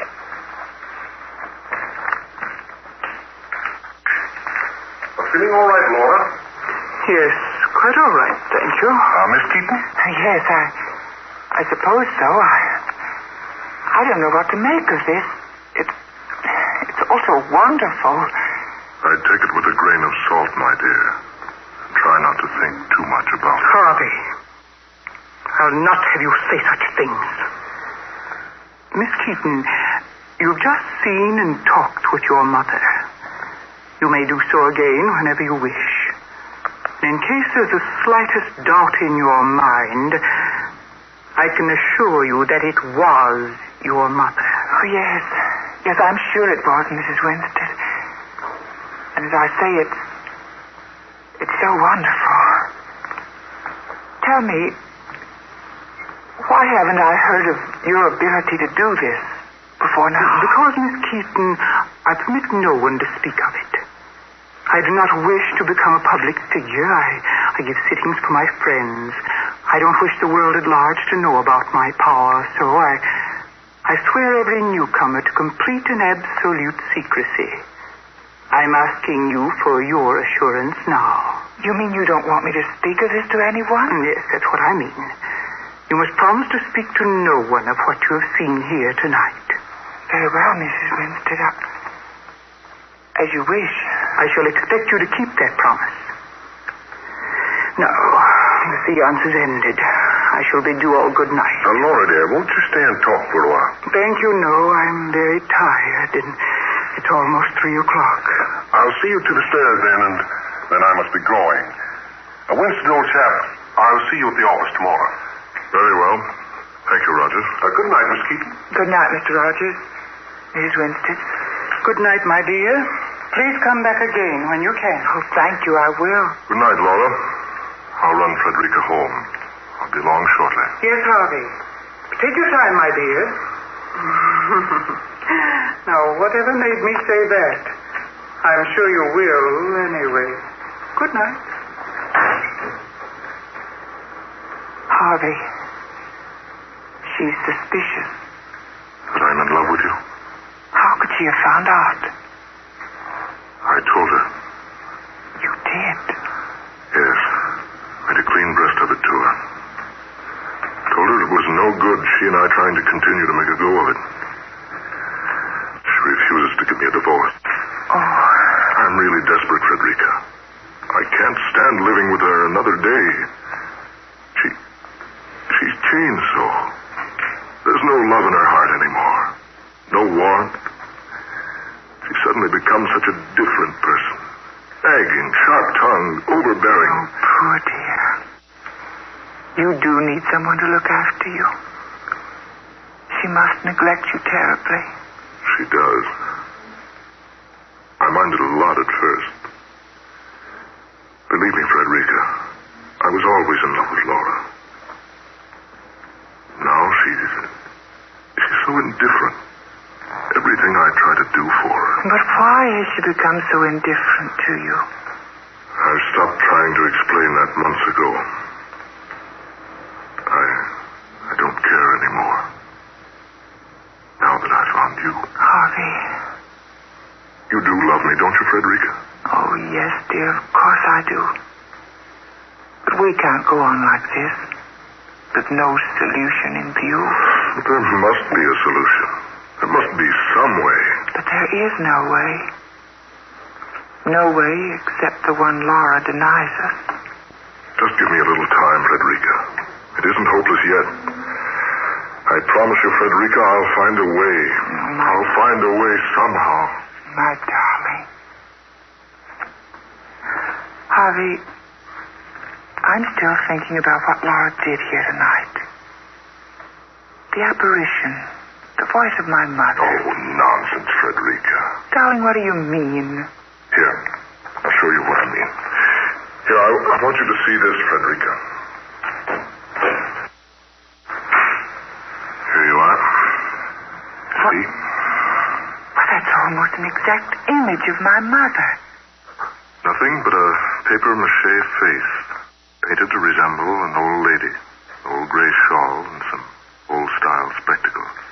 But how does it work? How did she make it appear? Easily. Look, up above there. An almost invisible wire strung across the room. Laura simply releases an electrically controlled lock on this cabinet behind her chair. Since the invisible wire is placed at a single angle, the so-called spirit slips slowly out in front of those sitting at the table. Here. Like this.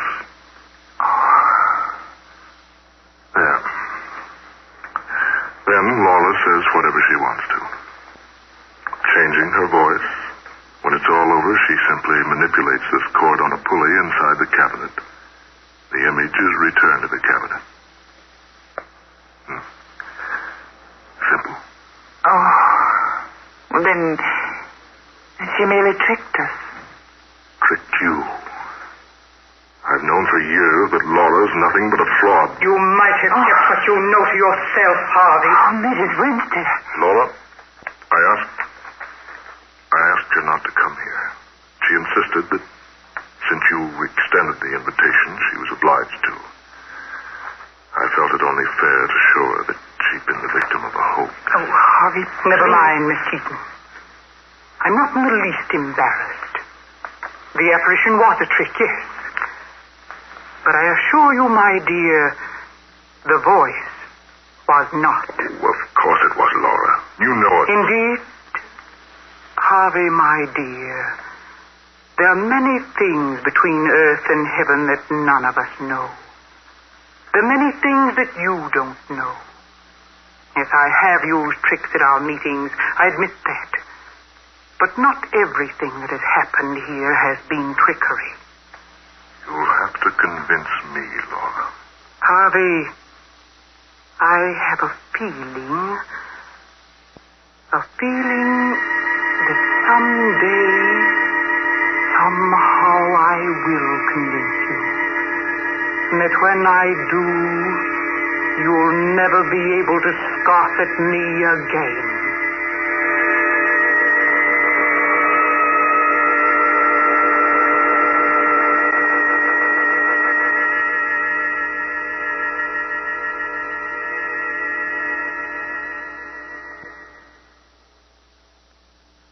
Laura, I'm sorry about last night.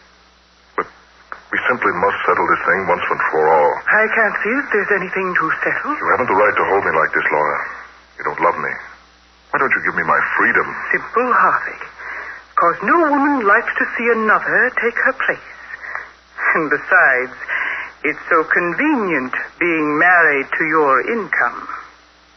You're the most selfish, the most self-centered woman I've ever met. Am I, darling? You certainly are. Laura, all I ask is a divorce.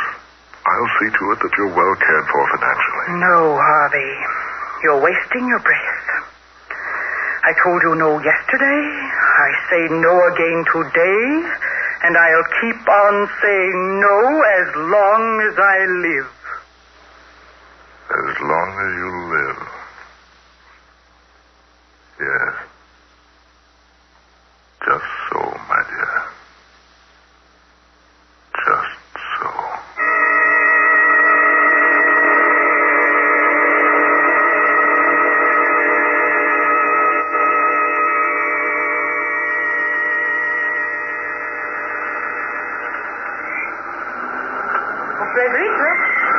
Frederica, darling.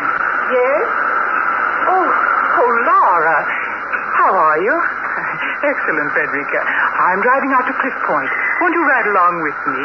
We'll be back by noon. Oh, why, thank you so much. I would like the fresh air. Then come along, Frederica. I need some company, and besides, I want to have a little talk with you.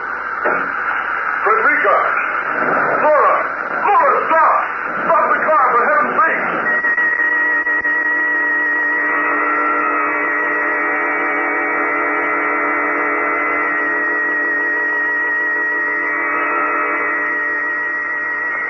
Here's your evening paper. Harvey Winstead's wife dead and plunged over Cliff Point. 2 women forced off highway by unidentified truck driver. Mrs. Harvey Winstead killed instantly. Miss Frederica Keaton expected to die. There you are, folks. Just your evening paper.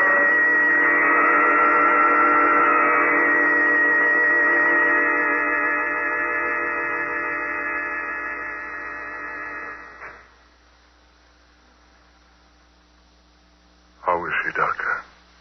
How is Miss Keaton? She's slightly improved, Mr. Winston. Thank heaven. But she's still in a very serious condition. She regained consciousness early this morning after a 10 days coma. She seems to recognize people, but something is wrong with Miss Keaton's nerve centers. For one thing, she can't use her voice. An operation, perhaps? Yes, a very serious one. To require, quite an expense. Oh, hang the expense. Get the best surgeon you know of. I'll pay all the bills, everything. Only Frederica Keaton must recover.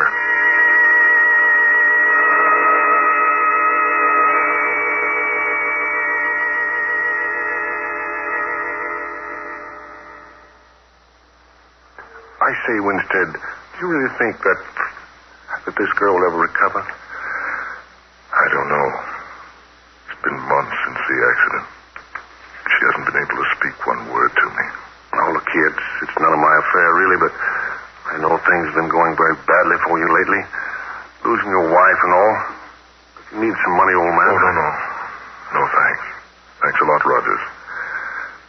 My money's not completely gone yet.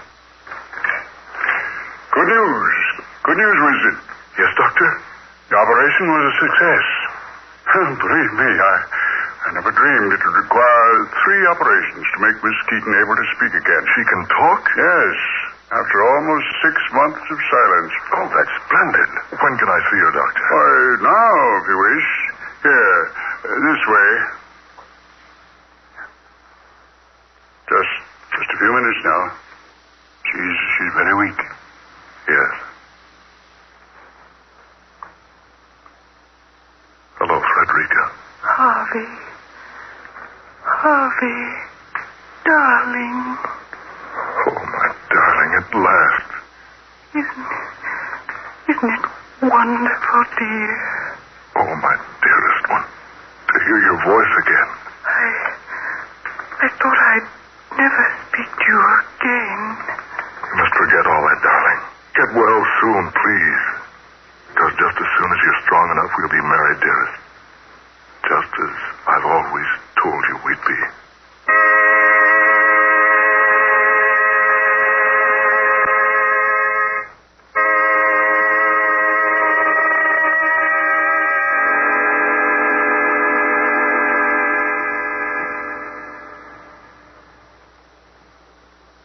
Oh, no. Wait a minute, Frederica. I want to carry my bride over the threshold. Up you come now. There we are. Now. There you are, Mrs. Winston, in your new home at last. Now, how about a kiss from Mr. Winstead's new bride? Harvey, you're always the fool, aren't you? Frederica, darling. Oh, stop it. Stop it. You're so annoying, Harvey. Frederica, whatever's come over you? You thought your problem was solved, didn't you? You thought sending me over the embankment to my death was the solution. I don't understand. Look at me. Whom do you see? Frederica Keaton, yes, of course you do. But whose voice do you hear? Laura. You've been so stupid, Harvey, you hadn't even noticed. It can't be. Are you a believer now? Laura, my wife.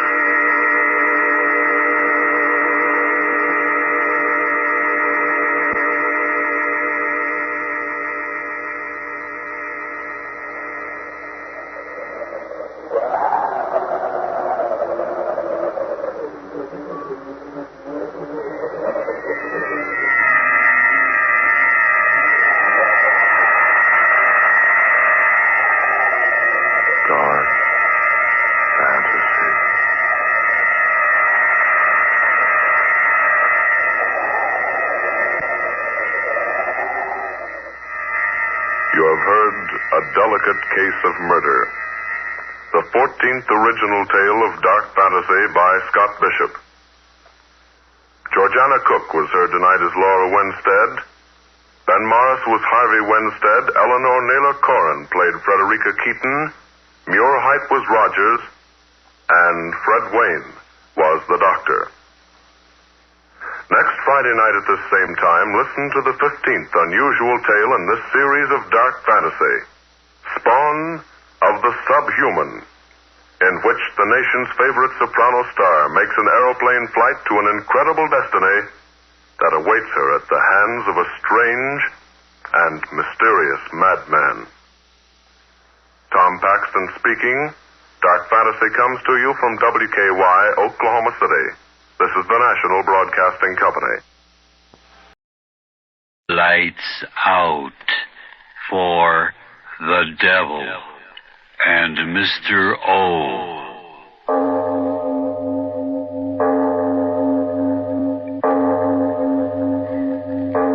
It is later than you think.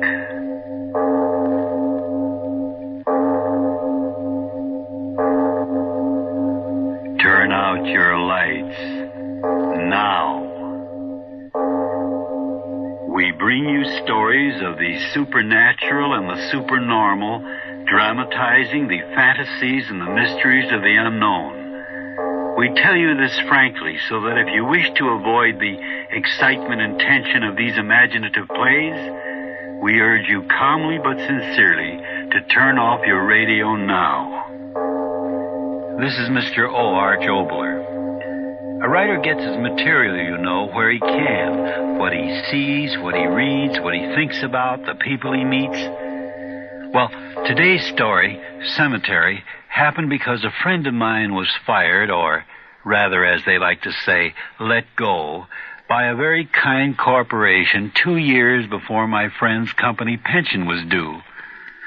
Naturally, I got angry at that injustice, and I wrote Cemetery, which begins after a short interlude message or what have you. Last year, Sea Ventures introduced 16,000 inner-city children to fresh air, learning, and fun in the form of Bear Mountain, Rye Beach, West Point, open-air concerts, swimming, snorkeling, boating, crabbing, and sailing. All of this was done through the use of a floating day campsite, the Bay Bell Steamship.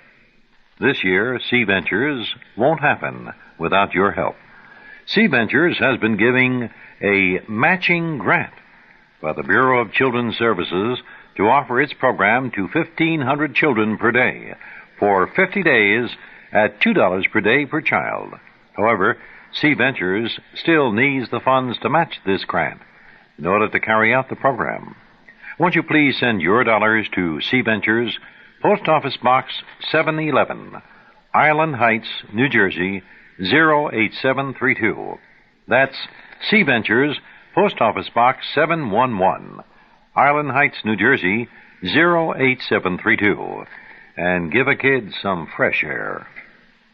And now, if you haven't already done so, turn off your lights now and listen to Cemetery.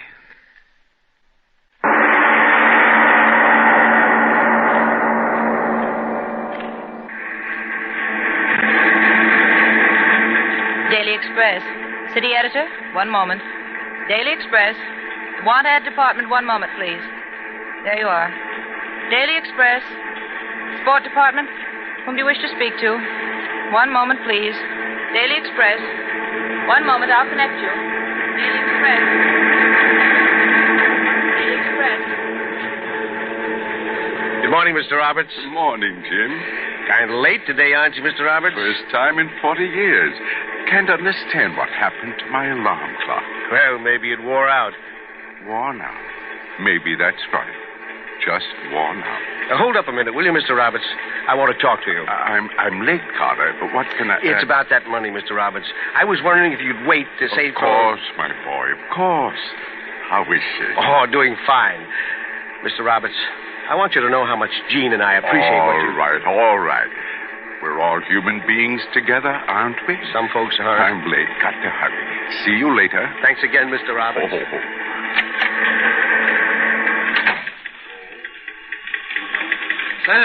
Sam Roberts. Yes, Harry. Have you heard the news? No, was so late, didn't even look at Late? the paper. Why, it's only 2 minutes after. 2 minutes after is 2 minutes late, Harry. Sam Roberts, you're the... Oh, well. Listen, have you heard about Bridge? He's here. Eh? Bridge. Mr. Bridge, the new publisher. Oh, him. Well, that's nice. He's taking things over. Sam, you're not in the least bit interested in the fact that there's a new man on top, are you? Well, I've been here so long, and many have come and gone. But aren't you afraid of... Well, finish it, Harry. Afraid of what? Oh, forget it. That column of yours is all that matters, huh, Sam? Well, I've been doing it quite a number of years. You know, just this morning, I was thinking how fortunate a man I am. For 40 years, things have happened. Wars, peace conferences, depressions, and prosperity. And in all that Mr. time, Roberts, Mr. Roberts.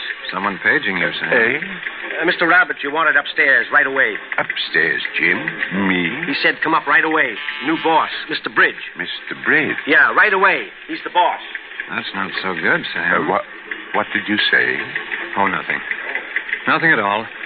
You'd better get up there. Sure. Too bad I was late today. Maybe he's been waiting for me. Take the side steps, Sam. Get up there faster. Yeah, that's right. Thanks, Harry. Thanks. Good luck, Sam. Luck? Why should I need luck? Funny about that alarm clock.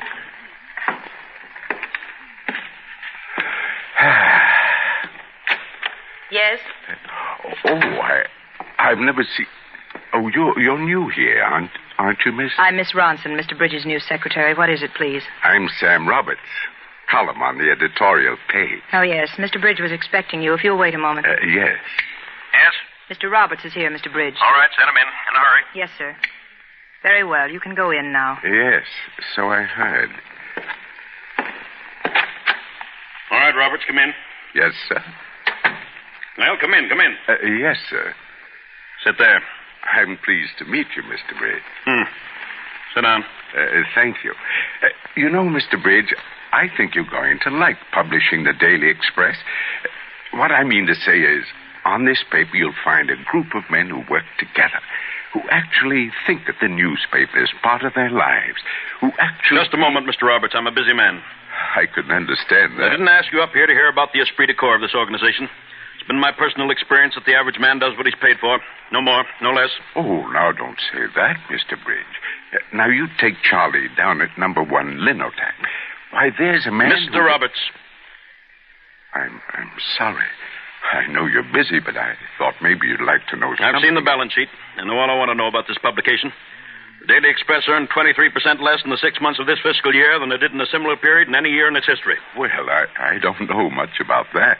But after all, things haven't been going too well any place. You can't blame the men. The men of an organization make money. The men of an organization lose money. And I assure you, Mr. Roberts, that during the next 6 months, this newspaper will make money. Well, that's fine. I'm sure folks... Will you keep quiet? If that's what you want. Mr. Roberts, there comes a time in every man's life when he ceases to be an asset to the organization which hires him. Might as well be frank and tell you that time has come in your career. What did you say, Mr. Bridge? In plain English, what I said was that you're getting just a little too old for this organization. Old? In other words, I'm giving you 2 weeks' notice. Sorry, Mr. Roberts, but that's the way things are. Good day, sir. You mean fired? The cashier will have your check. Good day.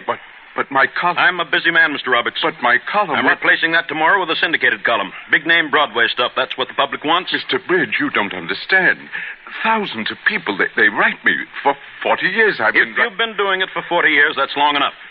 Good day, Mr. Roberts. Mr. Bridge, listen, where should I go? Ever since I was 16, this is my work. I don't know Must I have you shown out, Mr. Roberts? No, I don't want to anger you, but my column... 40 years, I tell Will you... It isn't the money. I'll work for nothing. I'll work for nothing. Now, look here, Roberts. If you Didn't you hear me, Mr. Bridge? For nothing. Just let me be here. Get out of here. No, listen to me. Just a minute more. I have no time. Get out. But my 40 years here, since I was a boy... You've been paid for every day. Then I don't want any more pay. Just let me stay. My work, a man can't live without his work. Get out. Miss Ronson. No, I'll go. I'll go. But before I go, just another word. Well... Who wants me to go? The managing editor or you? Certainly it's my doing. It's my money invested in the paper. It's my right to choose my employees. Let me stay. Oh, what are you going to do? Start playing hearts and flowers? Please. Once and for all, get out of here.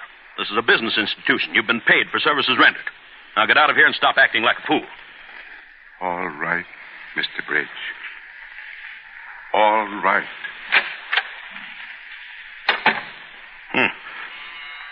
Yes, Mr. Bridge? Go ahead with the rest of them. Get them up here one at a time. Yes, Mr. Bridge. Every man in the organization over 50, understand? Yes, Mr. Bridge. Do you want me to include... What? Miss Ronson. Miss Ronson, what's the matter? Answer me. Crazy little fool screaming like that. Answer me. All right, I'll come out there and see what's the matter. Look here, Miss Ronson. Didn't you hear me? What was the idea of... Miss Ronson, what's the matter with you? The window. Look. Window? What about the window? That old man, Mr. Roberts. Well, he just jumped out.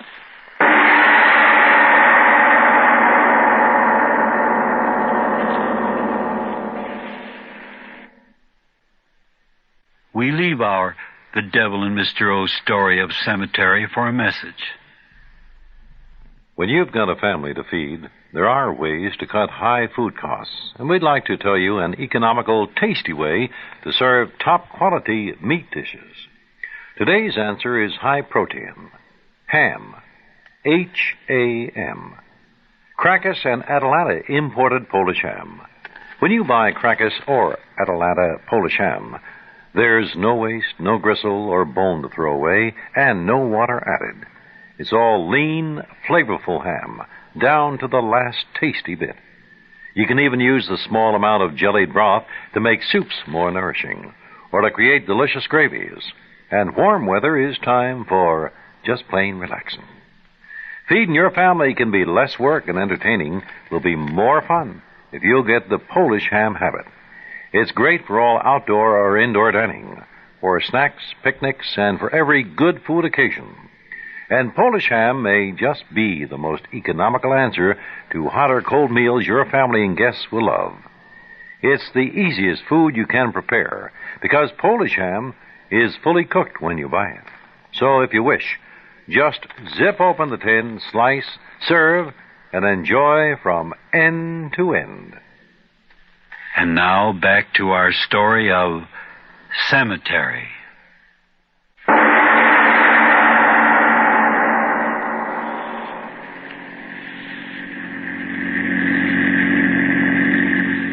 Jenkins? Yes, sir? Why are you taking this road? Well, I don't quite know, What do you mean sir. you don't know? What are you talking about? Well, I mean, it's a shortcut here. No, why didn't you say so in the first place? Sorry, sir. Jenkins? Yes, sir? How soon do you think we'll get to Hartville? About midnight, sir. Well, that wife of mine, she thinks of the blamedest times to... Jenkins! Jenkins, what are we slowing up for? I don't know, sir. The engine... Well, of all the infernal times and places... Jenkins, what's the idea? It ain't my idea stopping, sir. It's the engine. This is no time for cleverness. New car like this stalling, I never heard of such a thing. Get it started quickly. Yes, sir. Well... Something's wrong. No, that's brilliant. Get out, you fool, and fix it. Okay. What's that? I said yes, sir. Oh, the rattle-brained... Well, what are you doing out there? Trying to find the trouble. Well, don't try, find it. No, I better go out and see myself what... Well, have you located the trouble? No, sir. What do you mean, no, sir? Do you know your business or don't you? Don't seem to be getting any spark. The distributors don't... And why doesn't the engine go? What do I pay you for? To stand around lonely roads in the middle of the night holding guessing games? Doing my best. Don't you talk back to me. Get this car started, you incompetent good for nothing, or you're fired. You understand me? Yeah? Okay. Jenkins, where are you going? Jenkins! Said I was fired, did you? Come back here at once. Yeah, I'll come back long enough to tell you that if I could take about 20 years off you, I'll change your face plenty before walking out on you.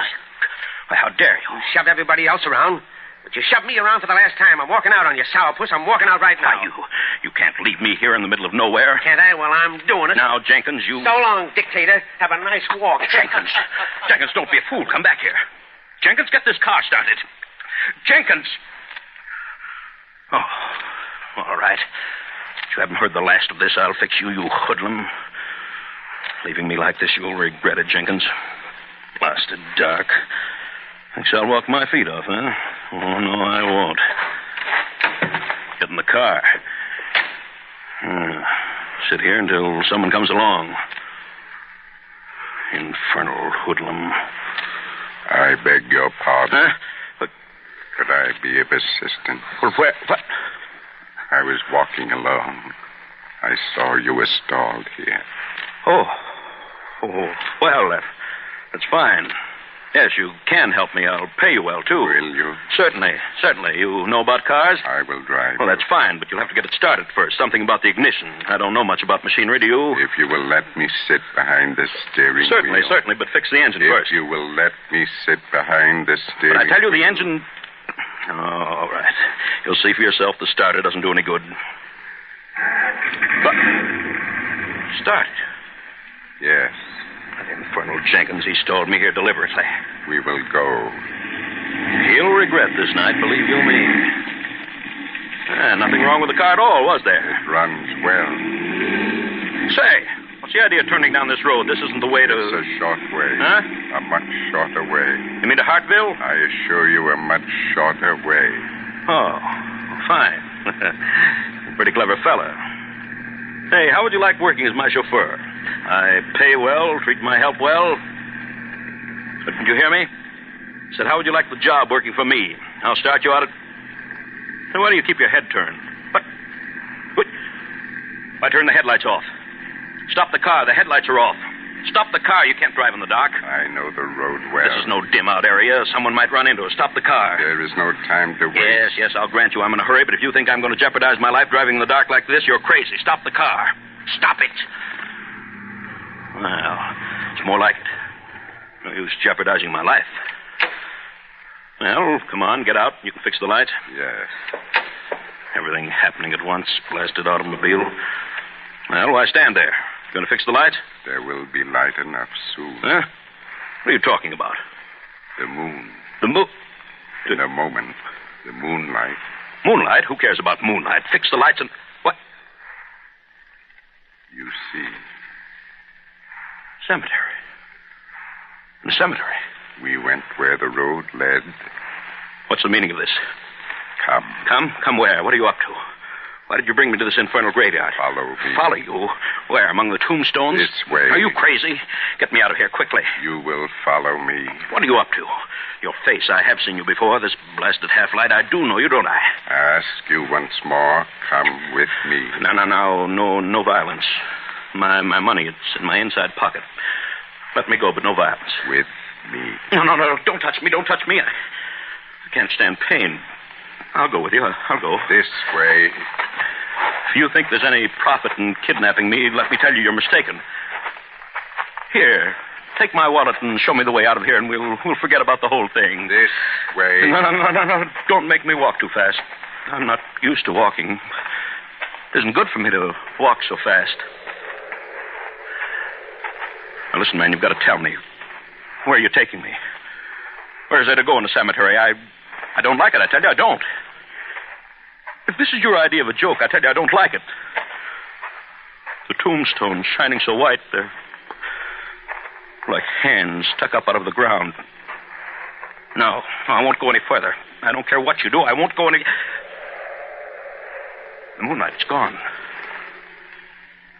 Fellow, where are you? It's gotten so dark. Don't leave me here. Those infernal graves and tombstones. Answer me, where are you? All right. On my way up myself. So infernally dark I can't see an inch in front of me. Doorknob. A door here. What?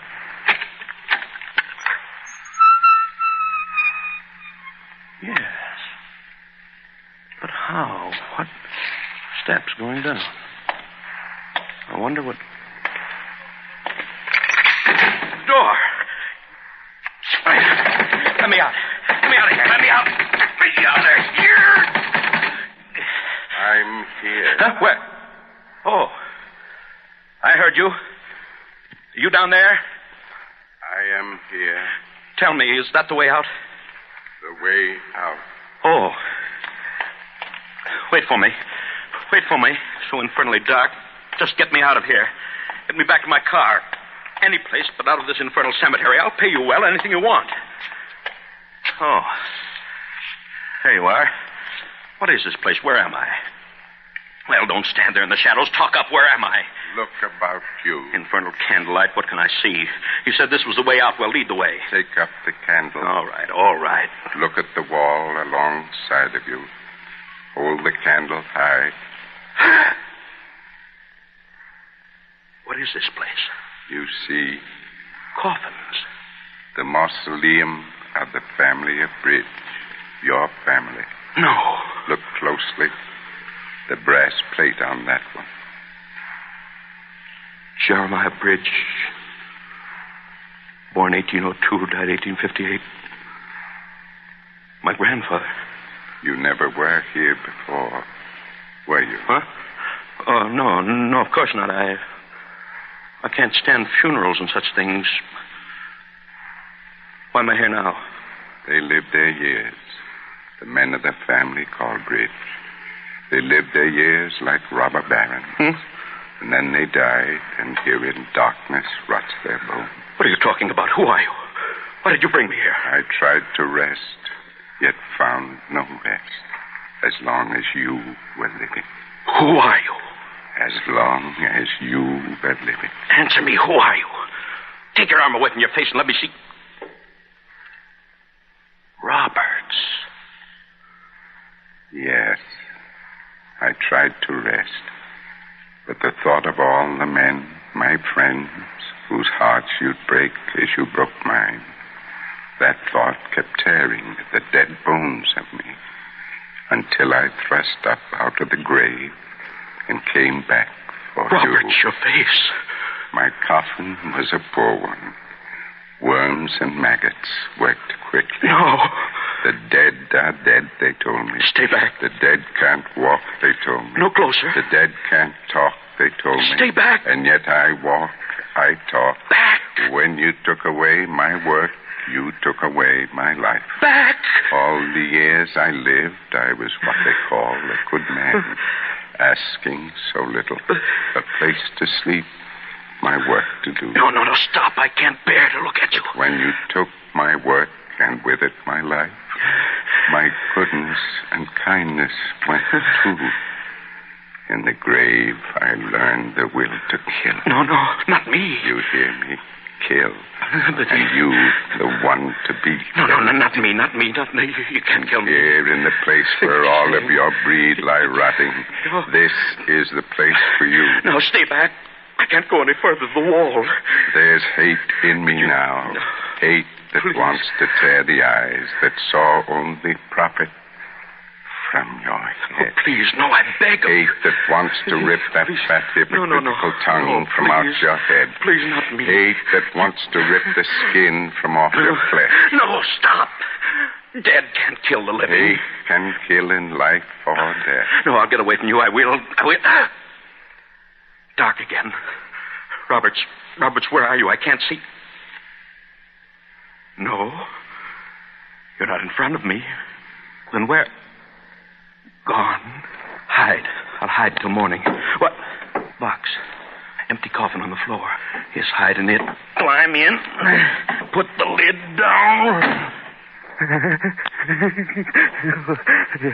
Yes? Never get me in here. Ghosts can't move material things. Never get me.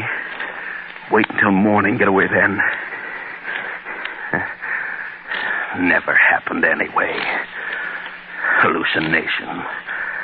Man jumped out of the window. How could he live again? Air. I think air's getting bad. Open the lid and see if he's gone. Can't budge it. He's sitting on it. Robert's holding it tight. Get off. Get off. The air, I'll suffocate. Get off. Robert, get off.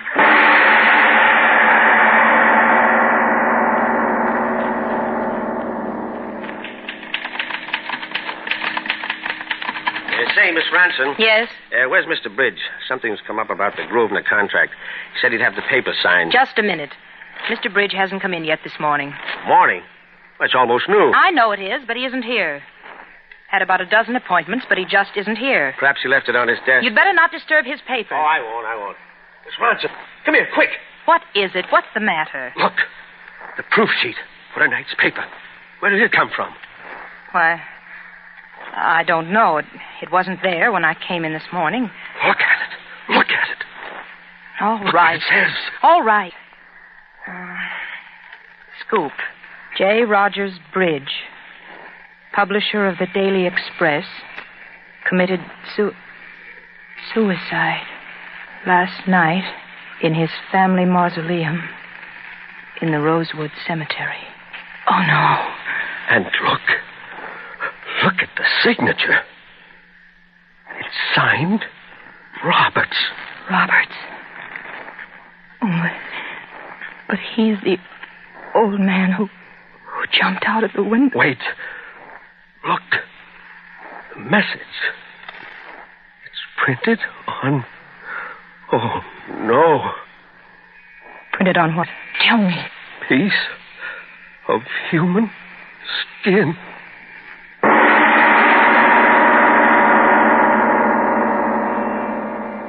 This is Mr. O. Arch Obler. Next time, we've got one of the most intriguing plays we've ever done. We know as the result of the pictures those brave astronauts have brought back that the moon has been powed and popped by meteors for many centuries. Well, if one of those meteors should fly through space, a meteor, a small one in relative terms of those that have hit the moon, say a mile in diameter, should hit right on the Empire State Building, 9 million human beings would be gone. Well, that's all part of the play next week, and we'll discuss that further after your station talks to you. Dr. Campbell Moses, medical director of the American Heart Association, talks about a serious health problem in America today.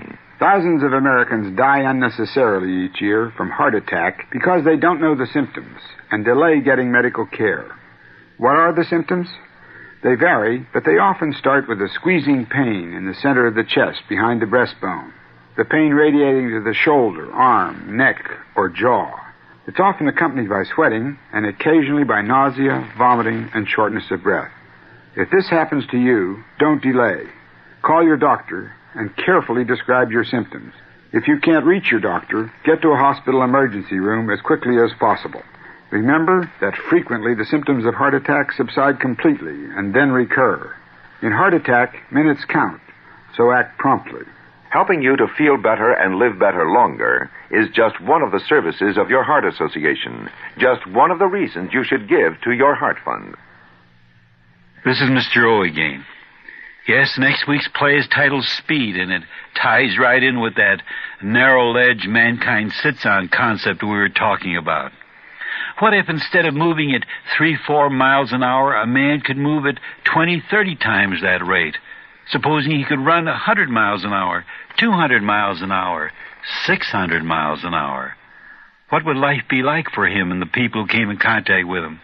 Intriguing? Well, that's happening next time.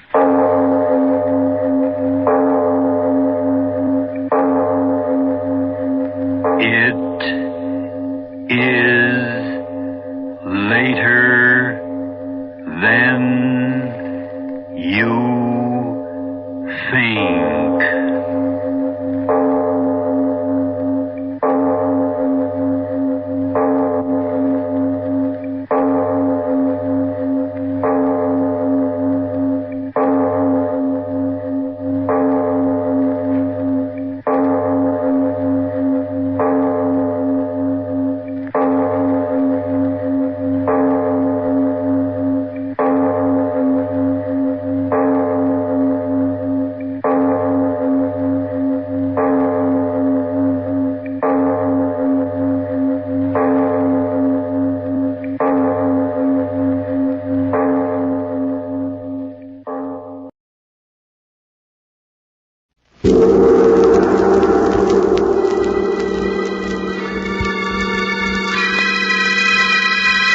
The Seal Book.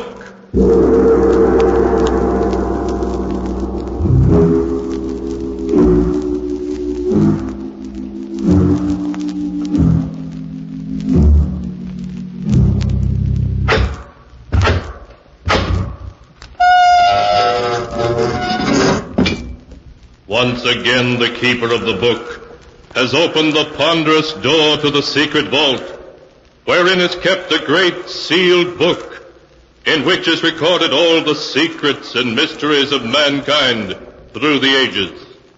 Here are tales of every kind, tales of murder, of madness, of dark deeds, strange and terrible beyond all belief.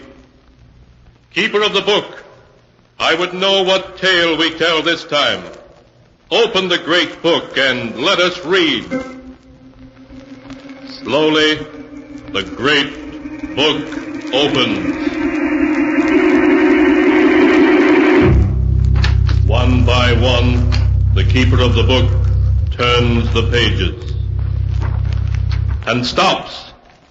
Ah, the strange story of a handsome and mysterious man who, wherever he went, caused fear and grief. A tale titled, My Beloved Must Die.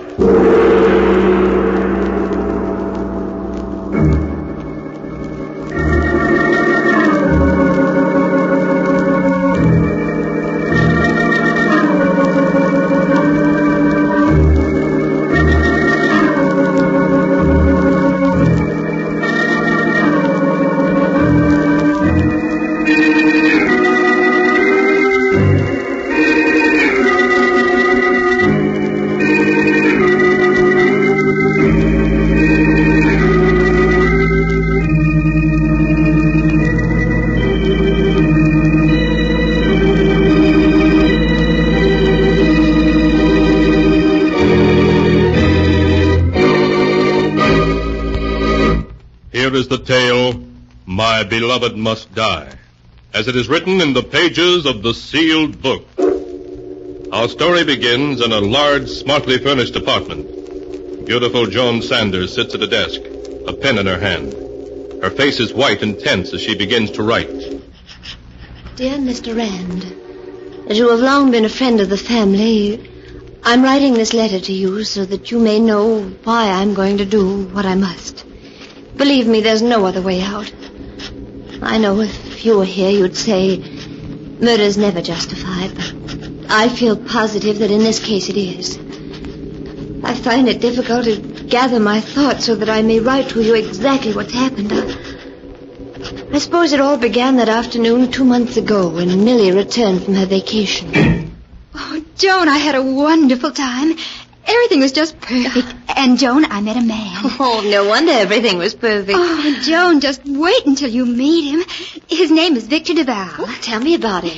Well, to begin with, he's 32 years old, a little over 6 feet tall, very broad-shouldered, is dark complected, and has the most beautiful black eyes I've ever seen. Oh, really, Joan, he's handsome enough to be a Hollywood star. But, Millie, what about Frank? Have you forgotten you're engaged to him? No, but, well, perhaps we aren't really suited for each other. Oh, you grew up together. You know how Frank loves you. Yes, I know, but Frank seems so young and immature. Has Victor told you that he loves you? No, but he will in time. I feel certain of it. Well, promise me, Millie, that until that time you won't break off with Frank.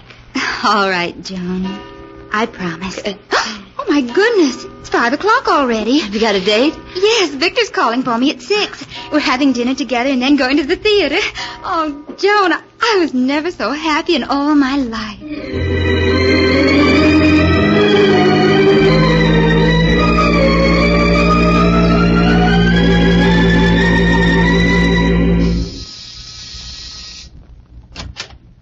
Good evening. You must be Joan, Millie's sister. Yes. And, of course, you're Victor. Come in, won't you? Thank you. Millie isn't quite finished dressing. You'll forgive me for staring, but I didn't believe anyone could be as beautiful as Millie until you opened that door. Oh, you're very kind. Oh, here are some flowers I brought for you. For me? Yes. Frankly, I want Millie's sister to like me. Hello, Victor. Oh, Millie. Millie, you're a vision of loveliness in that white gown. Here. This should go well with it. Oh, Victor. What a beautiful blue orchid. Thank you so much. Just matches the shade of your eyes. This is going to be a perfect evening. I just know it is. Isn't it, Victor?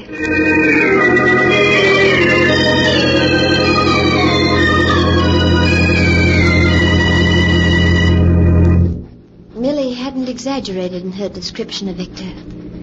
There was something about him that set him apart from other men. It was more than his looks, his voice. Perhaps it was his extraordinary eyes. They were very large, deep, black eyes. And when he looked at you, they seemed to exert a hidden power, an almost hypnotic power. Whatever it was that set Victor apart from other men, you sensed it the moment you saw him. Later that evening, the doorbell rang. I opened the door to find Frank there. Hello, Frank. Can I see Millie a moment, Joan? Well, she isn't here. She's gone out for the evening. Gone out? With DVIL? Well, yes. So that's why she refused to see me tonight. Might have known it. What do you think of DVIL? Well, I only saw him for a few minutes. He seems very nice. You women are all alike. We're all taken in by his good looks and his fine manners. But I tell you, he's not to be trusted. Something strange about him. Strange about him?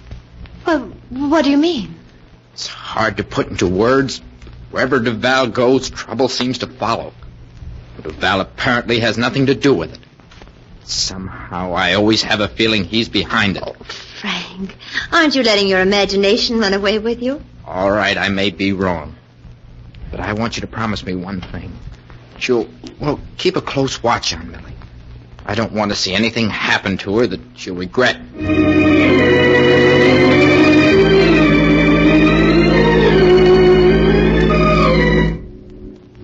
In the weeks that followed, Millie saw Victor constantly. Night after night they went to shows, nightclubs, parties. Millie was rarely home before dawn. Almost overnight she had changed from a sweet, unspoiled girl of 21 to a woman I no longer knew. Life to her had become Victor, and the excitement and gaiety he represented. Oh, hello, Frank. Come in, won't you? Thanks, Joan. Suppose Millie's out with DVIL as usual? Yes, she is. And Frank, I'm worried. So terribly worried about her. Oh. So at last you're beginning to realize that DVIL isn't just another man. There might be something to what I told you. Yes. Well, you have good reason to worry about DVIL.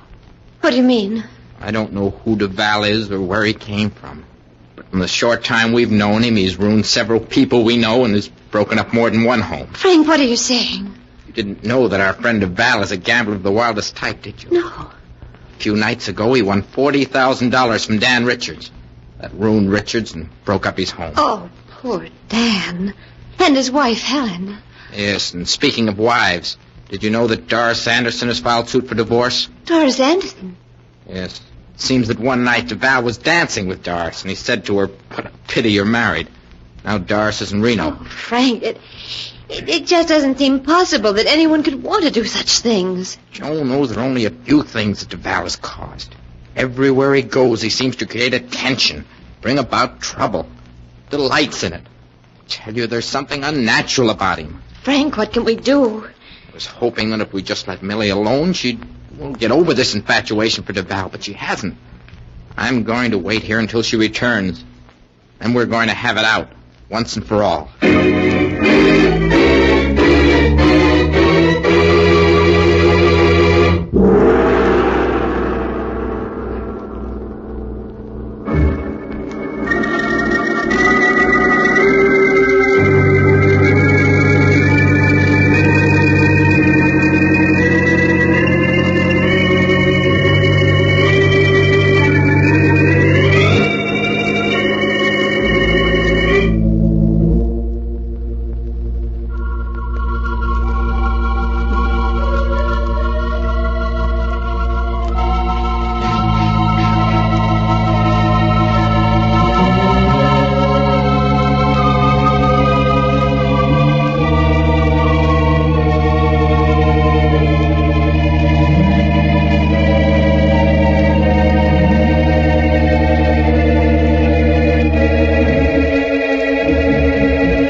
And now to continue the story. My beloved must die, as it is written in the sealed book. The hours slipped by as Frank and Joan awaited the homecoming of Millie and her escort, Victor DeVal. A little after 3 a.m., the door to the apartment was quietly opened, and Millie slipped in, followed by Victor. Good evening, Joan. Joan, I didn't expect to find... Frank, what are you doing here at 3 o'clock in the morning? It's time you and I had a little talk, Millie. Frank, you're not going to lecture me, are you? Millie, you must listen to me. Can't you see what DeVal's doing to you? He's making you cold and cynical like himself. There's something evil about him. His eagerness to create trouble, to see people unhappy. One time you would have despised him. Now you've changed. You've become like him. Oh, really, Frank? You're going too far. Millie, you know I love you. I'm only saying this for your own good. I'm tired of your constantly interfering in my life. I think our engagement's a mistake. Millie, what are you saying? Millie, you don't mean that. No, I love you and I can't live without you. I'm afraid you'll have to, Frank. Here's your ring. We're through.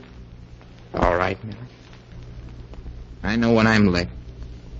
But I warn you, Val will bring you nothing but heartbreak if you don't give him up. Someday he'll stand smiling at you, just the way he's smiling at me now. And then you'll see him for what he really is.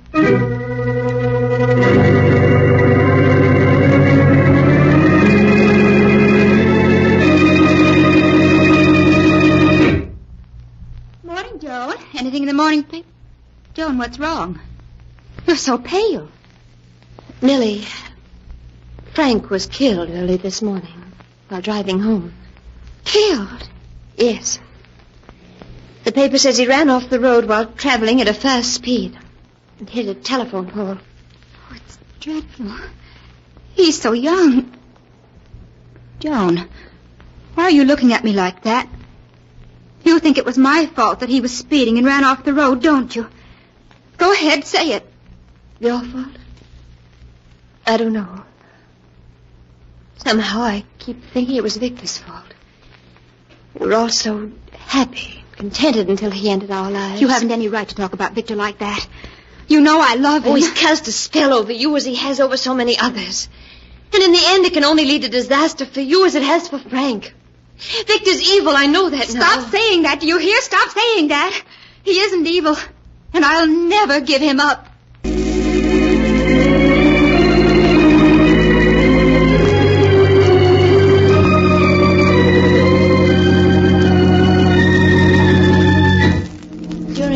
That followed Frank's death, I scarcely saw Millie. I sensed that she was avoiding me, afraid of the accusation she imagined she saw in my eyes.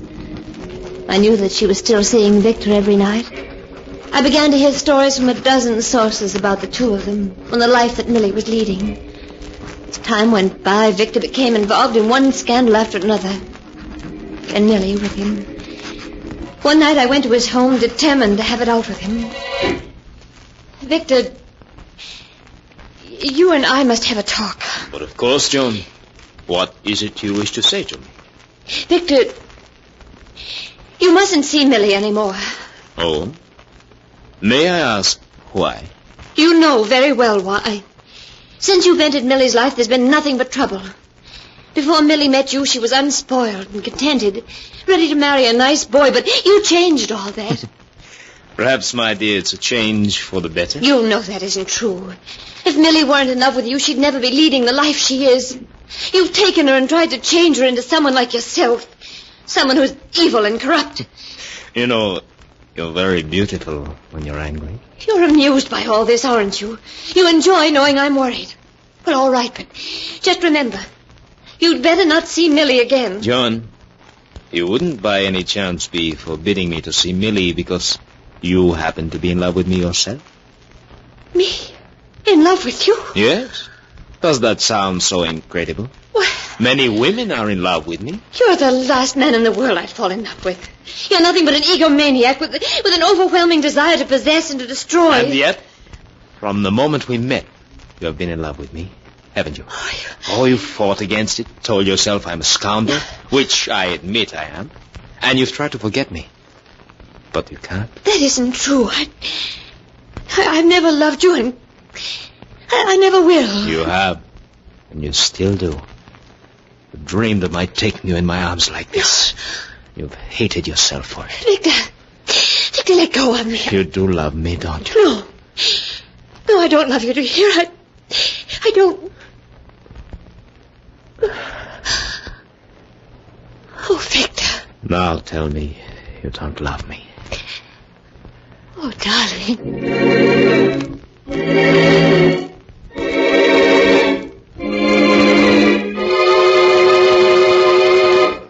Even now, a month after that night that Victor took me into his arms, I'm confused. How can a person hate Victor as I do and yet love him at the same time? I know he's evil, that he's ruined the lives of many people. Millie's, Frank's, perhaps my own. Yet in spite of that, when I'm with him, it doesn't seem to matter. When he called at the apartment a few nights later, I was happy to see him. Victor. Good evening, John. May I come in? Yes, of course. Thank you. Millie isn't home yet. I haven't come to see Millie, but her sister. Oh, what did you want to see me about, Victor? About us? Oh, Victor, you must forget what happened that night. Perhaps I do love you. I don't know, but in any case, it isn't fair to Millie. Oh, please, Victor, if you care for either of us, you'll go away. Leave us alone. In your heart, you know you don't want me to go. You want me close to you, as I am now. No, Victor. No. Darling, you shouldn't. Forgive me. Millie. I should have made more noise when I opened the door. Oh, hello, Millie. I hope you're not angry with me, Victor, for having turned up at such an inopportune moment. Please, Millie, you must let me explain. There's nothing to explain, Joan. It isn't your fault, it's Victor's. This isn't the first time I've caught him making love to other women, but to make love to my own sister behind my... Come now, Millie. You aren't being fair to me. You know I shouldn't hesitate to make love to Joan in front of you, would I? No, you wouldn't. Nothing matters to you, nothing. You're no good and you never will be. But, my dear Millie, I've always told you that I'm a rogue and a scoundrel.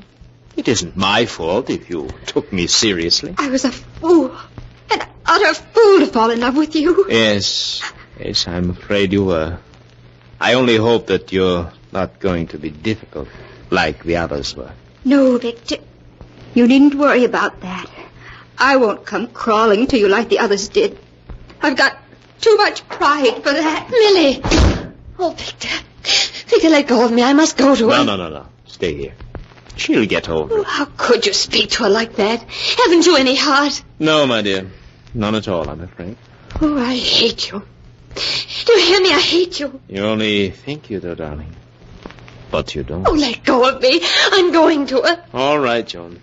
Though I don't think it'll be much use. Millie. Oh, Millie. Oh, darling, what's wrong? That bottle. Millie, what have you done? Victor, come quickly. Yes, Joan? What is it? Millie's taken poison. Taken poison? You don't say. Oh, don't just stand there. We've got to do something. Joan, it burns so. Oh, you're going to be all right, darling. Victor, get a doctor. I'm afraid it's too late, Joan. I've seen this happen before. You and Frank were right, Joan. He is evil. I came to realize it too late. Oh! Millie! I'm afraid you're wasting your time. She's dead.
And now to continue the story, My Beloved Must Die, as it is written in the sealed book.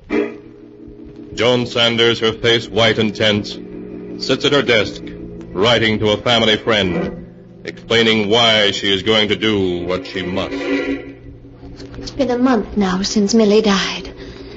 A month in which I've suffered all the torments that she must have undergone when Frank died. At times I fear for my sanity. I know I should forget the past and live for the future, but I can't. For the evil of the past is with me in the present. This afternoon Victor phoned me. It was the first I'd heard from him since that night Millie died. When I heard his voice, I'm ashamed to say I was thrilled. Thrilled to hear the voice of the man who's responsible for Frank's death and Millie's. In spite of everything, I know I still love him. There's only one way out. Victor DeVal must not be allowed to go on ruining lives.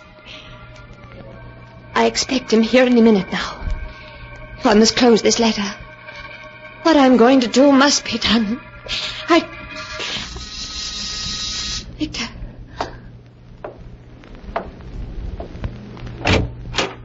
Hello, Joan. Victor. Come in, won't you? Thank you.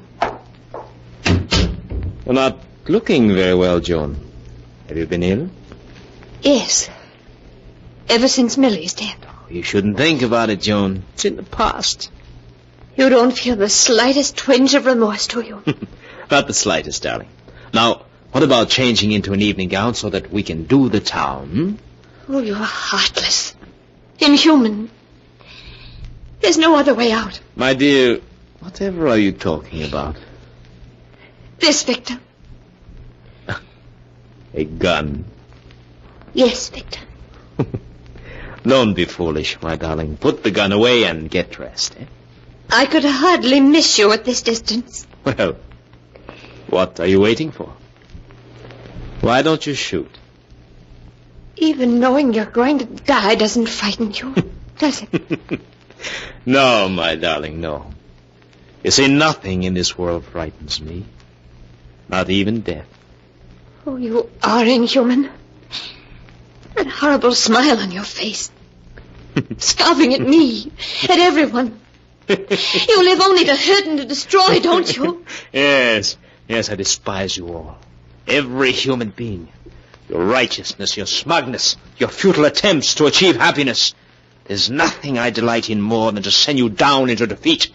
To watch you suffer, kill each other, commit suicide. Oh, you fiend. Yes.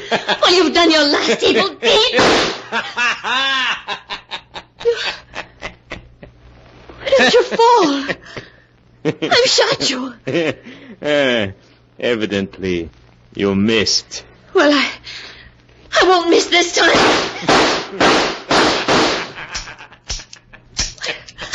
Why don't you fall? Your gun seems to be empty. Oh, I couldn't have missed you. I couldn't have.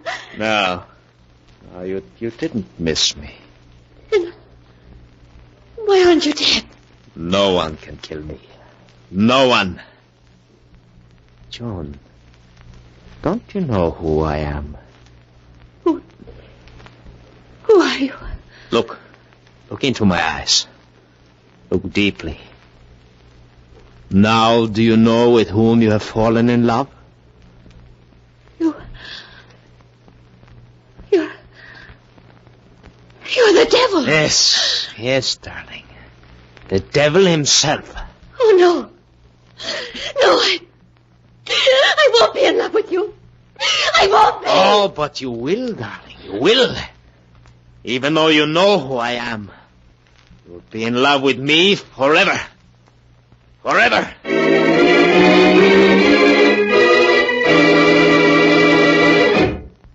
And so end the tale, My Beloved Must Die, as it is written in the sealed book. A few days after Joan Sanders had unsuccessfully attempted to kill Victor DeVal, she suffered a nervous breakdown. When the doctors questioned her, she kept repeating over and over that she'd fallen in love with the devil.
And now, keeper of the book, before you close the great book, show us the tale we tell next time.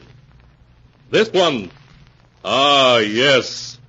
The tale of a scientist who ventured into the unknown and whose experiment brought disaster into his laboratory. A tale titled Beware of Tomorrow.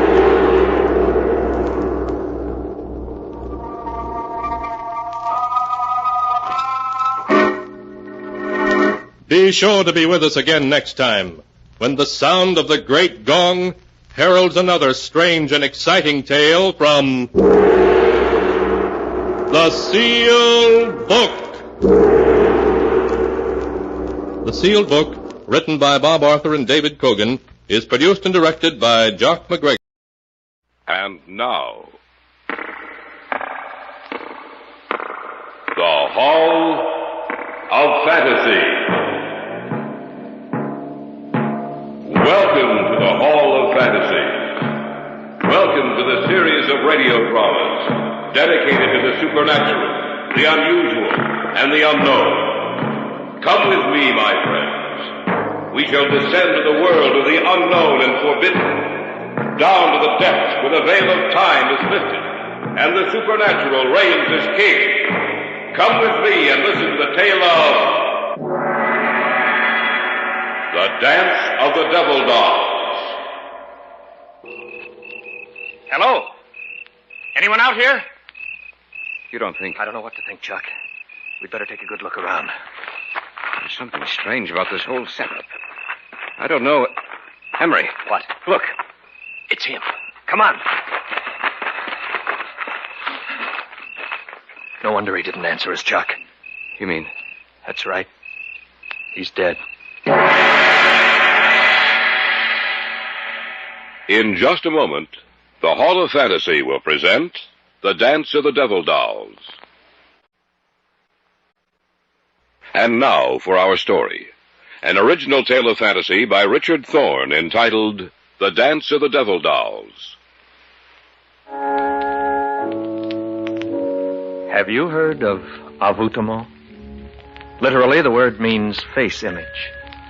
The practice of avoutement is as ancient as Egypt and Assyria, and still found from Ceylon to the United States, Europe to Africa, South America to Scandinavia. A figure is made to resemble that of a hated enemy, then methodically injured or destroyed, resulting in pain and death for its human counterpart. Charles and I had gone up for a weekend of fishing.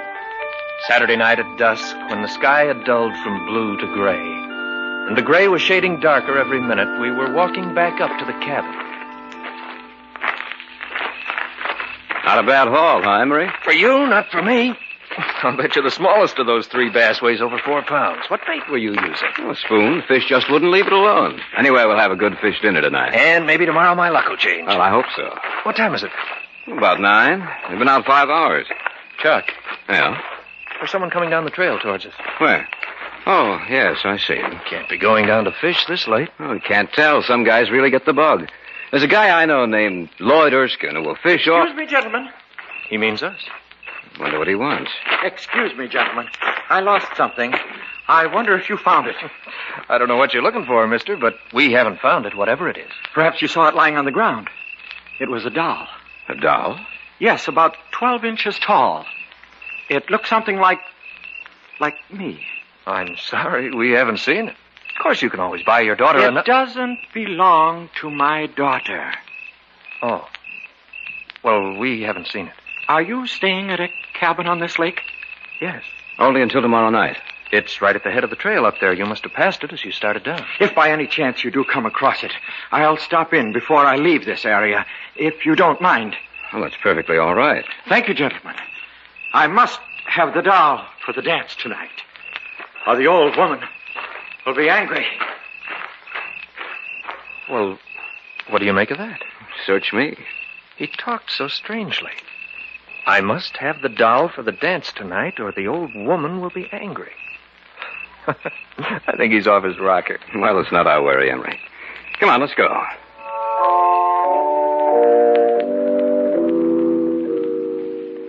We went back up to our cabin, cleaned the fish, and had one of those fish dinners you talk about for years.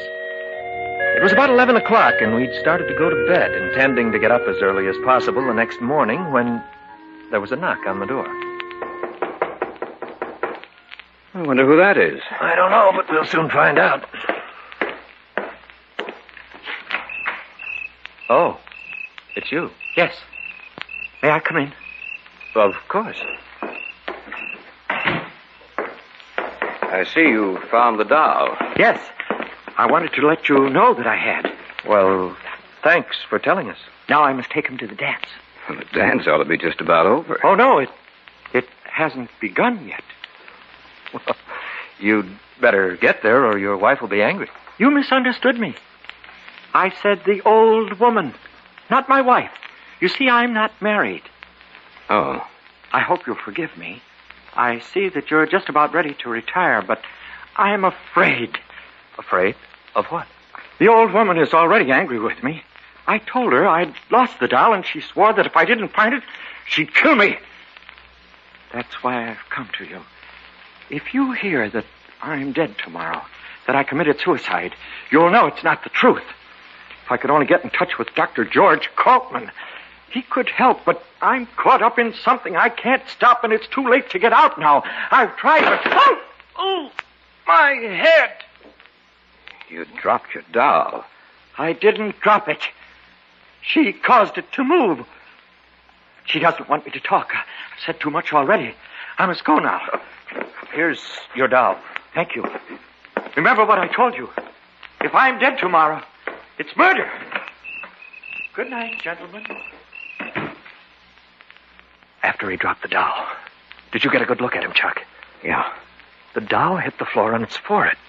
A few seconds later, there was a heavy bruise on the right side of his forehead. You know, he said if he was found dead tomorrow, that it would be murder.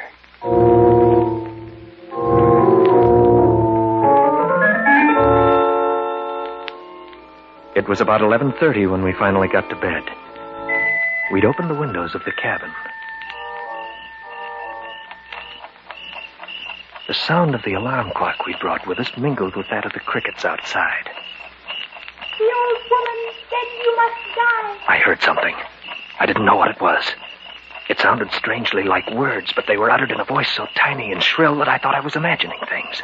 But then, I heard his voice. No, I won't die. They'll help me. Emery, I didn't know you were awake. I couldn't sleep. I thought I heard a tiny little voice. I thought... Be quiet.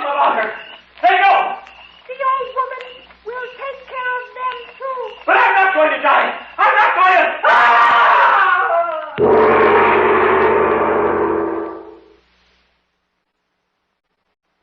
to... Back now to our story. An original tale of fantasy by Richard Thorne entitled The Dance of the Devil Dolls.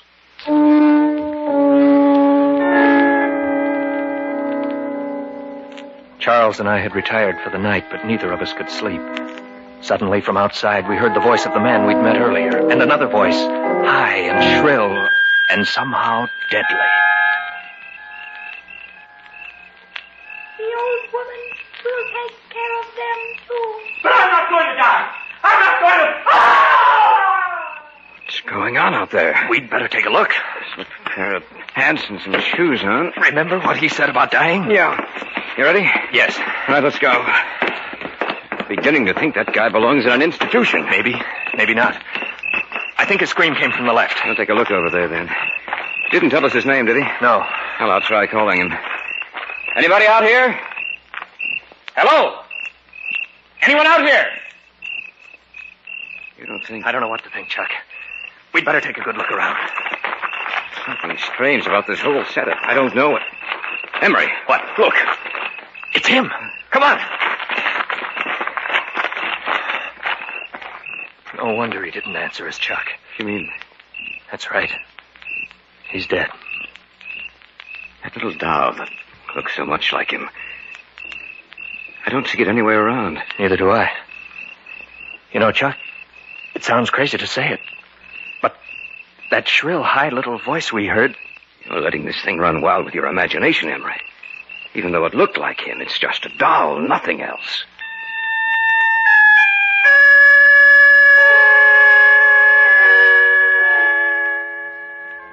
It had to be my imagination, of that I was sure. But the mere thought of it, of the doll which so resembled the man with its shining face and beady little eyes, caused a strange sense of apprehension and fear to come across me. And I glanced out into the darkness and saw only the lumbering shadows of the trees and heard the rustle of their leaves as they brushed together. I saw nothing. Yet I had the feeling that something with beady little eyes was watching us.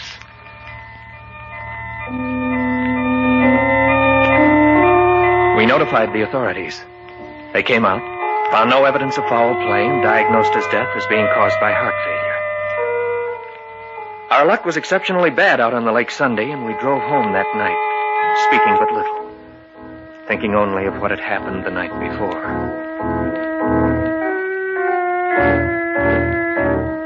About 10 days after we returned to the city, both Charles and I were home one evening. We shared an apartment together, and that night neither of us had anything to do. We were playing gin rummy. One more hand like that and you'll be out, you lucky dog. It was pure skill, my friend. No luck involved. Cut? No, I trust you. It's a good thing Pamela stood you up tonight. She knew that you wanted a gin partner. Don't be humorous. Proposed to her yet? No, but I'm working on it. You know, you deal like a card shark. I have nothing but... Expecting anyone? No, you. Mm-mm. Well, I'll see who it is. Whoever it is, get rid of him. I got a good hand. Coming right up. Is this the residence of Mr. Emery Ryerson and Mr. Charles Hunter? Yes, it is, but... I have a package for you. Are you expecting a package, Emery? Just bills, no packages. It's for both of you. All right, I'll take it. Thank you. And good evening, sir. Oh, yes, good evening. It's an old woman. She had a package for us. Well, set it down on the table and open it, man. Don't look a gift horse in the mouth. So I'll open it. Oh, it's wrapped very well. Maybe it's a bottle of scotch. Who is be sending us a bottle of... Someone has a real fine sense of humor. It's like the doll that fellow had with him. It's the same doll. Notice that little nick out of its forehead? That happened when he dropped it on the floor. What are we going to do with it? I don't know. We can keep it, I suppose. Well, let's get back to the game. No, I'm not in the mood now. You know, Emery, I can't help but remember what he said. The man who died? Yes. He said I must have the doll for the dance tonight, or the old woman will be angry. Yes, that's right. What brought that back to your mind? The woman who delivered this package.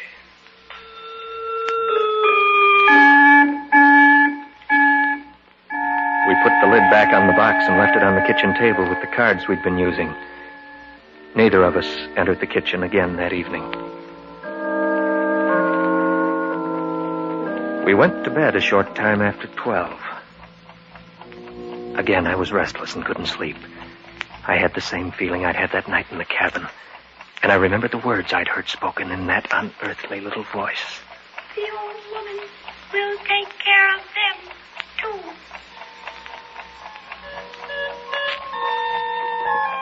And I wondered if I'd only imagined those words, or whether they had actually been uttered by the creature in the box in the other room. It was then I heard it, like a thin, reedy piping. It sounded like music, a rhythmic, discordant melody I'd never heard before. And then I heard another sound. Emery? Yes? Am I going crazy? I hear it, too. I think we'd better see what it is. All right. I don't like this, Emery. It sounds I like... know what it sounds like. Emery. No. I can't believe my eyes. The box is open. And the little doll, Emery. It's moving. It's dancing on the table.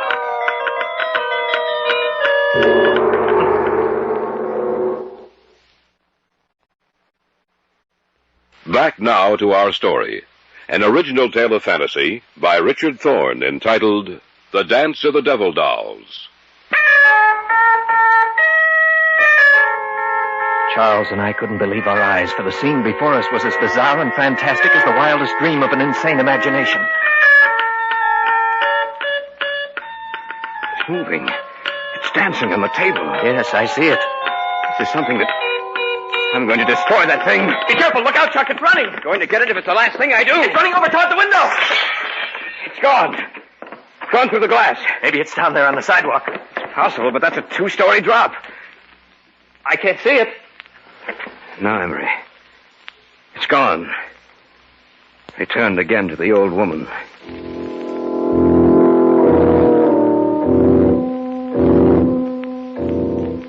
The man who had died had mentioned a name that night in the cabin. The name of Dr. George Kaltman. Now it came back into my mind.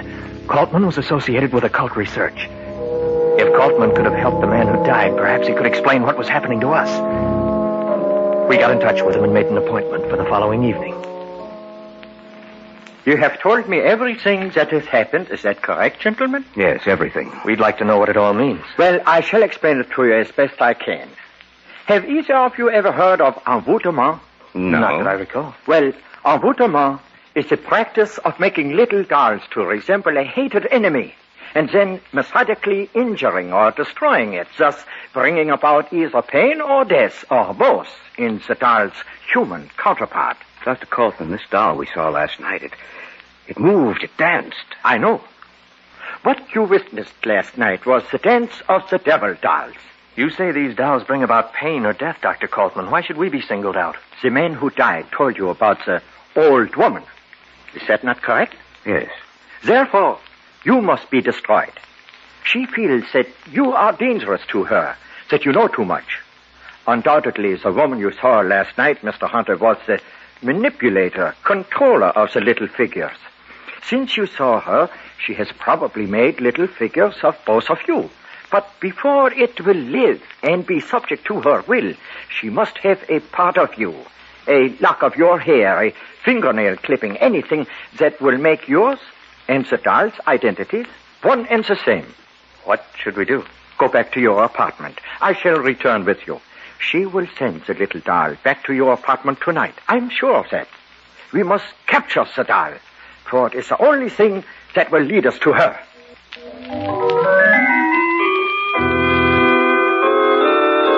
Kaltman, Charles, and I returned to our apartment and took up our vigil in the bedroom, for that was the place the doll and the old woman would expect us to be. We made dummies of the extra blankets and arranged the beds so it looked as if we were sleeping. You left the apartment door unlocked? Yes. But why? It only makes it easier for it to enter. That is what we must do. One way or the other, the doll would find means of entrance. If not tonight, then another. You have no idea what those little creatures are capable. Listen. It is coming. Be quiet. Wait until it is in here. Then close the bedroom door and put on the lights. We understand. Now, quiet. Now! Catch it quickly! There it is, over there. This time it won't get away. Don't let it get near the window. I've got it. Quickly, put it in here. Ah, there. We have it. Now, what do we do? This doll will lead us to the doll woman. You mean now? Tonight? Yes, Mr. Ryerson. She will know that we have captured her little messenger if it does not return in a few hours, and she will be prepared to stop us. We must find her, destroy her if need be, before she has a chance to destroy you.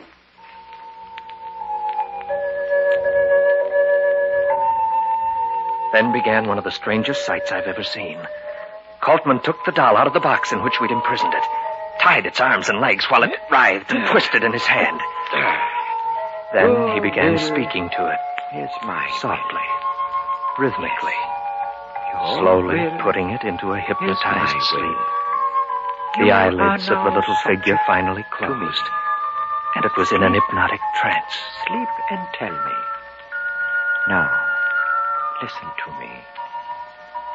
You must tell me where your mistress is. You must tell me where your mistress is. The house of dolls. The house of dolls. It's a strange answer. Not so strange, my friends. I know what it means. What is it?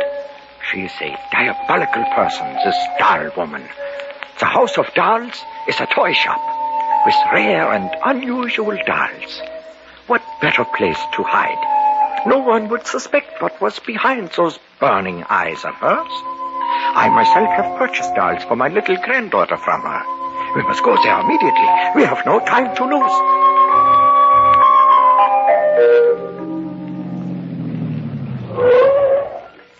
This is the place. Let's go. Right. It's past 2. There's no one on the streets. All the better. Try the door. It's open. Probably waiting in the rear of the shop for the creature she sent out. Well, let's go in. As quietly as possible. We must catch her by surprise. All right. There's a light coming from beneath that door back there. That is where we must go. Listen.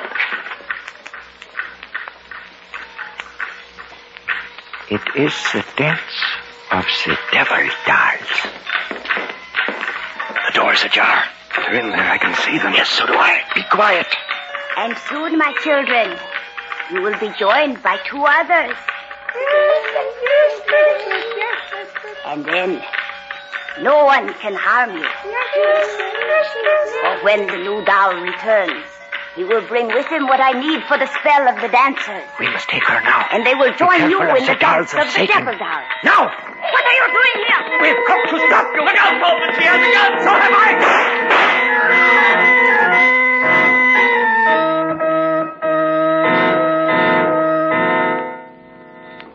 She is dead. She will cause no more harm. Seems strange to see those little creatures on the floor. All of them so quiet and still. And just a short while ago. They were participating in the dance of the devil dolls. Yes. Do not feel pity for them, Mr. Hunter. The dolls did not really live. They were a creation of evil, sparked by the malevolence of the old woman. When she died, they died with her. Perhaps the humans they resembled will rest quietly now.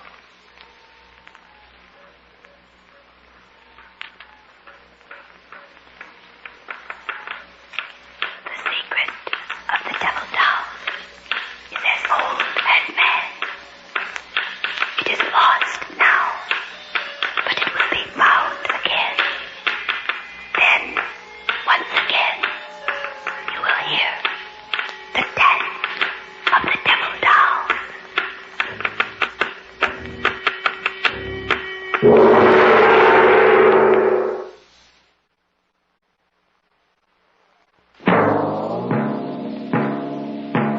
So runs tonight's tale of the unusual, the terrifying, the unknown. Join us again when next we journey down the corridors of the Hall of Fantasy to hear another strange tale of the supernatural. All characters and events portrayed in these programs are fictional, and any similarity to actual events or persons, living or dead, is purely coincidental.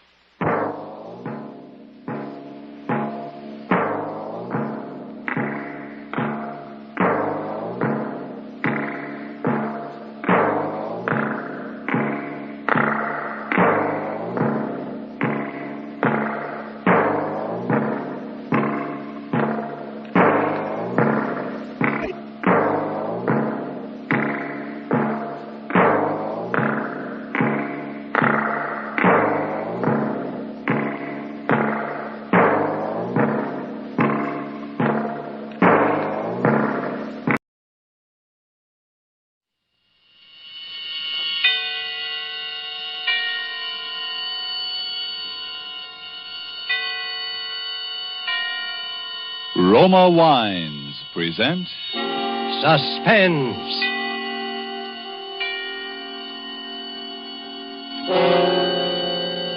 Roma Wines, made in California for enjoyment throughout the world. Salud. Your health, senor. Roma Wines toast the world. The wine for your table is Roma wine, made in California for enjoyment throughout the world. This is the Man in Black, here for the Roma Wine Company of Fresno, California, to introduce this weekly half hour of Suspense. Tonight in Hollywood, Roma Wines bring you the distinguished actor who has just won the New York Film Critics Award for his performance in Watch on the Rhine, Mr. Paul Lucas. The suspense play which stars Mr. Lucas and which is produced and directed by William Spear is called A World of Darkness. And so with the performance of Paul Lucas as the musician named Anton Rizak, to whom the world was a world of darkness, we again hope to keep you in suspense.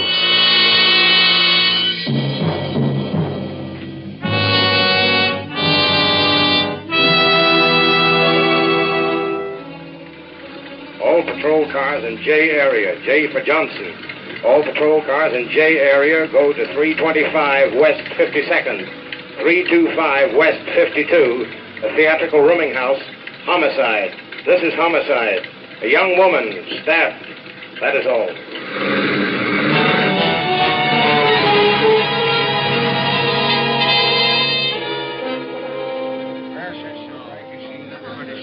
Okay. Is everybody here now? Yes, I think I've got all of them. There's Mrs. Collins, Mr. Farrell, Miss Walker, Mr. Gunther. Yes, they're all here, Lieutenant.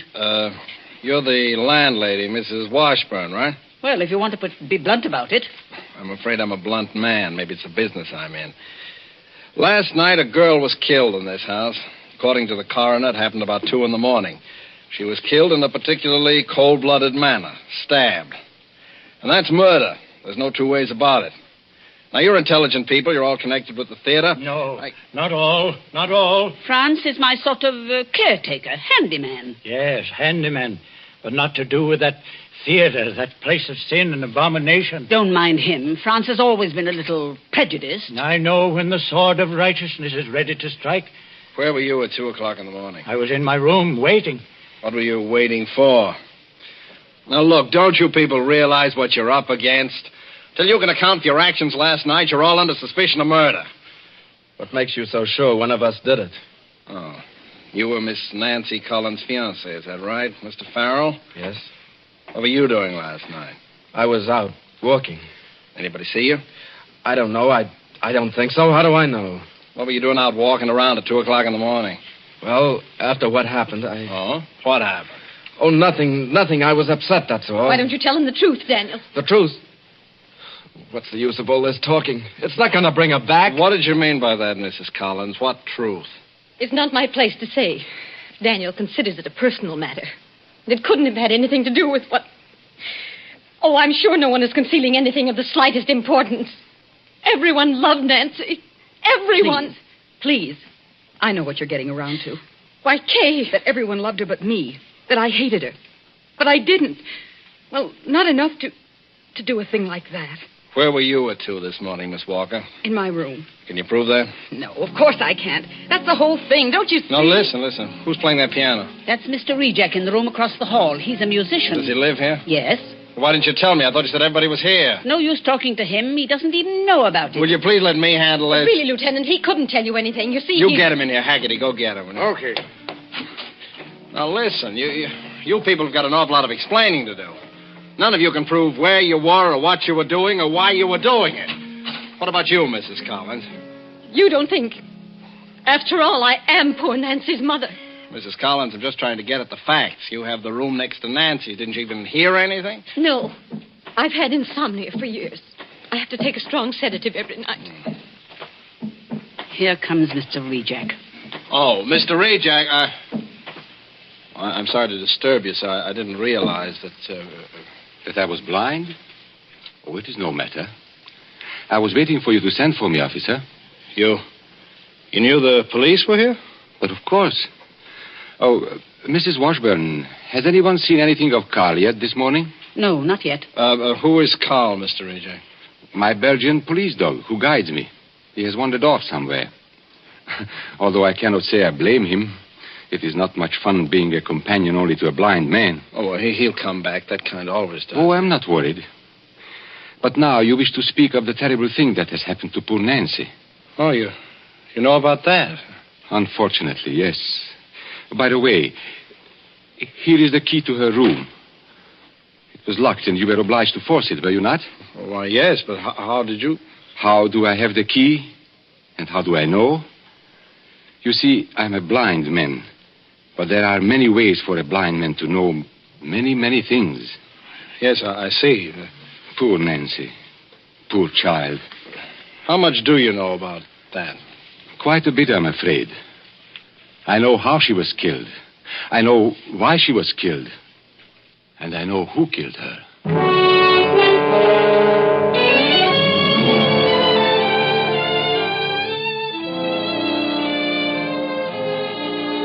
Tonight in our Suspense Theater, murder was unseen in the dark, but the crime was witnessed by a single human being with the eyes of night. Roma Wines is bringing you Paul Lucas as star of Suspense in the Robert L. Richards story, A World of Darkness.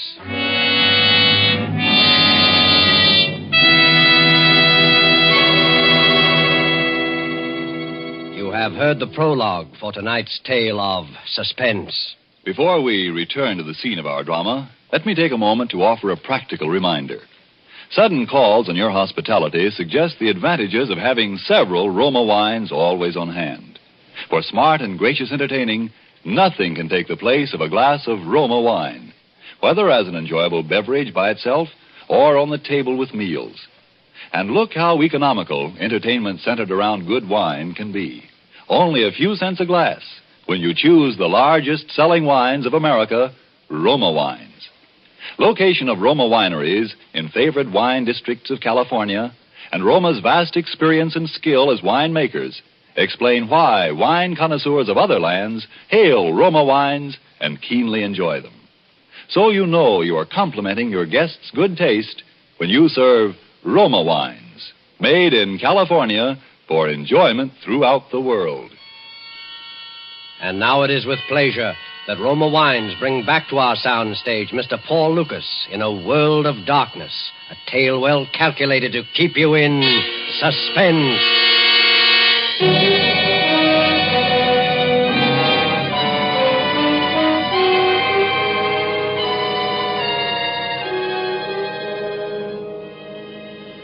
You think it is a great affliction to be blind.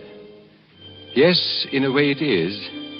If he yields to it, it can make a man bitter and distort his mind. But if he struggles against it, there are merciful compensations. In time, he reaches out into the world again and finds he can perceive the meaning of the life around him without his eyes. A world of darkness becomes to him a place of utmost sensitivity to other things, to touch, to smell, but above all, to sound. The ticking of a watch, the rustle of clothing, the sound of breathing, or even the beat of a heart. I have only to focus my attention on a sound so distant or so slight as to be utterly imperceptible to anyone else. And to me, it is magnified and amplified 100 times. Last night, though sitting in my room and confined in my eternal darkness, I heard what I could not see. And I was witness to a murder.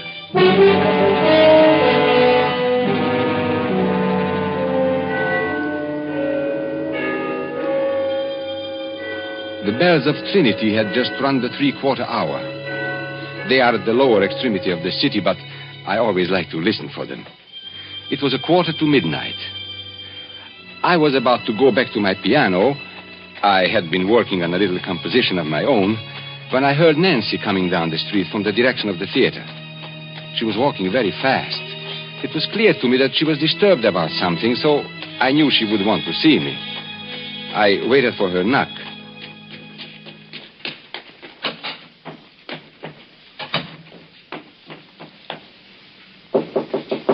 Anton. Yes, Nancy, come in. Oh, you are troubled. What is it? How did you know? You know I can always tell these things. See, even Carl knows. Oh, hello, Carl. He's so nice. You're both so nice. Carl and I. Huh? You know he loves you, Nancy. I think he really does. Almost as much as he loves me. I know. Oh, I'm going to miss you both terribly. You are going away? Anton, I'm going to marry Danny Farrell. To marry? Yes, he's quitting the stage and he's going into the army. I'm going with him. That's what I want to tell you about. I see. Anton, you've always been so good to me. You've helped me so much, and I've always felt that you liked me. More than that, Nancy. I'm very, very fond of you. Oh, Anton, you're the best friend I've ever had. But I'm nearly twice your age and blind. Oh, that doesn't matter. We've had some wonderful times together. Yes. And now you wish to talk to me because you are still not sure you have made the right decision, hmm? Yes. Now, to leave the stage now, just when you are having the first time such a wonderful success. Oh, it isn't that.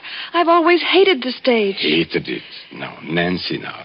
You have a very great talent. You can't have a talent for anything you don't like. And you can't like anything you've had crammed down your throat ever since you were barely able to talk. Oh, it's your mother. She's counted on it all these years. She sacrificed everything for my career. Oh, Mother loves me in her way, but sometimes she's so strange. When I told her about Danny tonight, I thought she was going to have a stroke or something. I've seen her angry before, but never like this. No, it will pass. Anton, for a minute she looked insane. I was frightened, really frightened. Listen. What?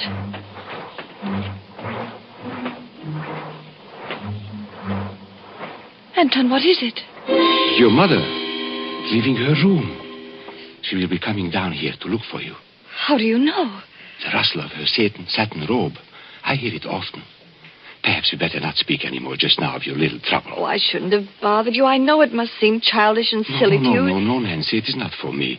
But perhaps your mother will not like it that you confide in others. But how could you know that Nancy? You see? She is coming. Nancy? Yes, Mother? Oh, there you are.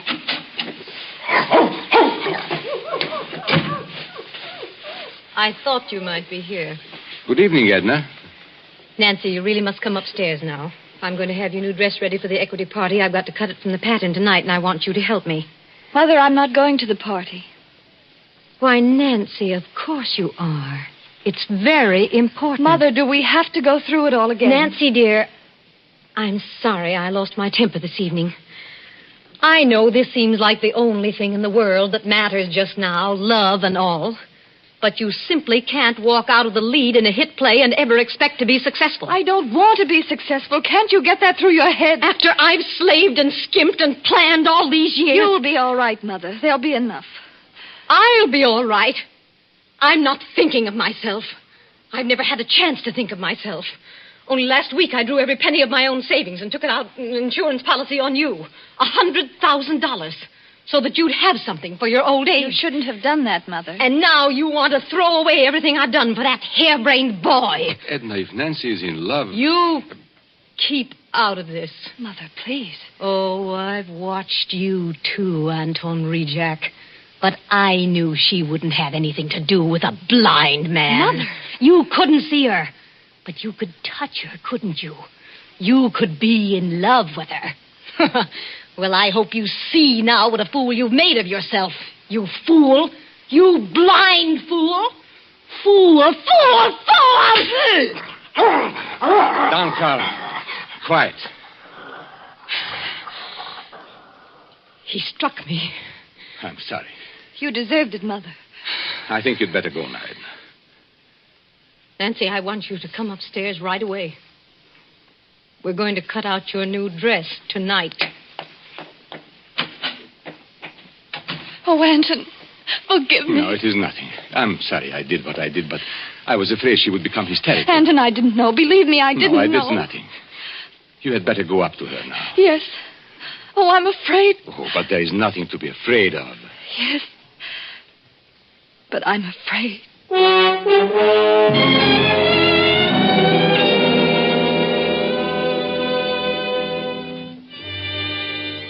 could not sleep, although it was late. I tried to go back to my work, but my attention wandered. I could not keep from mind from what was going on in that room upstairs. I heard each sound as clearly as though the cause of it were there at my very side. Nancy was weeping, and against the sound of her tears, like an inexorable counterpoint, the scissors, deliberate mechanical snipping and crunching of heavy dressmaker's shears, cutting material on a table. Then there was an interruption. Footsteps running up the stairs. The footsteps of Danny Farrell.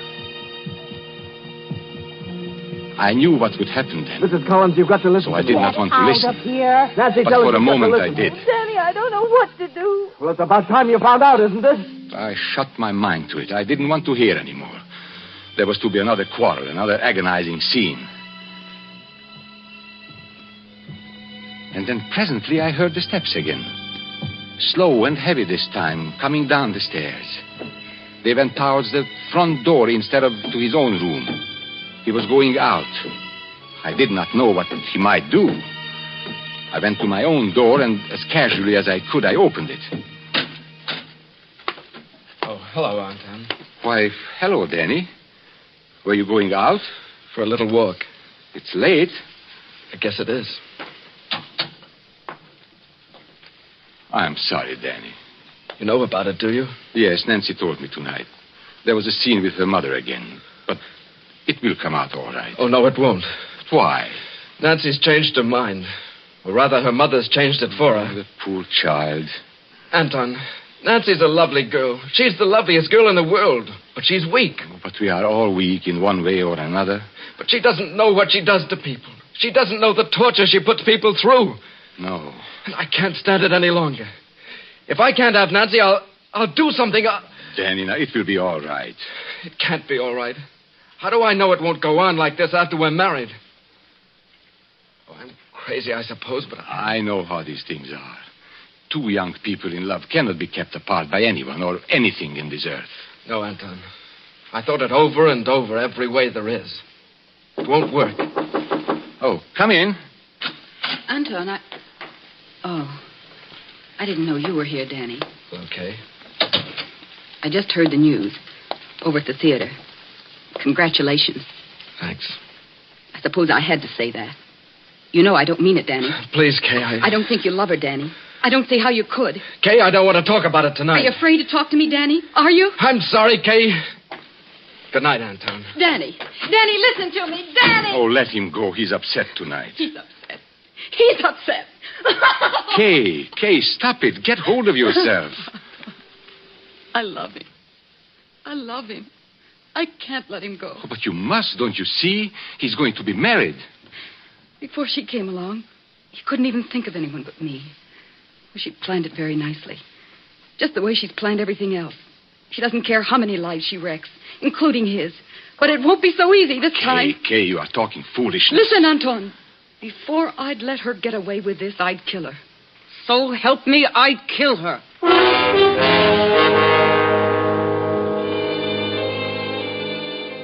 She left me at last. I paid no heed to where she went. I was disturbed and troubled. I sat in the darkness of my mind thinking. Then I heard steps again. Those odd, dragging steps coming towards my door. Franz? Yes, Mr. Reject. Did you want to see me, Franz? No, I was only listening. Listening? To what? Don't you hear it? The beating of the wings? They've been close about the house all evening. Oh, have they? The time is very near. Are you a good man, Mr. Reject? Now, I don't know, Franz. I try to be. The black angel with the bright sword of righteousness and vengeance. Do you think we can escape him? Well, I hope so. No. Don't you know what goes on in this house? Haven't you seen them? With the painted lips, the tinkling rings and bracelets, and the vanity and the scoffing? Yes, Franz. What have you in your bag there? Oh, here's my tools. Always I work day and night. There's a dripping faucet up in Miss Collins' room. I have to fix it. Dripping faucet? Oh, yes.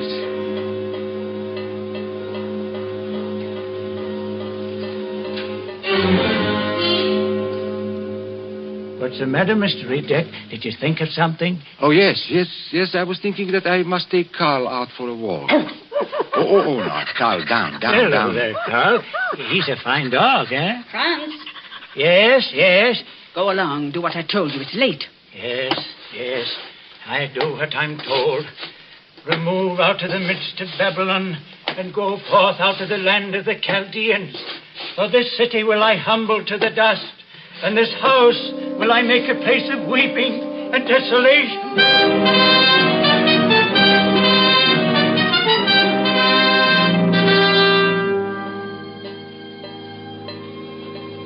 The moment the old man called my attention to the faucet, I had heard it. When I went back into my room, I still heard it. I heard the old man tinkering with the pipes. Then the dripping grew less and stopped. Then the shears began again. Those long, sharp scissors cutting the dress. I forced myself to return to my work, and for a while I heard nothing more.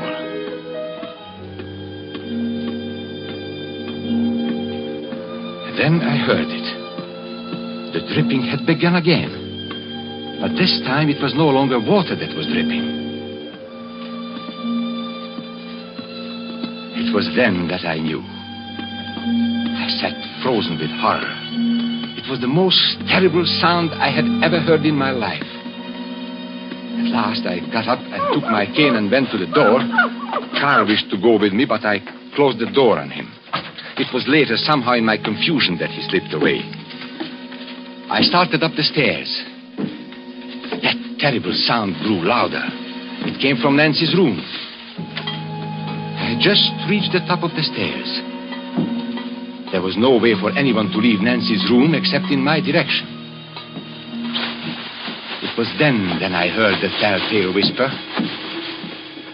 The murderer had passed me in the darkness. I went to Nancy's door. There was no need to go in. I knew what was there as surely as though I had seen it happen with the eyes I no longer have. For I could hear the steady dripping of her blood.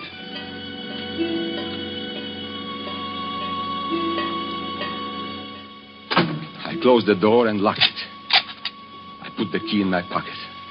I wished to make certain that the criminal would have no chance to return and cover up any evidence of the crime. Then I returned to my room to wait for you officers of the police to come. And now you would know, as I knew, why Nancy Collins died and who killed her.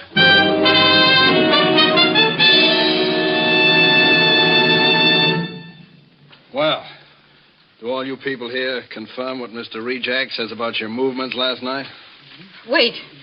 What did you mean about the telltale whisper? Oh, what is the use of any longer pretending, Edna?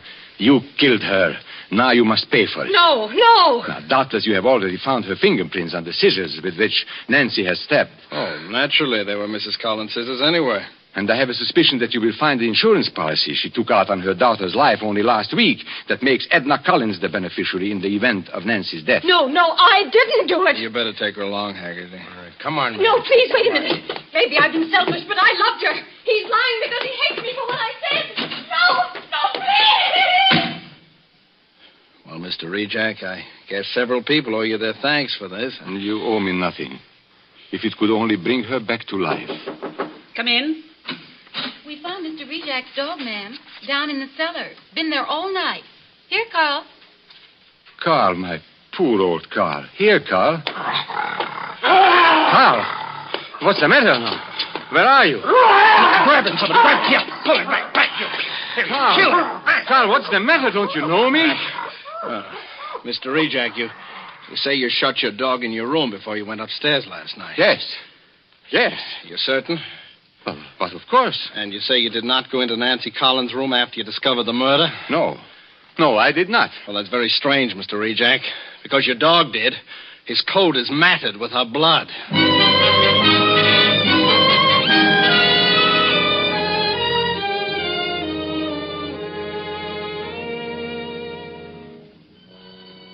I realize now that the dog must have followed me. I heard him whimper when I struck. Then somehow he disappeared. But before I locked the room, the beast must have fawned on her where she fell. Yes, I killed her. It is no matter now. She will marry no one now, nor will I. Yet it is true I heard those things. Yes, most of them. You would be amazed what I can hear. Now, even from where I sit, I can hear the men at work at the place where they will take me, although that place is many miles away. They are hammering on the scaffolding in preparation for me. And now they are clambering up on the platform. And now they are about to test that ingenious device that will snuff out my life. Listen. They spring the trap.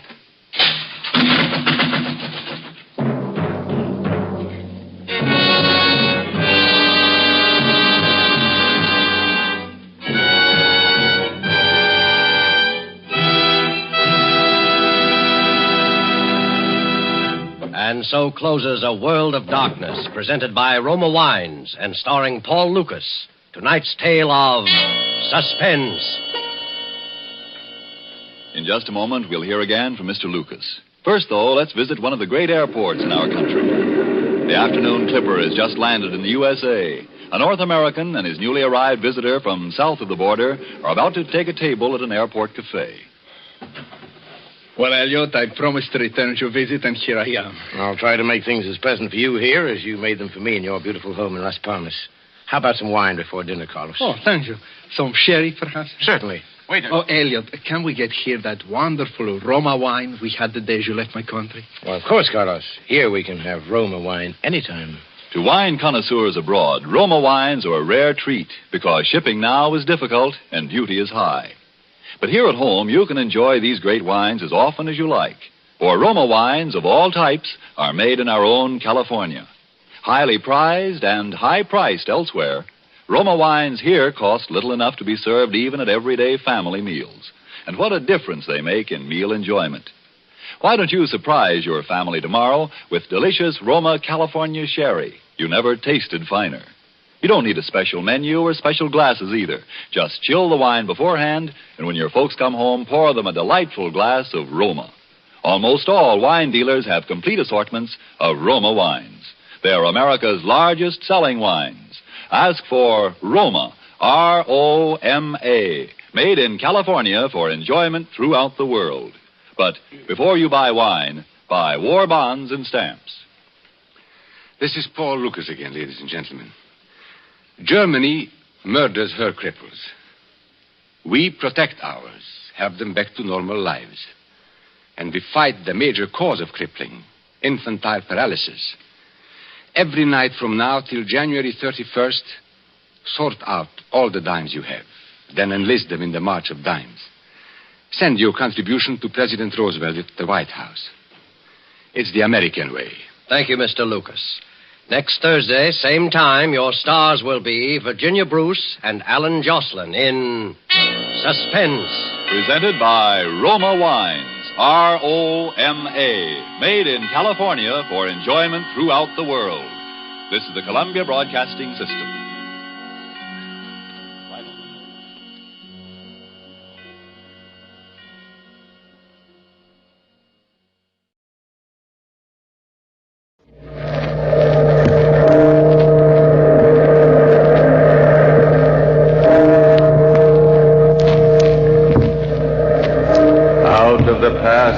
Phantoms of a world gone by speak again the immortal tale, The Haunted Hotel.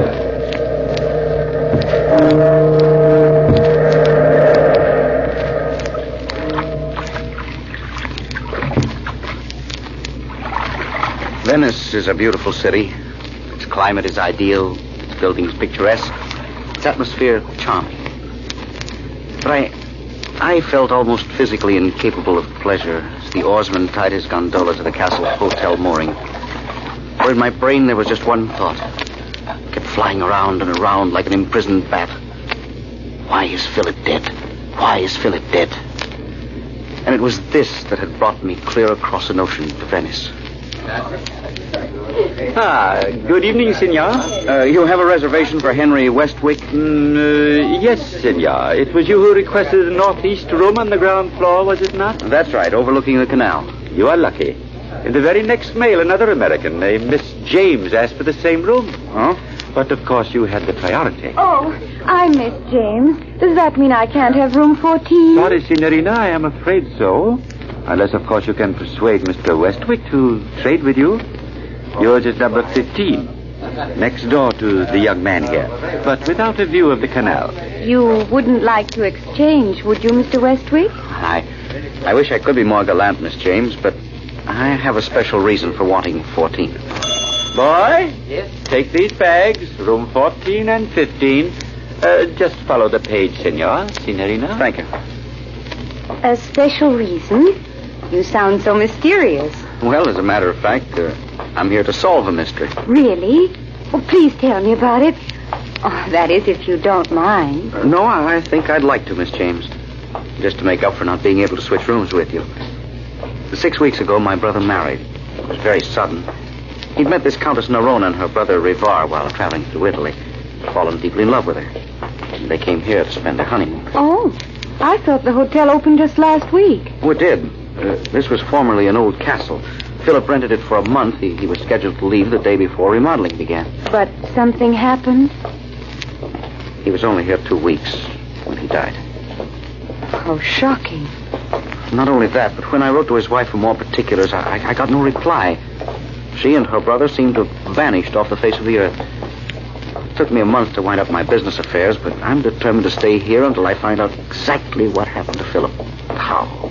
Why? Yes, I can understand how you'd feel about your brother, Mr. Westwick. But you haven't told me the reason you want room 14. Oh, that was the master bedroom. I've got a hunch. If Nerona left any clue, it would be there. Here are your rooms, sir, madame. Well, good night and very good luck.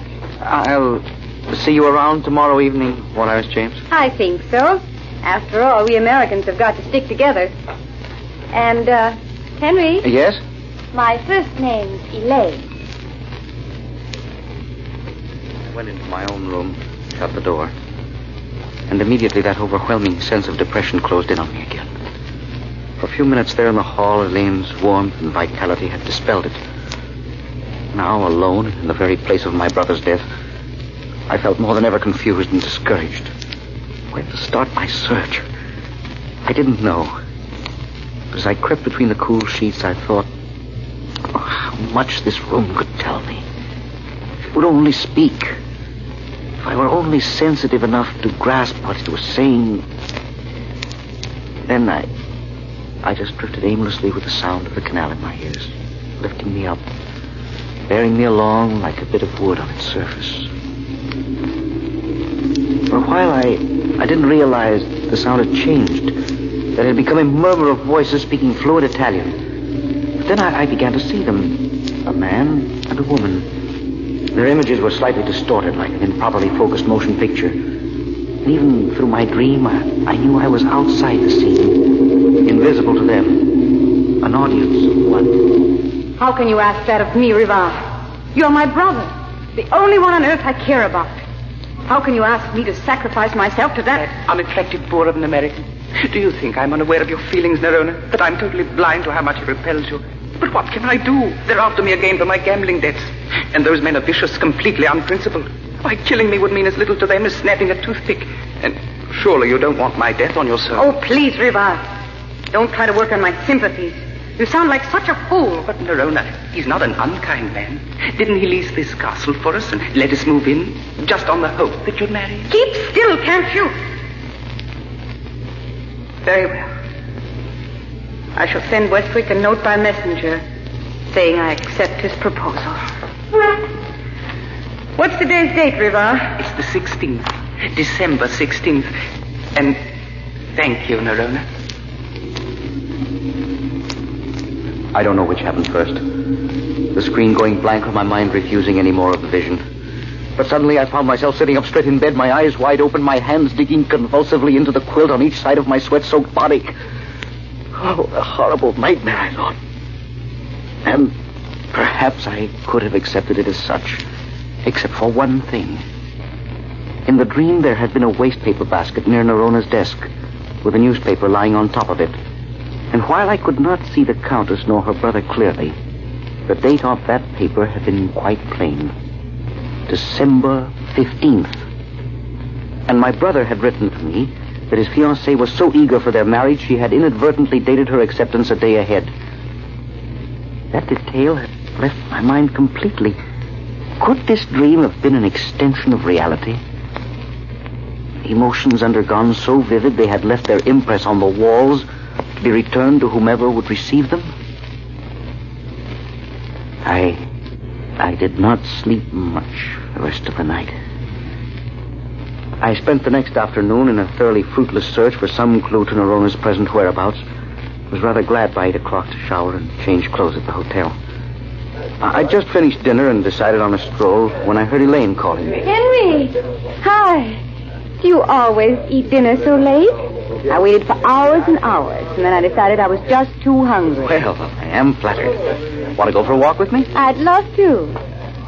And you needn't be so pleased with yourself. It really isn't any special accomplishment of your own that you're the only decent-looking male in the hotel. Thank you for that left-handed compliment. And are you going to chase me all over the place, Elaine? Oh, madly. Tell me, how did today's sleuthing go, Sherlock? Oh, not very well, I'm afraid. The only new factor I've discovered is that no one in all Venice seems to have ever seen Norona. Why, that's incredible. I know. But Philip alone signed the lease, and then he and Norona and Rivar moved into the castle. That much the real estate agent told me. How about the servants? Surely they must have seen her. Well, there was only one. A man named Ferrari had been with the Countess a long time. And he's disappeared completely. Oh, I suppose they took him with them, wherever they've gone. You have got a puzzle, haven't you? Well, even if I did discover that Philip was murdered, I still don't have the faintest idea of what his murderess looks like. And nobody seems familiar with their titles. Probably phonies. Say, I never thought of that. You know, Elaine? What? I'm not sure, of course, but there really may be something under that hair. Why, no. Ouch. And I shall wear my brass knuckles in the future. Madam, please, I have a very delicate stomach. Did you hear the sound it made when you belted me? Idiot. That was my bracelet. See? 6 tiny sleigh bells on a silver chain. Oh, well, I thought that they only put sleigh bells on horses. Oh, you... Ow! Maybe we'd better get back to the hotel before you really get angry. Then you'll have to carry me home. I've never met a girl like Elaine before. Pretty, intelligent, with a sense of humor, all at the same time. It was with the greatest reluctance that I finally consented to our saying goodnight, to making her promise that she'd see me next evening. But was that the only reason I wondered? Was I afraid that I might have another dream? I pulled the cover up to my shoulders. And almost instantly, as if it had been impatient for my coming, the dream began again. I can't stand him any longer, Riva. Not another day. He's been married just 2 weeks, and already he's scrimping. Already he's being economical. Why don't you take the bus, Norona, instead of a cab? It's just as comfortable. And he seems to think that paying my debts absolves him of all other responsibility toward me. And what's more, that I should be eternally grateful to him for it. Has he said anything about those suits I bought? No, he hasn't seen the bills yet. Oh, it's hard enough on you, I'll admit, but how about me? He just stays in that library, reading all the time, and refuses even to let me go outside the door without him. Riva, I'm leaving him. No. Why not? We've paid off those gangsters you call your friends. Look, let's not fool ourselves, Norona. We'll always be spending more than we've got. We can't throw him away. Just yet. Baron Rivar, Mr. Westwick wants to see you. I'm afraid it's that tailor bill. Oh, Lord. Now I'll have to stand there like a disobedient little boy while he gives me a dressing. I said I thought you were out of the house, but he'd seen you come in. How's your cold, Ferrari? Oh, not too good, Countess. Not too good. If only there was some way to have Westwick's money without his presence. Or if we could just make a quick killing and... Yes, a quick killing. Riva, no. Do you want to live with that man the rest of your days? Tell me, Norona, Does your husband carry any life insurance? All had gone black again. I was pushing desperately through the thick sludge of sleep, struggling back into consciousness. It was nearly dawn. The world from my window looked cool and clean and quiet. I was so shaken I could barely dress. But I knew only a long walk would calm my shivering nerves. And besides, there were a few telegrams I had to send. Telegrams which might clear up the mystery of Philip's death.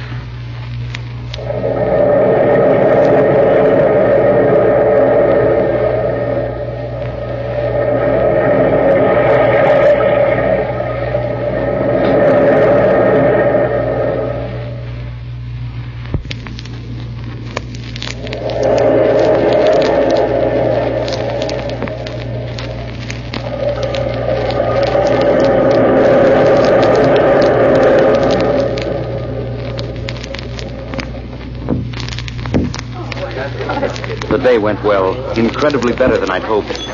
And yet, getting my key from the desk that evening, I realized I was right back where I started. I walked down the corridor and hesitated in front of Elaine's door. Should I knock and say hello? Or wait till I was dressed for dinner? And that problem was quickly solved. Good evening. Well, how did you know I was here? Well, ours are the only rooms at the end of this hall. I heard you walk by and stop, and no sound of the key. For a moment, you had me worried. I thought you were psychic. Oh, I am, didn't you know? I'm the seventh daughter of a seventh son of a seventh son. They slipped me in because they thought they were getting in a rut. Really? Oh, then I don't have to tell you what I found out today, do I? Oh, you know it already. Oh, come on inside, you horrible creature, and stop keeping me in suspense. Now, tell me all about it. Well, I feel like a pawn in a chess game, Elaine.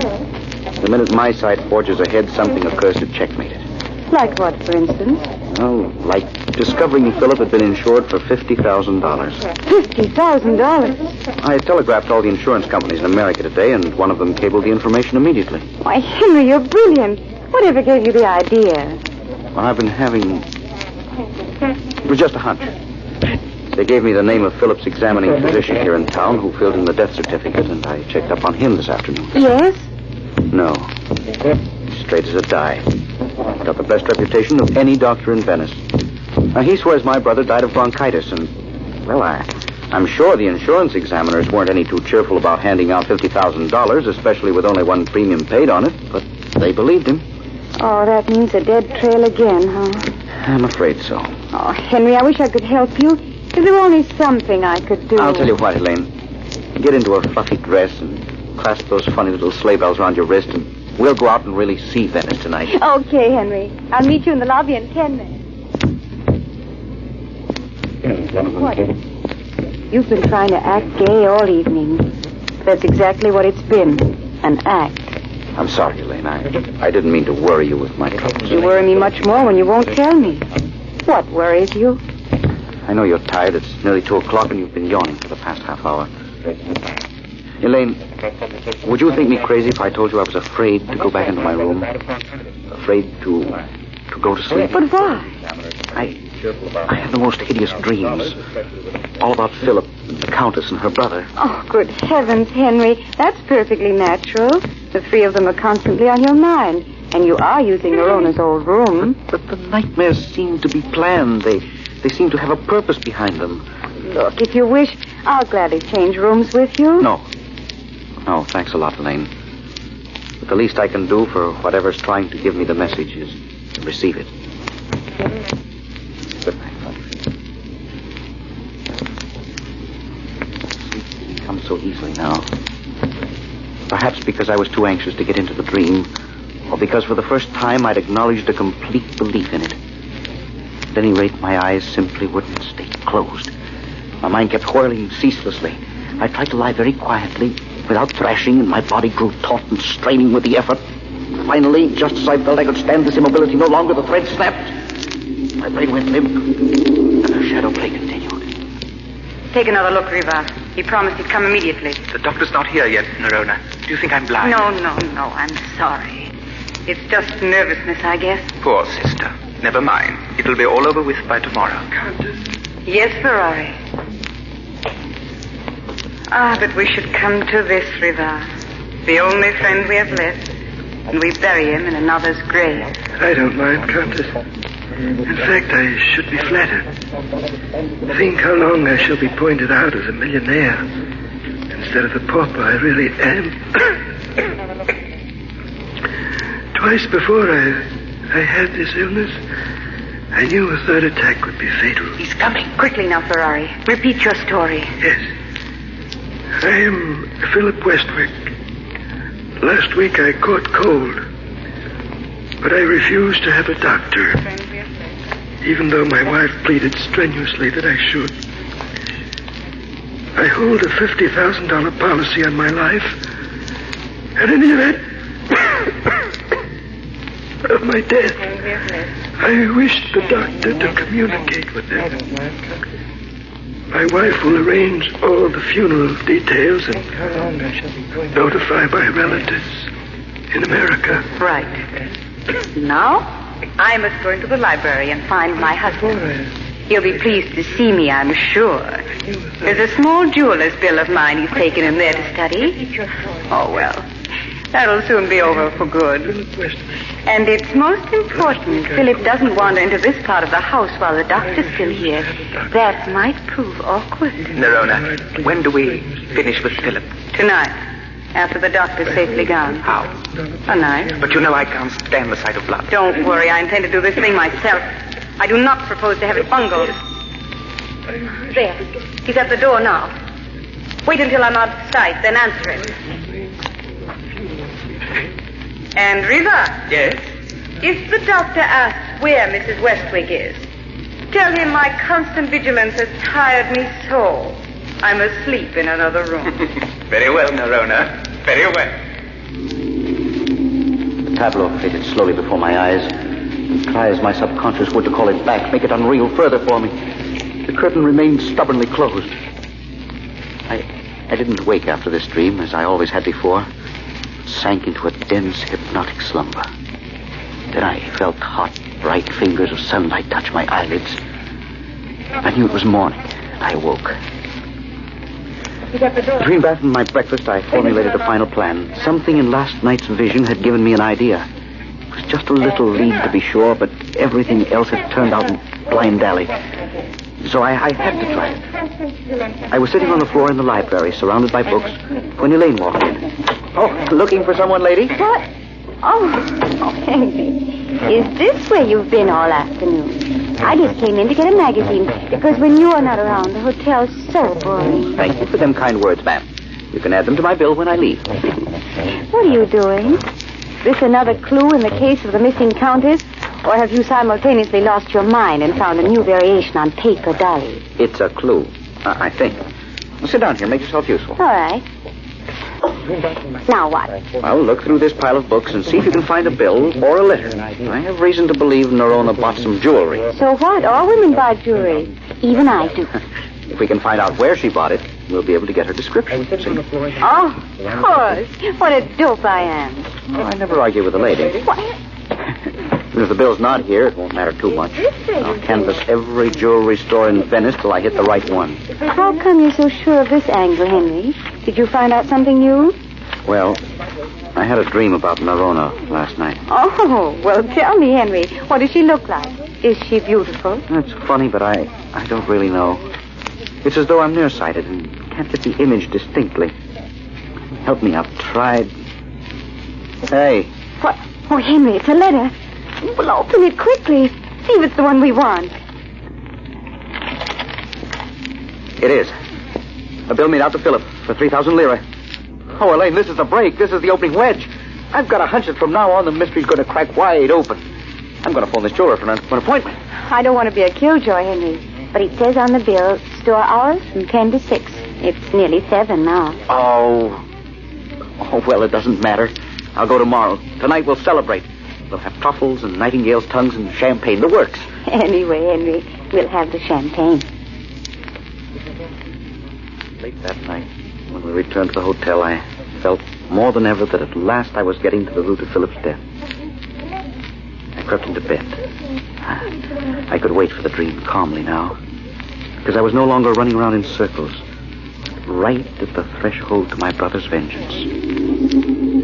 I recognized the corridor outside my own door, and Rivar and Nerona walking softly toward it. You're sure you can do it? I'm not afraid. I'll go through with my end of it. Just be sure you don't mess up yours. Remember now, the biggest wine cask you can find in the cellar, and saw a wide enough hole in the top so the body will go through. Have you got the knife? Of course. Now go, for heaven's sake. You make me nervous. I watched her, with an icy, agonized horror no earlier dream had produced. She stealthily opened the door. I could see Philip at the window, his back toward us, gazing out over the canal. I didn't seem to hear her footsteps sliding across the floor, coming nearer and nearer to him. I wanted to shout, scream at him, warn him against Nerona. But I knew I was just a spectator, watching a hideous motion picture, and I could not change this ending. She stopped then, motionless, just in back of him. I saw her hand come up slowly, with a sharp, slender knife, the blade glittering up brightly as the bracelet on her wrist. Just as it started downward for the final thrust, I heard a familiar sound. It was then I realized the dream had dissolved and that I was gazing up at reality. I grabbed her hand. Ow! Oh, let me go. Elaine, it was you. Let me go. No. Knifing one member of the Westwick family is quite enough. Countess Nerona. One moment more and you'd never have known my identity. Yes, I would. I'd seen your hand with a knife, with a sleigh bell bracelet. So, that gave me away, did it? The last thing your brother ever paid for alive, Henry. If you had not found the bill for it, I shouldn't have tried to kill you tonight. No. When would you have tried to kill me, Countess? Perhaps never. I liked you, Henry. Riva and I learned of your arrival from the shipping news while we were at Milan collecting Philip's insurance from the branch office there. I followed you, of course, to make sure you discovered nothing. However, we were both unfortunate. Especially you, Nerona. Walk in front of me to the telephone. I've got the dagger now, remember. Night clerk, will you please call the police, tell them there's a murderess in room 14? Yes, thank you. Go on, Nerona. What about your American accent? It's quite perfect. I really am a countess, even though from an obscure town in Luxembourg. And I was given the appropriate education. I could speak 6 languages fluently at the age of 10. However, one cannot turn titles into bread nowadays, and so we had to live by our wits, Riva and I. Come in. Senor Westwick, they are here. Shall I send them in? No. I shall go out to them. Henry, take this bracelet to remember me by. Such little devils. One would not think them capable of summoning a death knell. Senora, the authorities grow impatient. Of course. Goodbye, Henry. Goodbye. Goodbye, Elaine.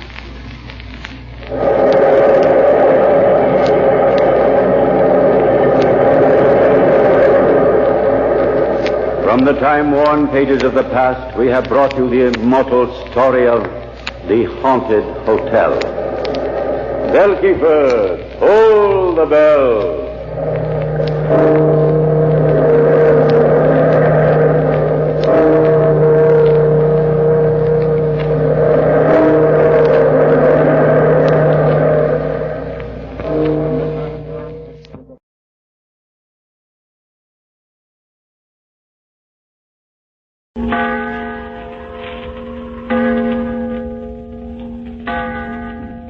The Witch's Tale.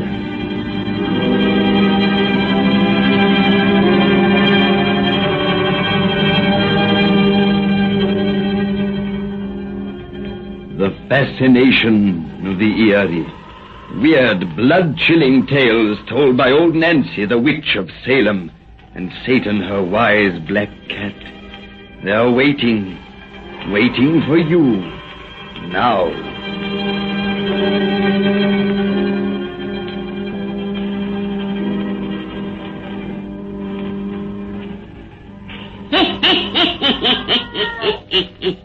$107 I be today. Yes, sir. 107-year-old. Well, Satan, here this time for us to cheer folks up with another of our pretty little bedtime stories. Well, now, if everyone will douse out their lights, we'll be getting down to business. That's it. Make it nice and dark and cheerful. We wants gloom and shadow for this cheerful yarn.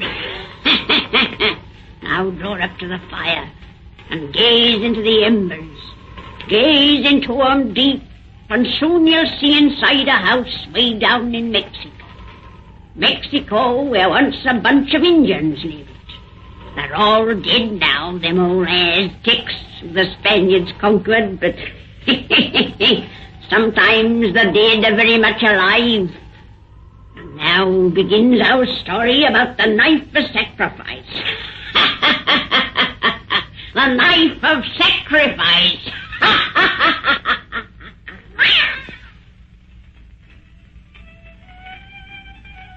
By gee, Mrs. Deegan, that's another robber we beat there. We're certainly the champions tonight, Mr. Ryer.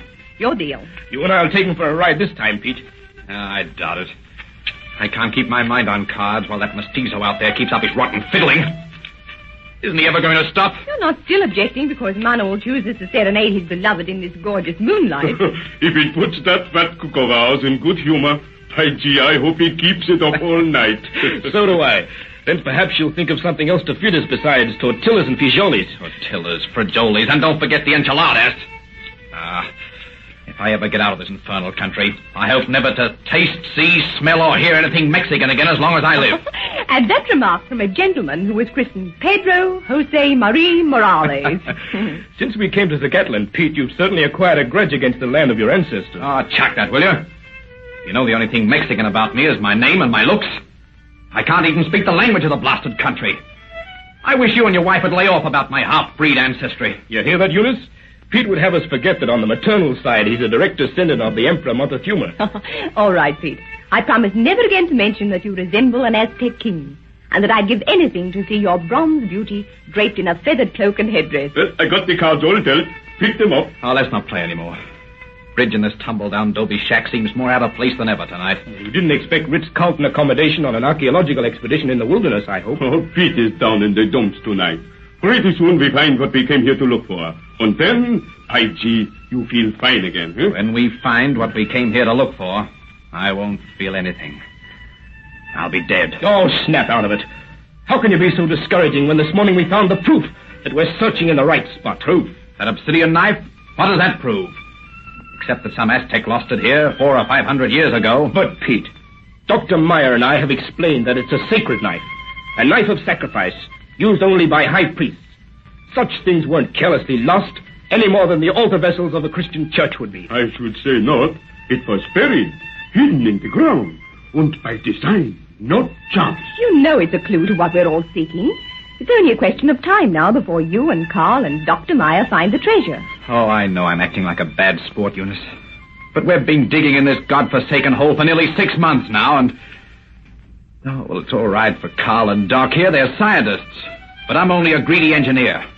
I want the gold that's supposed to be buried here.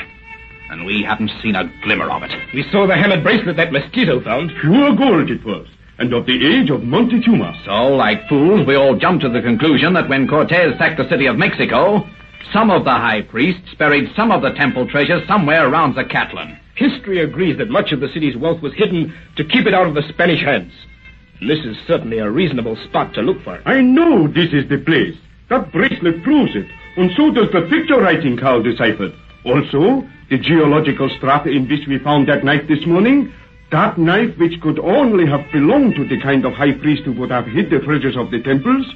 And think of the ancient associations of such a treasure. Boy, even with the cut which the Mexican government will demand out of anything, we'd be millionaires if you fellows are right. Gold. Pure gold. Millions and billions of dollars worth of it might be buried here. The historical value. Oh, the beauty of it. It's only what it means in American dollars that interests me. May I see that knife again? The one you found? Certainly, dear. You pass it over, Pete. You're closest. All right. Here, take it quick. I don't like the hold of the thing. It hasn't very pleasant associations, has it? You say it's made of glass, Dr. Meyer? Yeah. Obsidian is volcanic glass. You're sure it was used for human sacrifices, Carl? I've seen too many such knives to be in doubt about it. As human sacrifice was an everyday occurrence here at the time of the Spanish conquest, ceremonial daggers such as this were very common. The gods of the Aztecs were perhaps the most bloodthirsty ever worshipped. How was the knife used? The victim of the sacrifice was laid prostrate on a great green stone, curved upwards in the middle to elevate the chest. Then the priest plunged the knife in his breast and tore out the living heart. Do you wonder I don't want to be reminded that such people were my ancestors? You know, I have a theory that when the treasure we're looking for was buried, this knife was probably used to sacrifice a victim to the spirits of the earth, or to the gods of hate and war, to gain their favor, so they'd watch over it, as it were. What gave you that crazy idea? That isn't crazy. That's been the custom of all peoples. Some of them possessing a much less primitive religion than the Aztecs. And with the Aztecs, anything or nothing was made an excuse for human sacrifice. Put that knife away. Out of my sight. Yes, it gives me the shivers, too. Here, Pete. Put it in the drawer there. Oh, don't hand it to me.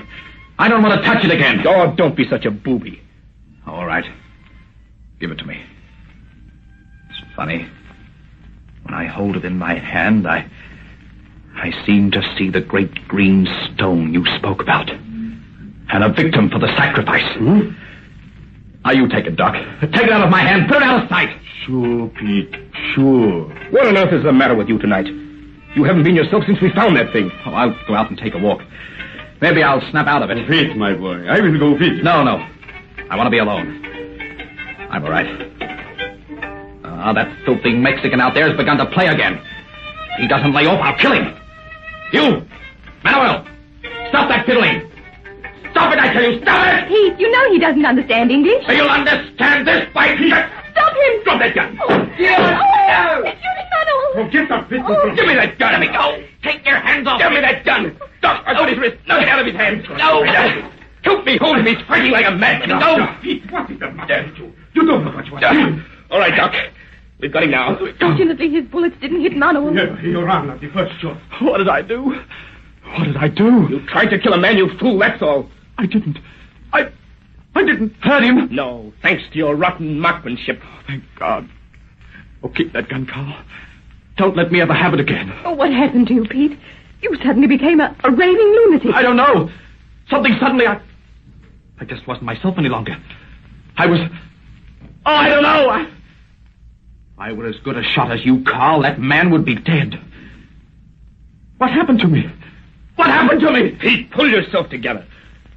What happened to me? Tell me what happened to me. Make him sit down in that chair. I'll get him a drink. What happened to me? Quiet, old man. You're hysterical. It's all right now. No one is hurt. And you'll never do such a crazy thing again. But what made me do... Never mind. Here, drink this whiskey. Thanks. I know what is wrong with you. You've always been used to the city. This quiet here, these woods, these mountains, they have been too different for you. Yes, I've seen this coming for a long time. You've got to have a change. All of us have. You free men work like pack animals all day. And when night comes, the best thing we can think of to do is to sit around and play bridge. We might play pinochle for a change. But we don't play at anything. We all make work of everything we do. Pete's outburst just now might have happened to any of us. Carl was impossible to live with last week. And before that, no one could speak to Dr. Meyer. And I want to scream sometimes. We're all on the verge of a nervous blow-up. Eunice is right. We've got to get out of ourselves occasionally. But what can we do alone at night? Except play cards and talk. We must do something it'll be impossible to take seriously. Something childish. Something... Oh, I know what we're going to do. Where are you going? I thought of just the thing. It's terribly infantile, but we may have some fun with it. And we can't take it seriously. I found it. Holy smoke. What's that? A planchette table. I slipped it in a trunk when we left the States, and I'd almost forgotten I had it. We're all going to use it to talk to the spirits. Talk to the spirits? I thought of it when Carl spoke of the Aztecs making a sacrifice to the spirits so they'd guard their buried treasure. Maybe those same spirits will tell us where it's hidden. But I don't understand. A planchette table is like an Ouija board, Doctor. Only it writes messages with a pencil. It's awfully silly, but a lot of fun. And a change. Here, all of you draw chairs around this table. I'll get paper and pencil. And put out all the lamps, Carl. It's more spooky in the dark. All right. Here, you adjust the pencil. Oh, such a lot of nonsense. But Eunice has the right idea, Doc. Nonsense is what we need. There. Dark as I can get it with all this moonlight streaming in. Now, let's all place our fingertips lightly on the little table and hold a thought.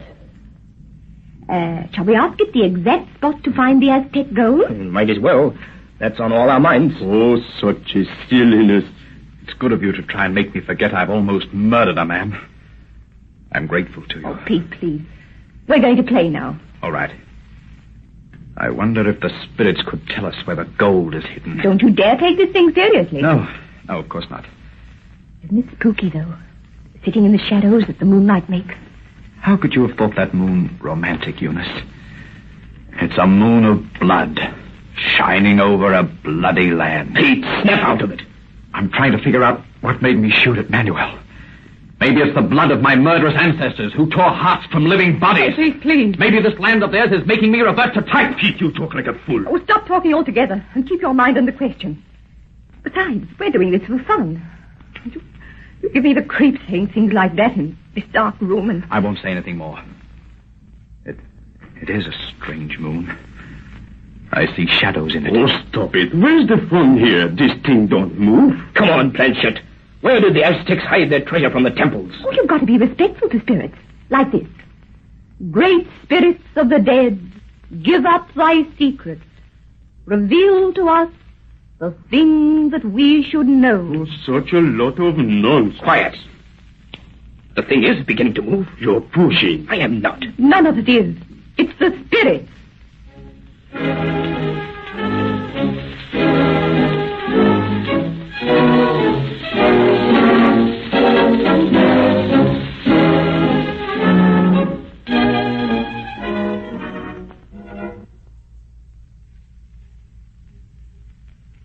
The planchette is going fast.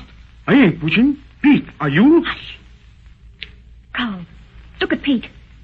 Pete, old man. You're sitting in the darndest shadow. That shadow wasn't there before. What makes it? What makes this little table move? Pete, why don't you answer? Pete is pushing the table. I can feel. Oh, that shadow, Carl.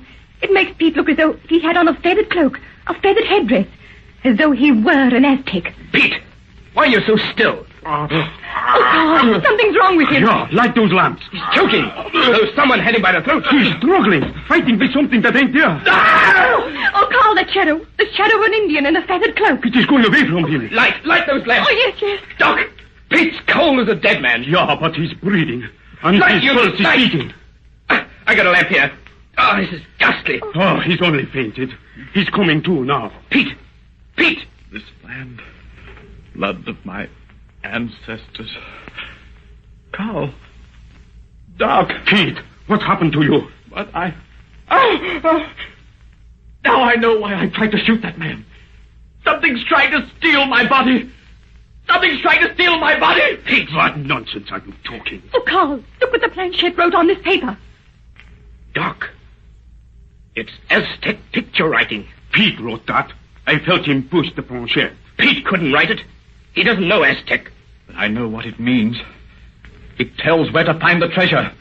The treasure guarded by the dead.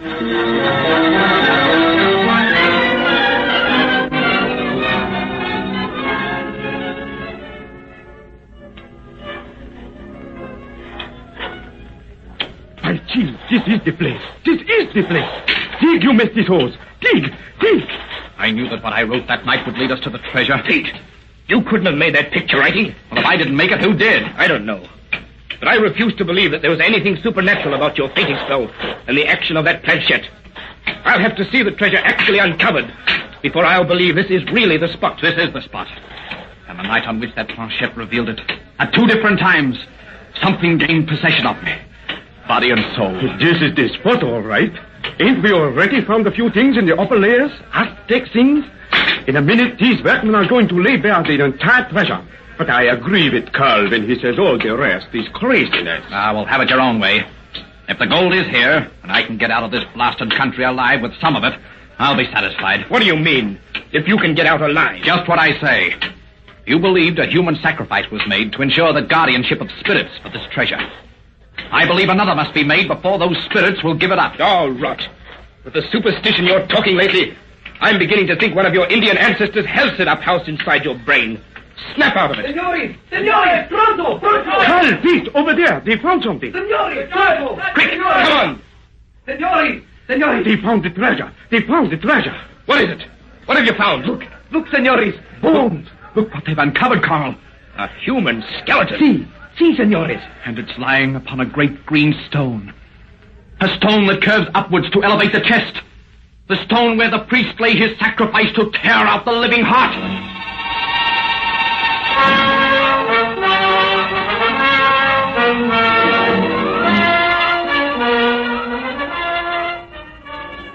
There's nothing we can do with him, Eunice. Since the men uncovered that green stone and the skeleton, he's absolutely convinced that the only way we'll ever reach the gold is by means of a human sacrifice to what he calls its guardian spirits. The man's mad as a March hare. I wonder. It's been over a week since you found that stone, Carl. And that's all you found. How can you say that when you've seen the vault of masonry it covered? Inside that vault must be the temple treasures. But you have been unable to penetrate that vault. Because the priests did their work so well. It's as strong as a modern safe. You have modern tools, the sort that would force any modern safe. We've had accidents with our tools. I've told you, one on top of another.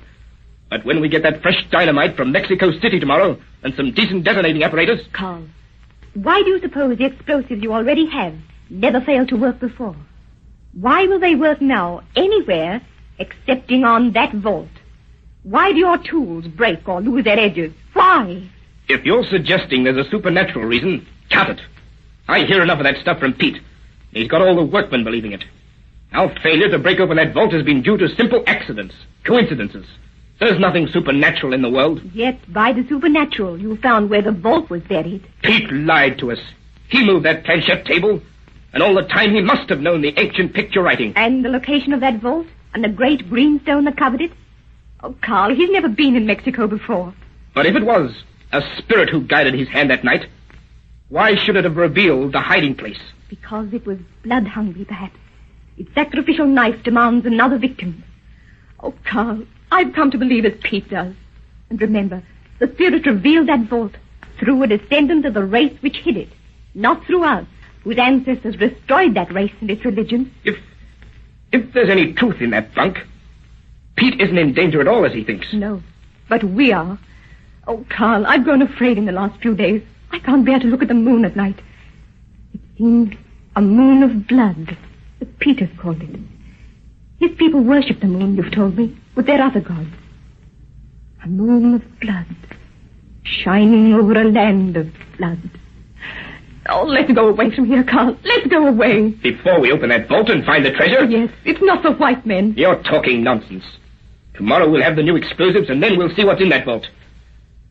I've got to go and join Doc now. He's waiting for me. Is Pete with him? I don't know. I haven't seen him since this morning. Dear, where's that obsidian knife? Did you put it away somewhere?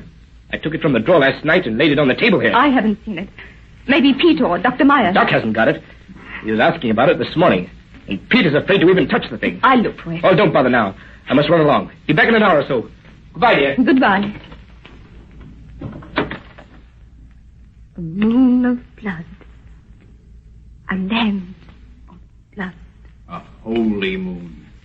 An avenging lamb. Oh, Pete. Oh, I never heard you come in. You startled me. Carl just went out the other door if you want to catch up with him. Pete, what's the matter with you? You look so different. Like perhaps the descendant of an Aztec king. You're like the shadow I thought I saw before your face that night. The shadow that seemed to struggle with you, that you said was trying to steal your body. You have that knife Carl was looking for. You have it in your hand. It is the knife of holy sacrifice. Oh, Pete, keep away from me. Pete, I'm afraid of you. Keep away. Keep away. Oh, Carl! Carl! I cannot let you scream now. And only tonight will I remove this gag, that you may scream once upon the great green stone. A scream which may reach the holy moon of blood and the spirits of death which guard my people's treasure.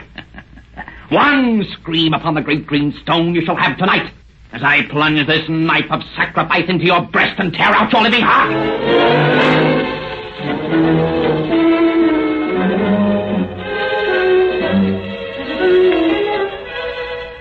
Where can Eunice be, Doc? It's 3 hours since I went home, and she was gone then. We should have remained in the house and waited for her. Now perhaps she has come back while we are out here looking. But we did wait in the house until it began to grow dark. She never stays outside so late. All this crazy stuff Pete has been saying has made her afraid of the moonlight. Maybe she's with Pete. They used to take long walks together. Not since he began to get so queer. When one is worried, Carl, one is never reasonable. Pete has not been at the digging all afternoon. I bet anything we'll find them safe now at the house. Well, maybe you're right. Come on back and see. All right. She wouldn't be over in this direction anyway. From force of habit, I suppose, we seem to have headed for the diggings. At the diggings is the last place she would be. She don't like that big green stone she got there. Oh, come on. We'll get back to the house. The moon is becoming bright now. She's bound to be at home. The moon of blood, she called it. It does look strange and red tonight. Wait a minute. Who's that over there? Where? On the bank above the buried vault. That man, or some mestizo, perhaps.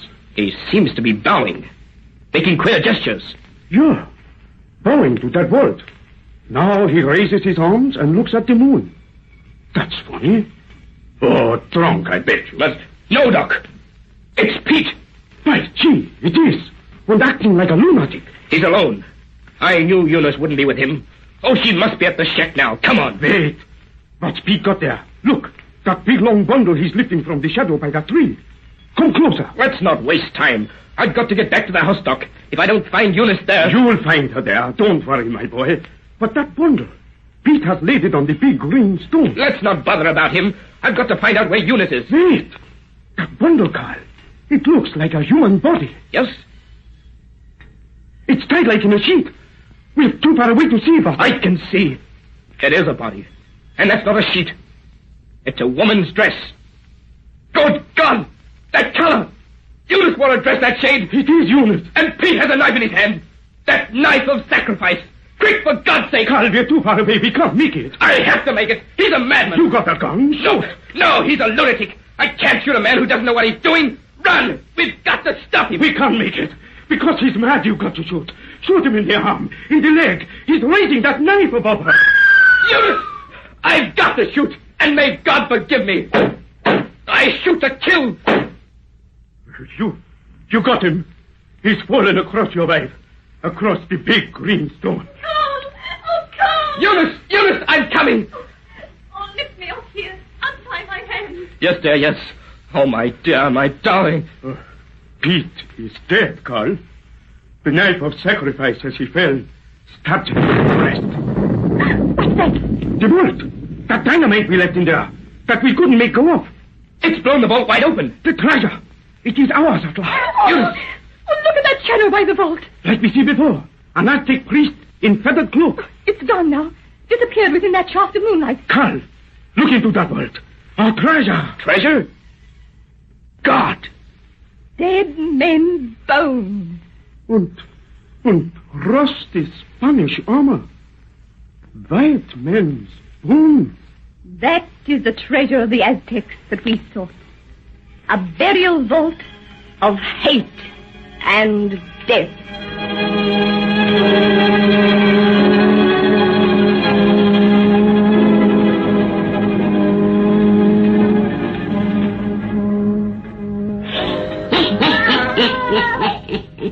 Well, that's the end of that, Satan.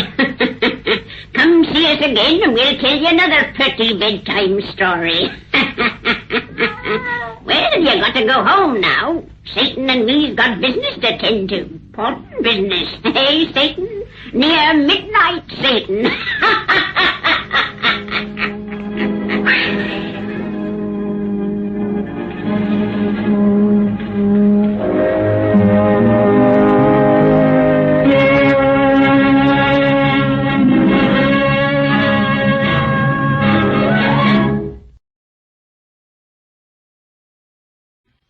The National Broadcasting Company presents Lights Out, a summer revival of some of the best stories from the series which many of our listeners will remember.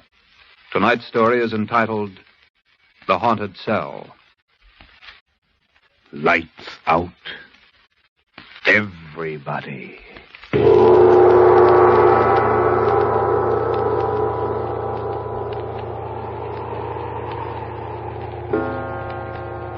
This is the witching hour. It is the hour when dogs howl and evil things are let loose on a sleeping world. Sit in the dark now and listen to Lights Out.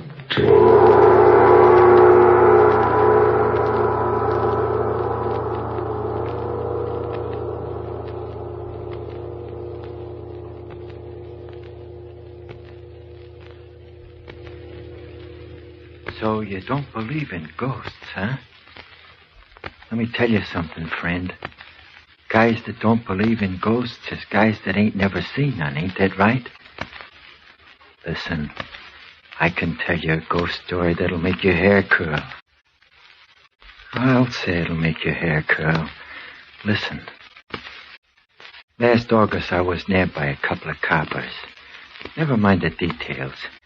It just so happened that they'd come up on me when I was sticking up a filling station and, well, they drugged me in. It was a tough rap to beat, since they got me standing there flat-footed holding a gun on one of the filling station guys and, well, the coppers didn't like me anyway. Huh? Oh, yeah, sure. 'Cause I'd had to bump off a copper a week or two before. And wouldn't it be my luck to be picked up by this guy's partner? Well, they took me in and they decided to show me the goldfish. You don't know what that is, huh? Well, I'll tell you. You're a liar. Yeah? So what, copper? You rat. I know you knocked off Ambrose Hogan, and you're gonna fry for it. You gotta prove it first, Miller.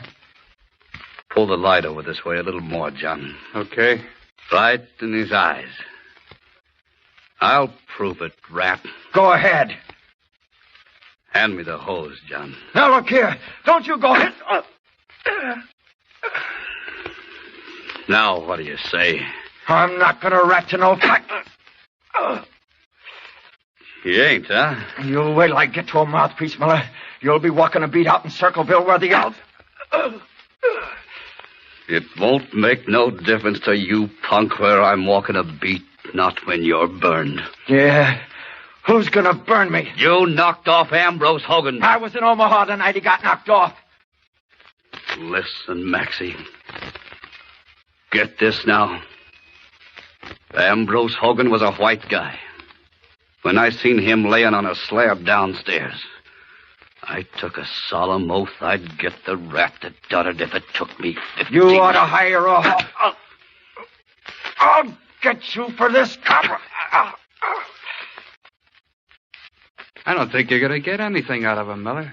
There's a smart copper, Miller. Yeah? Listen, I got a way to get things out of smart guys like you, Maxie. Come on over here, John. Now, listen. What are you gonna do? Listen, Miller. Shut up.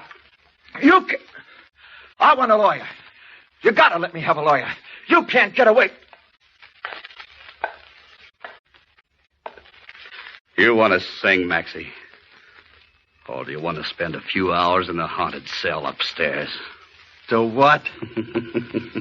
Oh, another gag, huh? Think so?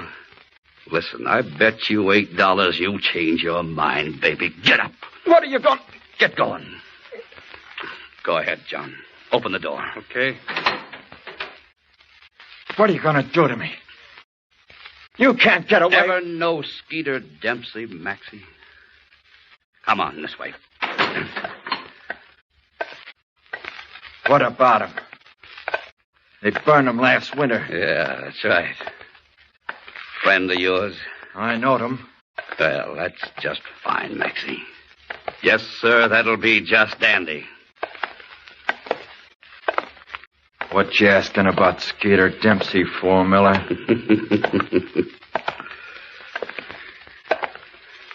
Skeeter killed a copper, too. So what? It's bad business to kill coppers, Max. All ready, John? All ready, yeah. Right this way, Maxie, my boy. What you up to? I'll tell you. Right in there, baby. Get in there.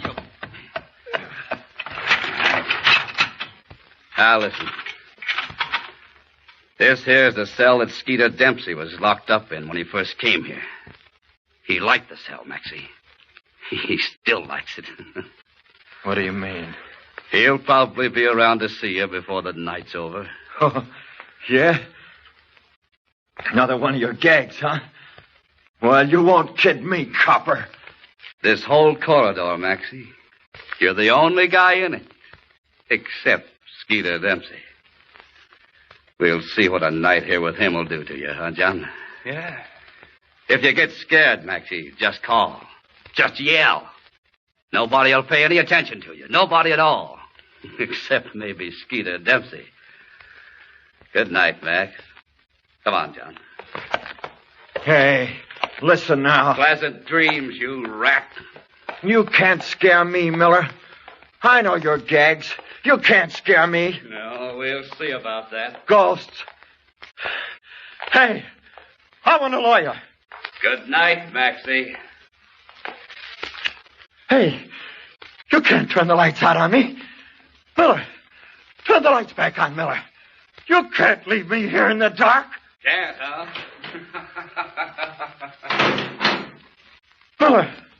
Miller, why, you flat-footed... Miller, come back here.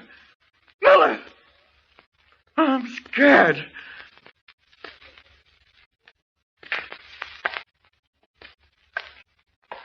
Turn the lights on, Miller. For the love of Mike, I'm scared of the dark. Go on. Turn the lights on, Miller. Please.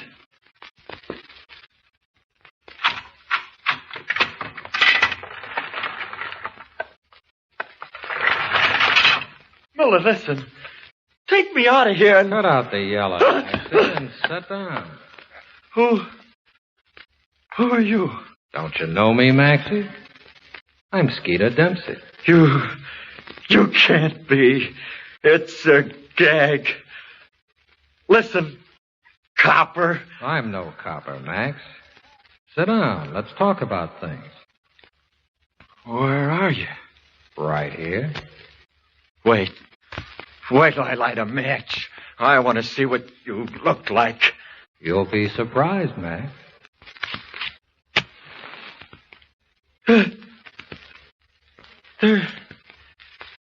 There ain't nobody here.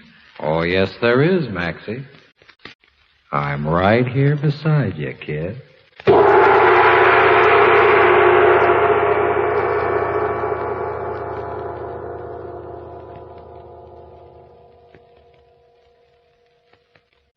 Yeah? It was Skeeter Dempsey, all right. I recognized his voice right away. When I lit the match and couldn't see nobody there, I guess I fainted. I remember trying to yell, only my voice wouldn't work, and when I come to, I was laying on the cell floor. For a minute, I couldn't figure out what happened, and then it all come back to me. You know how it is when you're really scared? Or maybe you've never been real scared, huh? Well, I'll tell you.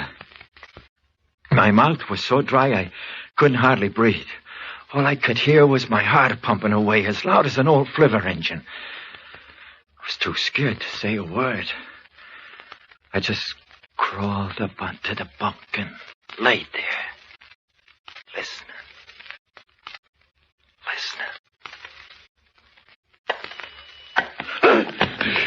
So I scared you, huh, Maxie? Listen, go away now. Whoever you are, go away, go away. Oh, shut up. I ain't gonna hurt you. I could pray you away. No, you couldn't, Maxie. You couldn't pray me away. What they got you in here for? Bumping off. Hey. Nothing. You knocked off that Hogan guy, didn't you? Well, it's too bad for you, Max. Yeah? Yeah.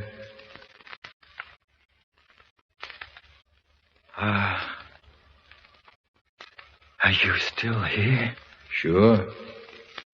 You ain't Skeeter Dempsey. Yes, I am. Listen, Skeeter Dempsey was burned last winter. I know a reporter that seen him set in a chair. That's right. Well, then you ain't Skeeter Dempsey. Yes, I am. I know. I know you're Skeeter. I know. Stop jittering. I ain't gonna hurt you. But you're a ghost. Well, what if I am? I wish you'd go away. Why should I? This is my cell, after all. Oh, Skeeter, please. Oh, Kenneth. Listen, let's talk. I haven't had nobody to talk to for 2 months. Who'd you talk to then? George Brown. You remember him? Yeah, ice guy, yeah. Hey, George Brown hung himself in a cell here. Yeah. This cell. This cell? Uh-huh. Him and me sat up and talked all night. And he hung himself next day. What'd he hang himself for? Oh, he'd have got burned anyway. They had him for 2 jobs. One knocking off an old lady for $70, and the other shooting that bank guy down in Springfield.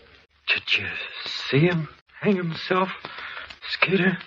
No, I wasn't here at the time. Where was you? Oh, I was away. Skeeter? Yeah? What does it feel like to be dead? All right. Yeah? Yeah. Oh, my God. What's the matter? Well, what about hell and all that? You get used to it. My old lady used to make me go to Sunday school, and they used to talk about hell there. Fire and everything. There ain't no fire. Ain't they? No. It's worse than that. What's it like? You'll find out. If I get out of this rap, I think I'll go straight. You're too late, Max. No, I ain't. I'll beat it. No, you won't. You gotta croak. Sometime, yeah. You'll croak on this rap. How do you know? I know.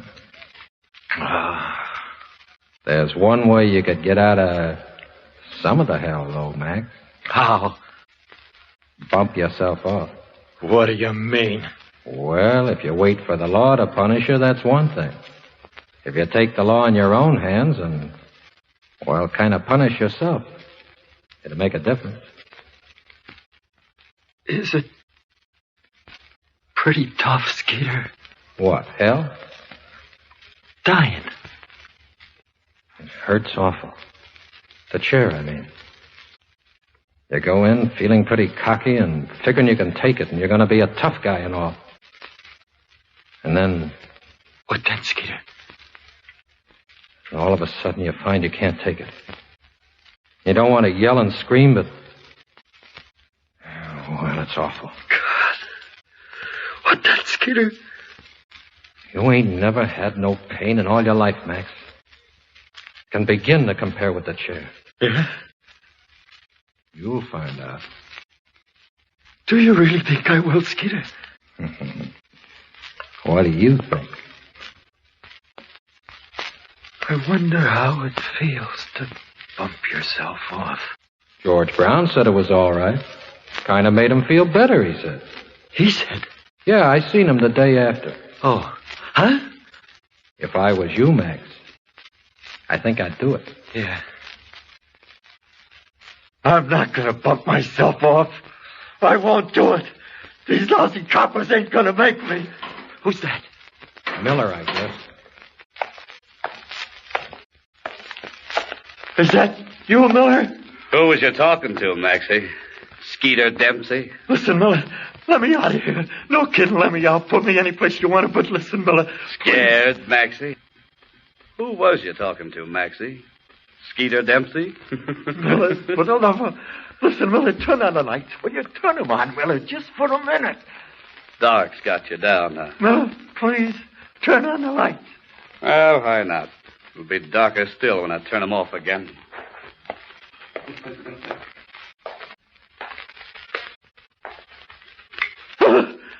What's the matter now? Miller, there ain't anybody here. That's right. Was Skeeter in here with you, kid? I thought... There ain't anybody here. Oh, yes, there is, Max. I would worry about I'm it, Max. right here beside you. And I'm gonna stay.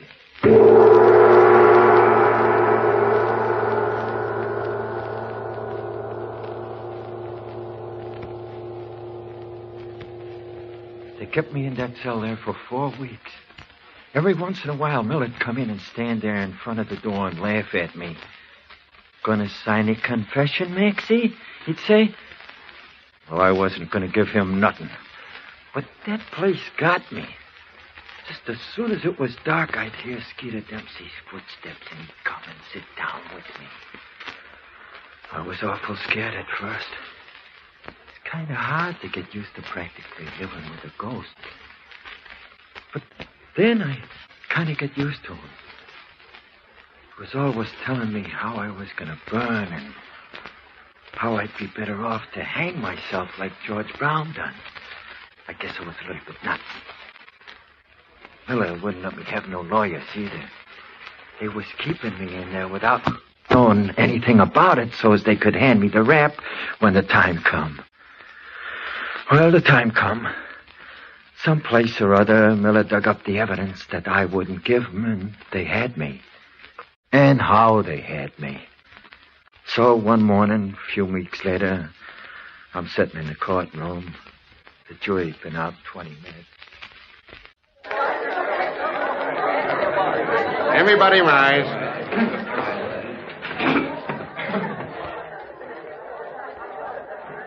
Sit down.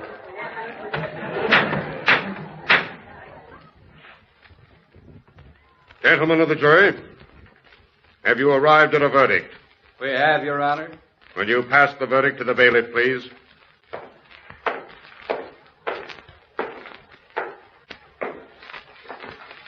We, the jury, find the defendant, Max Young, guilty of murder in the first degree.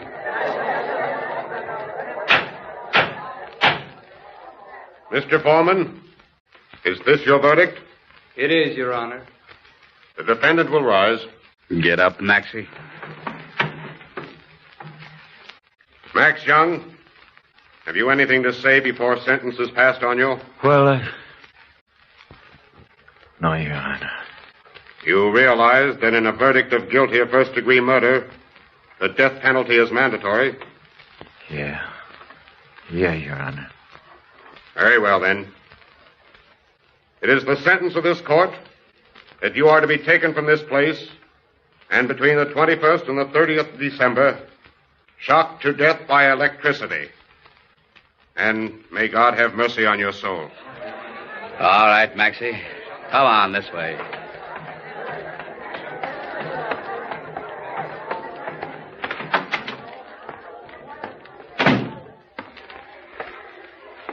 Well, Max, that's that. Yeah. What'd you say? I didn't say nothing. It was me, Max. I said there's only one way out now.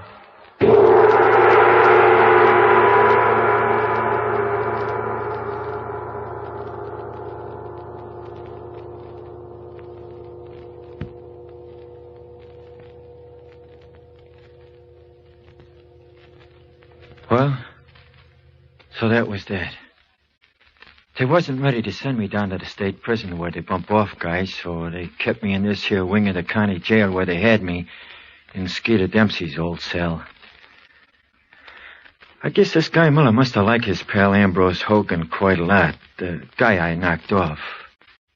Huh? Sure, I knocked him off. What's the use of kidding around? Yeah, I guess he must have thought a lot of him, 'cause he kept me in there where it was dark, where I'd be scared to death all the time. Really getting even. But I kind of fooled him. I wasn't so scared of Skeeter by this time. I got so I'd sit in the dark there and I'd be waiting for him. And we'd talk about everything in the world. It was funny. People out of history and funny places and stuff and, oh, a lot of things. Skeeter told me he saw a lot of the guys we talked about. Nero and Judas Iscariot. Well, why not? He was dead, wasn't he? And so was they. Oh, but I gotta hurry up with my ghost story, ain't I? That's right. What I was gonna say was, I was sitting there one night, the 23rd it was, day before Christmas Eve, sitting in the dark, and I heard Skeeter coming.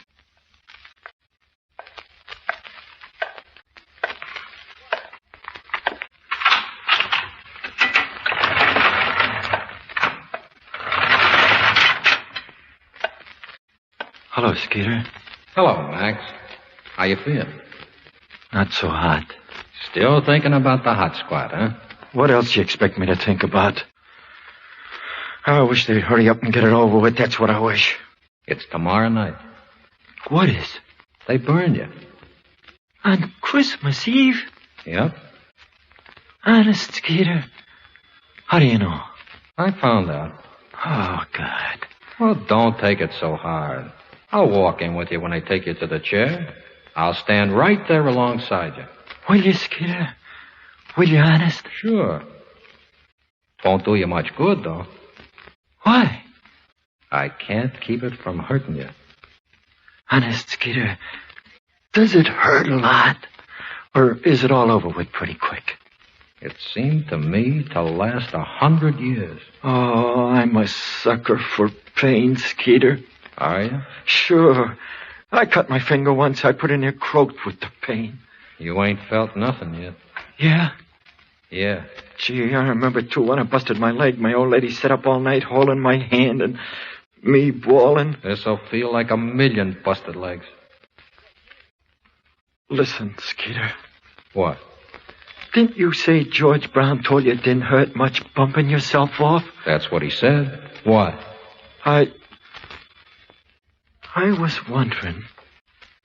Well, I know what I'd do if I was in your place. Yeah? Would you bump yourself off? Yeah. I don't think I got the guts to do it, Skeeter. It ain't hard. You got a belt. You could get it around your neck and climb up on the bunk and fasten the belt to the bars up above. Then all you gotta do is jump off. Yeah. Yeah. You know, it would help you out if you did. What do you mean? Well, you know, I told you. Kind of punishing yourself, see? I know. But I can't, Skeeter. I can't. I don't want to die. Well, it's all right with me. I was just telling you. Believe me, lad, I know what I'm talking about. Do you, honest, Skeeter? Do you? Yeah. I wish I had the guts to do it. Well, I don't care what you do, Maxie.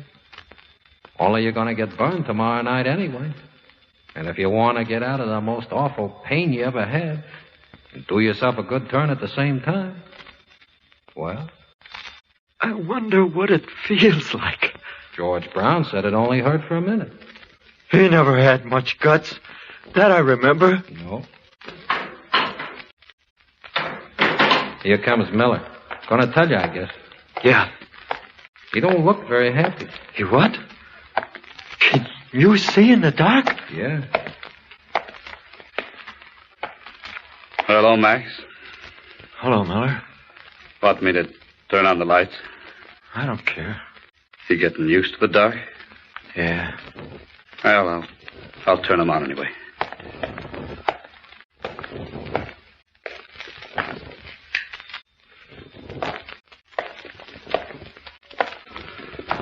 Well, Max, it's about the end of the string, huh? Tomorrow, huh? Yeah. Well, that makes you and me even. Listen, Max. I wanted to see you knocked off on account of Ambrose Hogan. I ain't sore, Miller. Oh, you know. Yeah. No hard feelings, Miller.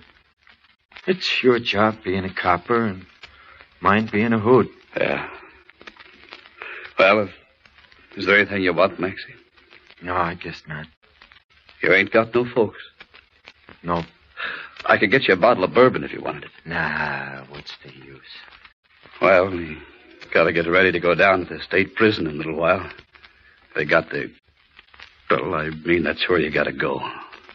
Do I have to go today? Yeah, I guess so. Well, kind of hate to leave this place at that. Do you? Yeah. Scared me quite a lot at first, but I guess it's taught me a lot being here in the dark all alone. Except for me, Max. Yeah. Well, Max, listen. Try to take it standing up, will you? You know. I'll try, Muller. But it's going to be awful tough. Yeah. Well, look, I'll be back in a little bit, and we'll go. Sure there ain't anything you want me to get, Maxie? No. All right. Oh, I'm sorry, Max. Huh?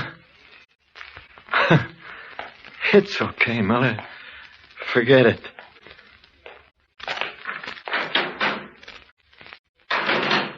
I told you, Max. Yeah. Well, I gotta be going. So long, Maxie.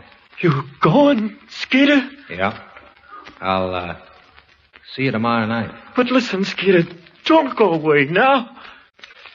I have to. And just in case you decide to do what George Brown did, there's an extra piece of rope under the mattress. You won't have to use your belt. So long.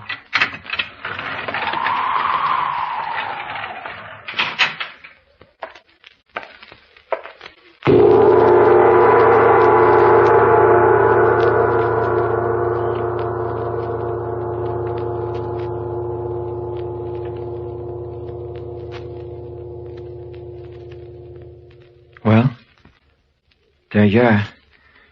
That's your ghost story. You believe in ghosts now? You don't? Well, you oughta. You see, I took Skeeter's advice. I hung myself.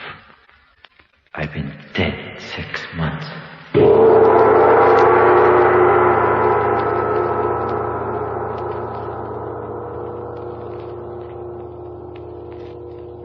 All right. You can turn them on now. You have just heard the third in the summer series of Lights Out. Tonight's story featured Norman Gottschalk as Maxie, Stanley Shule as Skeeter Dempsey, and Roy Engel as Miller. Boris Aplon was heard as the judge, and Nathan Davis as Johnny. Next Saturday night, come 9 o'clock, we've got a story cooked up for you that ought to give you a chill in the hottest weather. Two master magicians, both in the inner cult of Haitian voodooism, lock horns in a titanic struggle which comes to a climax over the Chicago airport. So you'd better make a mental note to be near your radio next Saturday evening. Lights Out is produced and directed by Albert Cruz.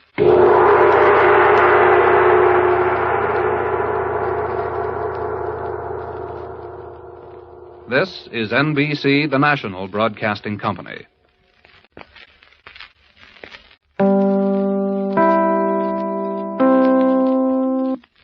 Chicago, WMAQ.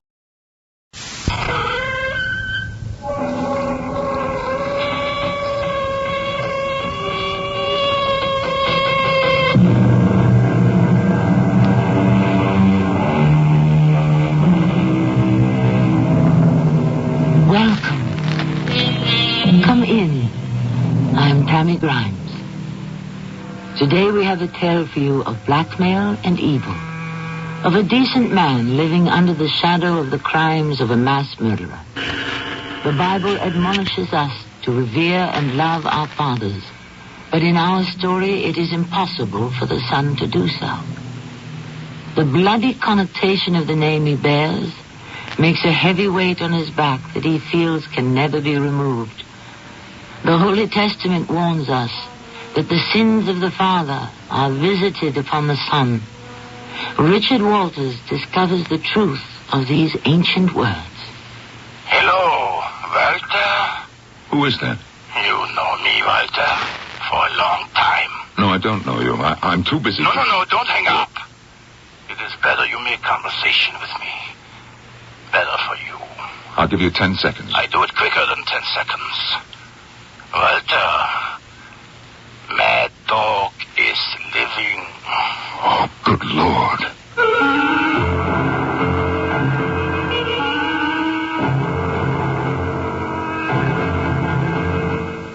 Our mystery drama, Funeral Without a Corpse, was written especially for Mystery Theater by Sidney Sloan and stars Norman Rose. I'll be back in a moment with Act One.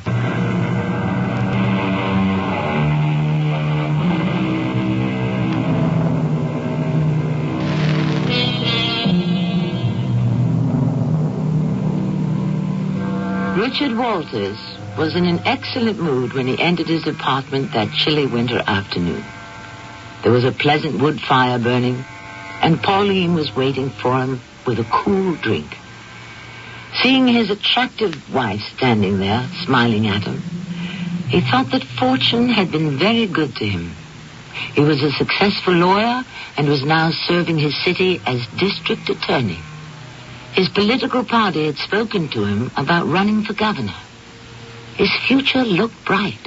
Darling, right on time. Your secretary called and said you'd be home early. Yes, she told me you'd called and said that it was important. What's the secret? No secret, Richard. You know we've had this dinner date for weeks. It's for you. You are going to be tapped on the shoulder and told that they want you to run for governor. Oh, that. So you know about tonight. Hmm? I wanted to surprise you. That's why you're all done up, huh? Richard, you're impossible. You know how important this is to your career, and you seem to treat it with such indifference. Not indifference. I'm very excited and trying not to show it. But I was wondering whether I should accept. Accept? Richard, it's an important step up for you, your career. Well, I wanted to see how you felt about it. If you would rather I went back into private practice. And give up the chance of being governor? Oh, darling, after all these years, you must know me better than that. You want to be the governor's lady, huh? Mm-hmm, and then on to higher things. The highest. No, dear, not that. I'd have to be a native-born American to get that high office. I don't see why. Well, in the Constitution, and I don't think that Congress is about to change it just to make you First Lady, well, you'll just have to be satisfied with First Lady of the state. If you're first man, that will be good enough for me. Oh, Richard Walters for governor. Well, you better get into your dinner jacket and black tie. Don't rush me. Oh, Richard, a call came for you earlier. Well, our number is unlisted. Very few people know it. I'd be driven out of my mind with crank calls and people wanting favors. Well, it was someone who said that he is an old friend. He? Did he give his name? No, but he called you Walter. Mr. Walter, he said. With a V. Isn't that the German way of saying W? Oh, yes. Well, he didn't leave his name? No, said he would call back. Oh, maybe that's him calling back. Want to get it? Yes. No, I better not. Pauline, you answer it and say that I'm unavailable. But, darling... I do not want to talk to him. Richard... I said I don't want to speak to him, Pauline, and I meant it. And may I say, in conclusion, that I am most gratified by your confidence in me. You can be certain that I will not let you down. Even as governor, my city is still my city. Thank you.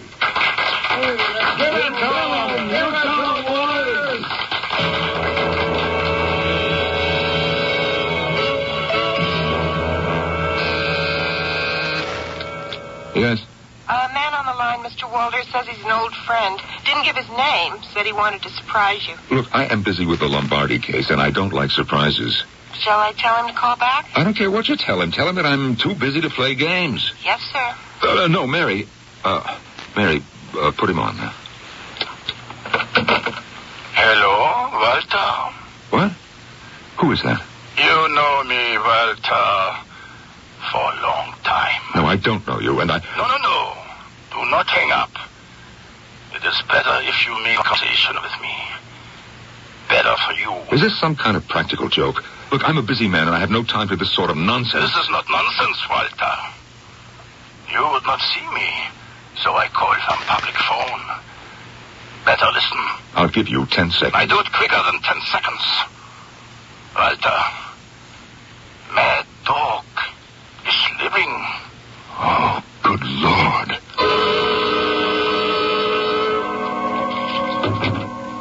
Richard, that you? Yes, dear. Well, your unlisted phone's been ringing all afternoon. Did you answer it? You told me not to.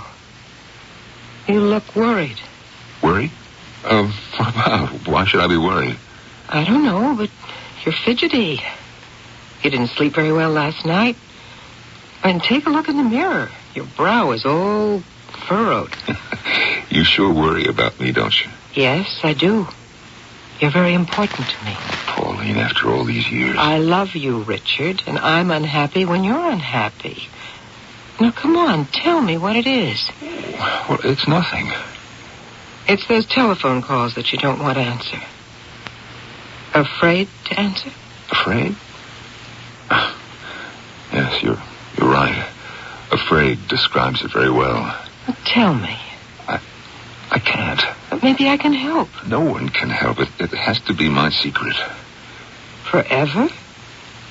It's something in your past? That I can tell you.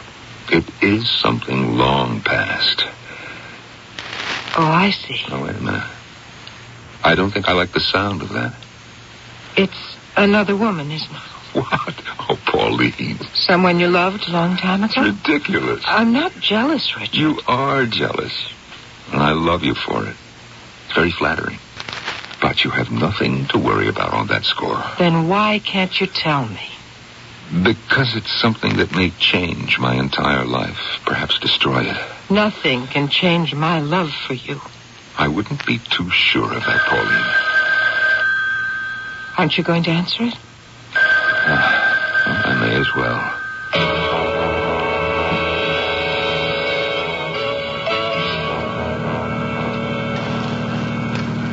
You have a nice big car, Walter. Expensive. It is not expensive, and it is not my car. It belongs to the city. I have the use of it. For your position, you are important. The attorney, how you say? District attorney. Yes. Important man. District attorney. Look, I don't believe that you wanted to see me so urgently merely to discuss my job. Why not? You are important. You inherit your ability from your... Stop it. Now say what you came to say and then get out. You talk to me that way?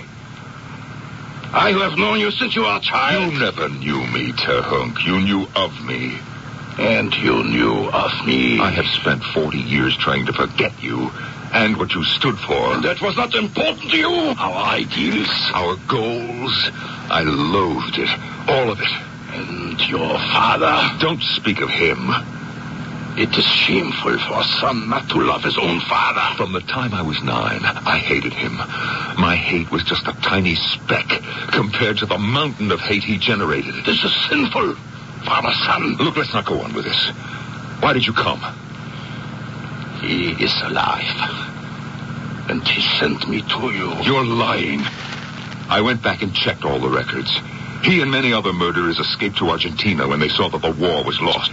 They should have caught him. Destroyed him as he did so many others. Do not say that. He is your father. No, not mine. I would do anything to erase the relationship. I cannot call him mine. He is alive and sick. And he needs you. The records show that he died in Buenos Aires 5 years ago. No, he did not die. He was in all the papers, pictures of his funeral. False! All false. The funeral without a corpse. Empty casket. For what reason? Reason? To save his life. They were getting closer every day. 30 or more assassins to kill him. It was the only way. A brilliant idea. He thought of it. Oh, no. Mad dog lives. I see. And now comes the big question. He is old. He is sick. You will help him, will you not? No. I will not help him. That is bad. I must go back to him and say, your son hates you. He will not hold out his hand. Hold out my hand to that vicious murderer? Oh, I regret to think what he will say and do. What? You are an important man. You have changed your name. Nobody knows you are the son. His only son. He asks out of need. But you have no pity. People will say how bad it is for a son to deny his father. Everyone will know you are his son. Well, you took a long time getting around to it, Terok. Made it very clear. This is blackmail. How much do you want? No. I never asked for anything. It is for your father. No. I never asked for anything. Your father. Look, this is blackmail, and I've got you cold. I could send you up for 10 years. You mean to jail, to prison? You understand English very well. Everything you said to me is recorded. I have a tape recorder in this car. Yes. I understand. So, you have trapped me. Very good. You are a good policeman. But you don't want everyone to know how related you are to Walter Gunther. Do you, Walter? That's why you have changed your name. You're not speaking. You're starting to think. You're going to be the next governor of the state. That is a very big, important position. And will people in this country vote for the son of Walter Gunther? Huh? You do not answer. Please do stop the car. I will get off. Thank you, son of Walter Gunther. It was a pleasant ride. You will hear from me.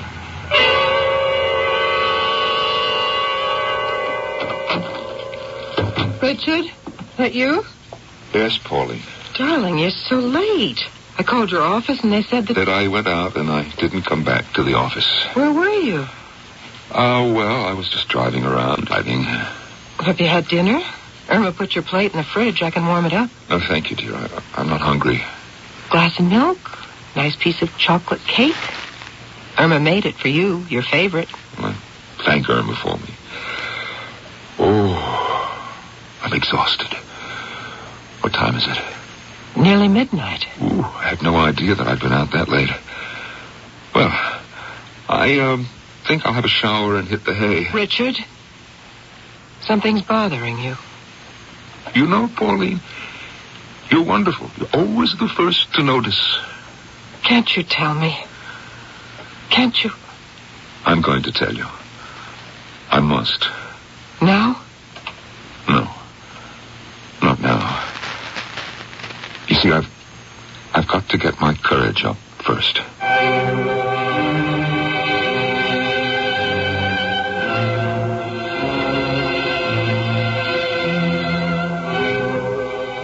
All his life, Richard Walters had lived with the fear that his real name would be revealed.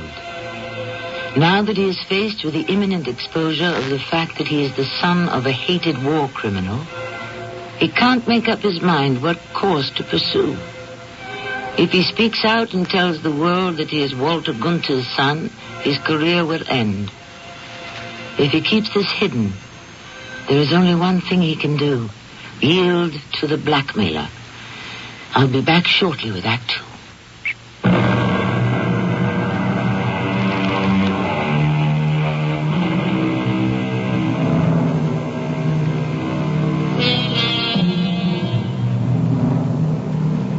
Despite the fact that Richard Walters trusts Pauline, his wife, he cannot bring himself to tell even her his secret. He has held it to himself so long that it is an effort to let go. To tell someone else the shame and unhappiness that secret has cost him.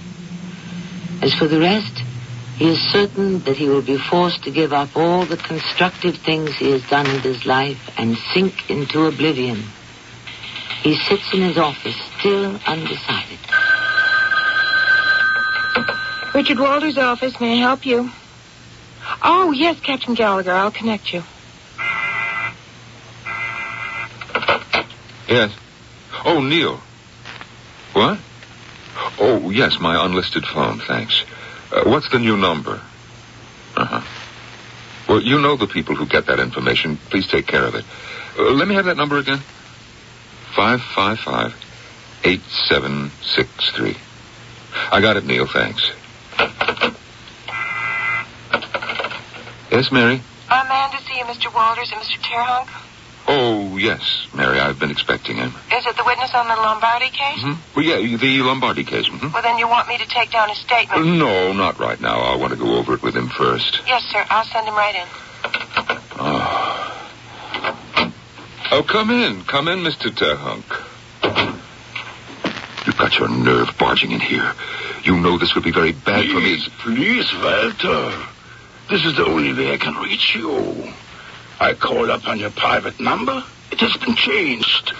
I call your number of your house. Also changed. So how else can I discuss with you our important business? What do you want? Whatever it is, I'll try to give it to you. Tell me. Now you are being more cooperative. Is that not the right word? Yes. Yes, that's the right word. The right word is dollars. I will need them right away. How much? Very small. Not much. Now you are a man with dollars. I am not. Look, I am not rich. I work for my money. How much? 5,000. That is all. I do not ask unreasonable money. For your information, 5,000 is a lot of money to me. Oh, I am so sorry. I would not ask if I did not need. Well, it'll take me a little time to get it for you. Yes.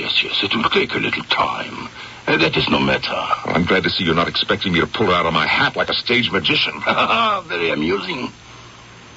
You will have the money for me at 9 o'clock tomorrow morning, yes? I will be waiting. 9 o'clock? Tomorrow. In front of your bank. I will be waiting. First National Republic Bank. It opens at 9. You will be there when the door opens. And you will have some money for me in bills, small bills, $10, $20. Not larger.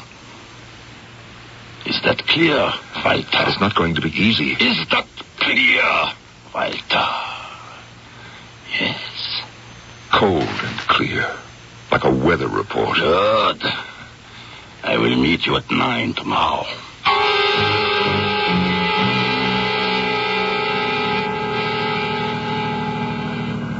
You're not very talkative tonight, Richard. What? Oh, I'm sorry. I didn't hear what you said. I said you seemed to be lost in your thoughts. I spoke to you twice. You didn't answer. I'm sorry, Pauline. That thing is bothering you. Won't you tell me? Maybe I can help. I'll tell you, Pauline, when I can. I'm considering dropping this whole political nomination. You mean for the governorship? You can't. You're the right man for the job. You're the best man. Well, I may not get it. Of course you'll get it, by a landslide. Governor Messler admits he's facing a tough race with you as his opponent. Well, I may not run. I've just about made up my mind to tell Kimball to find another man. I really don't understand this at all. I'm afraid, Pauline. Oh, God, I've never been so unhappy, so depressed in my life. It feels as if I were finished. Your car phone is ringing. I'll let it ring. It might be important. They'd never call you unless it was. Well, get it for me. It may be somebody that I don't want to speak to. Hello? This is Matt Kimball. Oh, Mr. Kimball. I'll put Richard on. He's right beside me. Matt Kimball, Richard. Hi, Mac. Just talking about you a moment ago. Sorry to call you on your car phone. I know you reserve that for business calls. Oh, it's okay. I'm guessing it's important. It is, Dick. It is. Well, can you tell me? Well, I got out of the phone. Can you meet me someplace? My office? Oh, sure. Pauline and I were... Well, it's nothing important. What time? As soon as you can make it. There's someone here I want you to meet. Who? Again, I've got to say, not over the phone. Oh, okay. I'll see you in 15 minutes. Harrison. Yes, sir. You're dropping me at Mr. Kimball's office. Mrs. Walters is going on to the Garveys. Yes, sir. What did Kimball want? Well, something serious to discuss. Someone at his office he wants me to see. I haven't the faintest idea what it's all about. Haven't you, Richard? Haven't you? Yes, you're right. Lately, everything seems to be focused on one thought.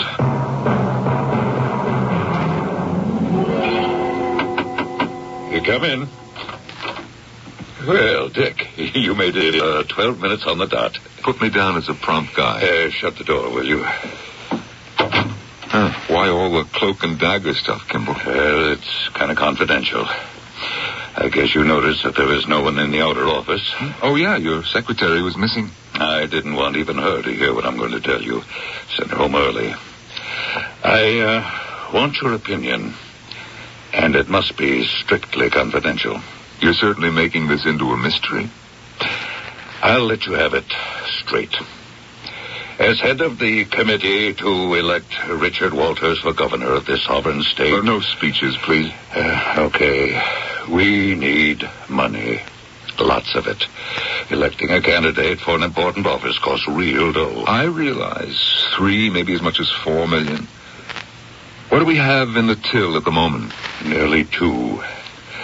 And we've worked hard to get promises for that much. Bottom of the barrel. Well, not quite. We have an unsolicited offer that'll make up what we need. From whom? See for yourself. He's here in the other room. You want to talk to him? I don't know. I've been around long enough to know that no one makes an offer like that out of the goodness of his heart. He wants something. What?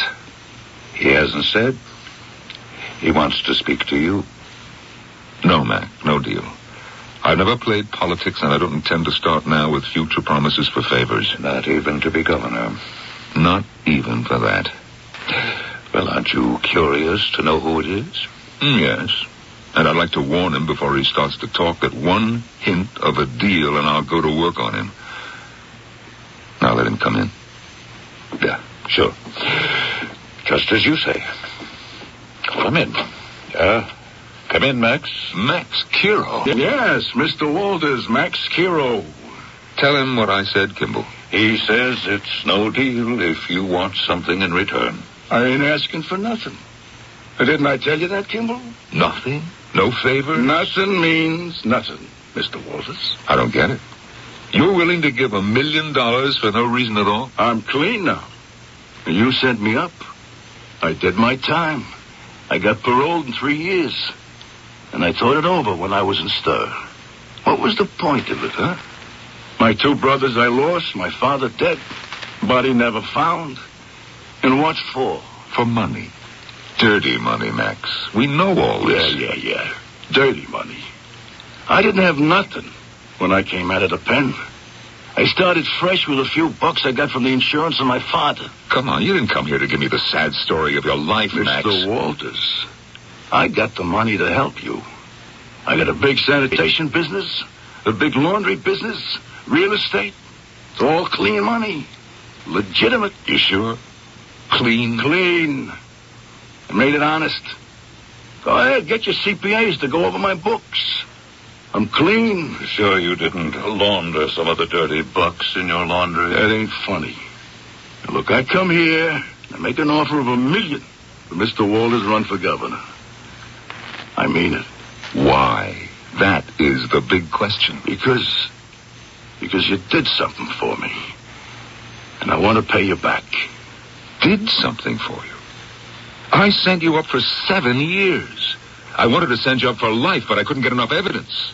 And you want to help me? Mr. Walters, when I was in stir, I got to thinking. I knew I didn't want no more the kind of life I had. You know, I started to read in a prison library. I never read a book before. It was an education. Okay, cut it short, Max. It changed your life. It sure did.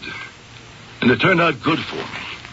You know, if I'd have kept up the old life, I'd have been dead, like my brothers and my father. Mr. Walters, you did it for me. You know, this is the most amazing story that I have ever heard. Yeah? What do you say, Richard? Well, I'm flattered. I don't know what to say. Look, give me a day or so to think it over. There are several reasons why we should not accept. And one very good reason why we should. Thanks, Max, for your generous offer. We'll let you know.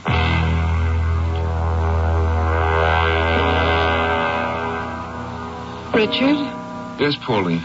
I heard you get up about 30 minutes ago, and then I heard you pacing up and down. Yeah, I couldn't sleep. I went into the library, tried to read something to make me sleepy. You mean to take your mind off of what's bothering you? Yeah. I had one burden, and now I have two. I can't think of any way to rid myself of either of them. And now you've decided to tell me what they are? Huh? I'm taking a big chance, Pauline. It may change everything between us. If you think that, you don't really know me. Well? Do you know the name Walter Gunter? Yes, he was a wanted war criminal. He had thousands put to death. Walter Gunter is my father. Yeah. I hated him. I hated my name. I ran away when I was 12. And you never told me that. I never told anyone. I was ashamed of it. I should be the son of a mad dog. I ran away.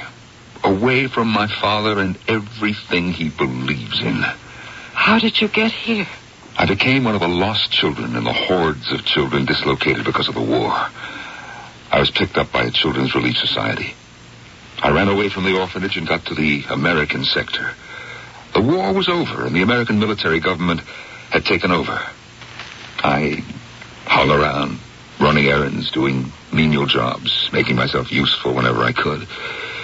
And it was there that I met my new father, Sergeant Richard Walters. Later, I took his name. Pauline, he took a shine to me, and he asked me if I would like to go back to the States with him.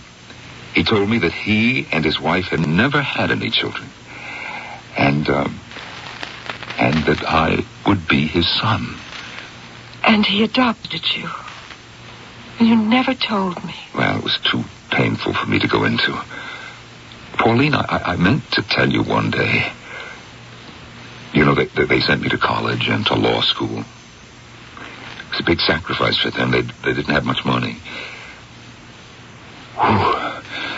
They were wonderful people, and I miss them. I remember just a few weeks after we were married when word came that they were dead. Killed in a car crash outside of Dayton. We flew out to Ohio for the funeral. Just a week before, they had written that they would like to come here and meet you. And I love them both very much. If the truth gets out that I'm the son of Walter Gunter, the mad dog murderer... Tell everyone the truth. Tell them what happened. No, it won't help. My career will be over. Richard, you can't go on this way. I'm being blackmailed, Pauline. Right now, I am being bled dry just so I can hold the secret. You mean that man, Terhunk? Yeah. Yes, I've given him quite a bit of money. He'll be making regular collections. And if you stop paying? Well, he'll spill the whole filthy story to the news media. And that'll be the end of Richard Walters. The election will be lost, and I'll be finished with everything. Well, then we'll go on paying him. We? Look, I am partner to this now. I've got a good deal of money that my father left me. I'll use it. Pay him. It may seem like a lot to you, Pauline, but it'll never be enough. Then what can we do? There are only two things that can be done about a blackmailer. One, to go on paying and paying. And the other? I don't want to think about that.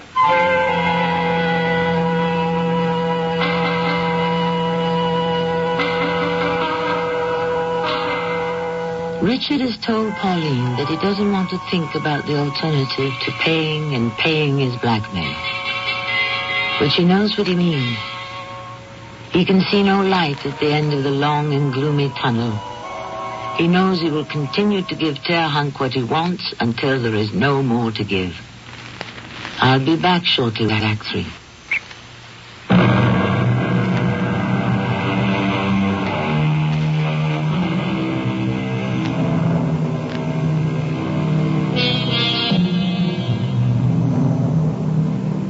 It is now 2 weeks later, and Richard hasn't given his campaign manager, Kimball, his answer regarding Max Kiro's wish to make a big contribution to the campaign fund. In Richard's opinion, it was dangerous and could lead to the sort of scandal that would kill his chances of being governor. Despite what Max says about not wanting anything in return, the danger of rumor that Richard Gunther had sold out to the underworld was too risky. Moreover, he still has to deal with Terhunk, and that is becoming more difficult. Yes, Mary? Call for you, Mr. Walters and Mr. Terhunk. Oh, put him on hold, Mary. Yes, sir. And have Captain Gallagher put a find on him. You want to know where he's calling from? That's what I mean. Call me back as soon as Captain Gallagher... No, wait a minute. On second thought, Mary. Cancel that. Cancel? Yeah, I changed my mind. Is Terhunk still on hold? I'll take it. Yes? You are being, how to say, jealous. Are you trying to make me annoyed?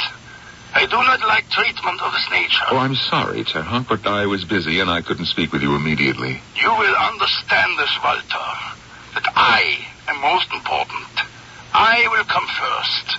Your other affairs will wait till I am complete. You want money again? Oh, you are surprised. Have you not expected that I would need it? Your father would need it? Yes. 5,000 small bills. 9 o'clock. In front of the bank.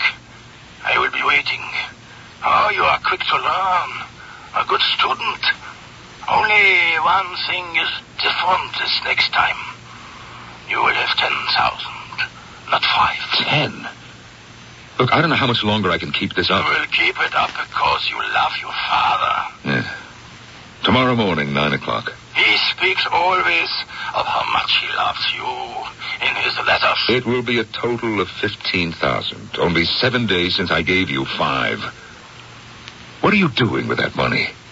Does my father need that much to live on? No. I tell you frankly, he does not need all that for himself. It goes to finance the organization. What is that? Don't you know? We are growing stronger. We will be coming back. We will take our country back and we will rule the world as he wanted it. And all our enemies will be dead. Goodbye now, Walter. And your father thanks you. Your money is very important to our cause. Oh, good Lord. What am I doing? Yes, Mr. Walters? Mary, call for my car and tell them to bring it around right away. I'm going home early. I'll wait downstairs in front of the tobacco shop in the lobby. Yes, sir. And if I get any calls, just say that I'm out and cannot be reached.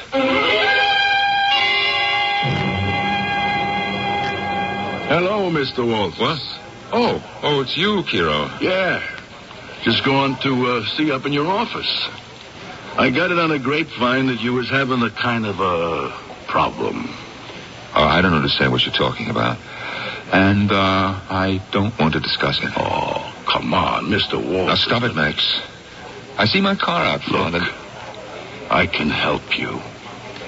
Call me at 555-8763.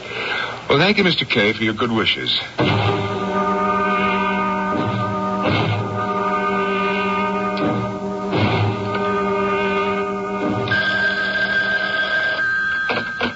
Hello? Mr. Walters, it's Max. Can you talk? Yes, I'm alone. Go ahead. I said I could help you. How? You got a leech on your back. What? A bloodsucker. A leech. Yeah, what you're saying is that I am being blackmailed.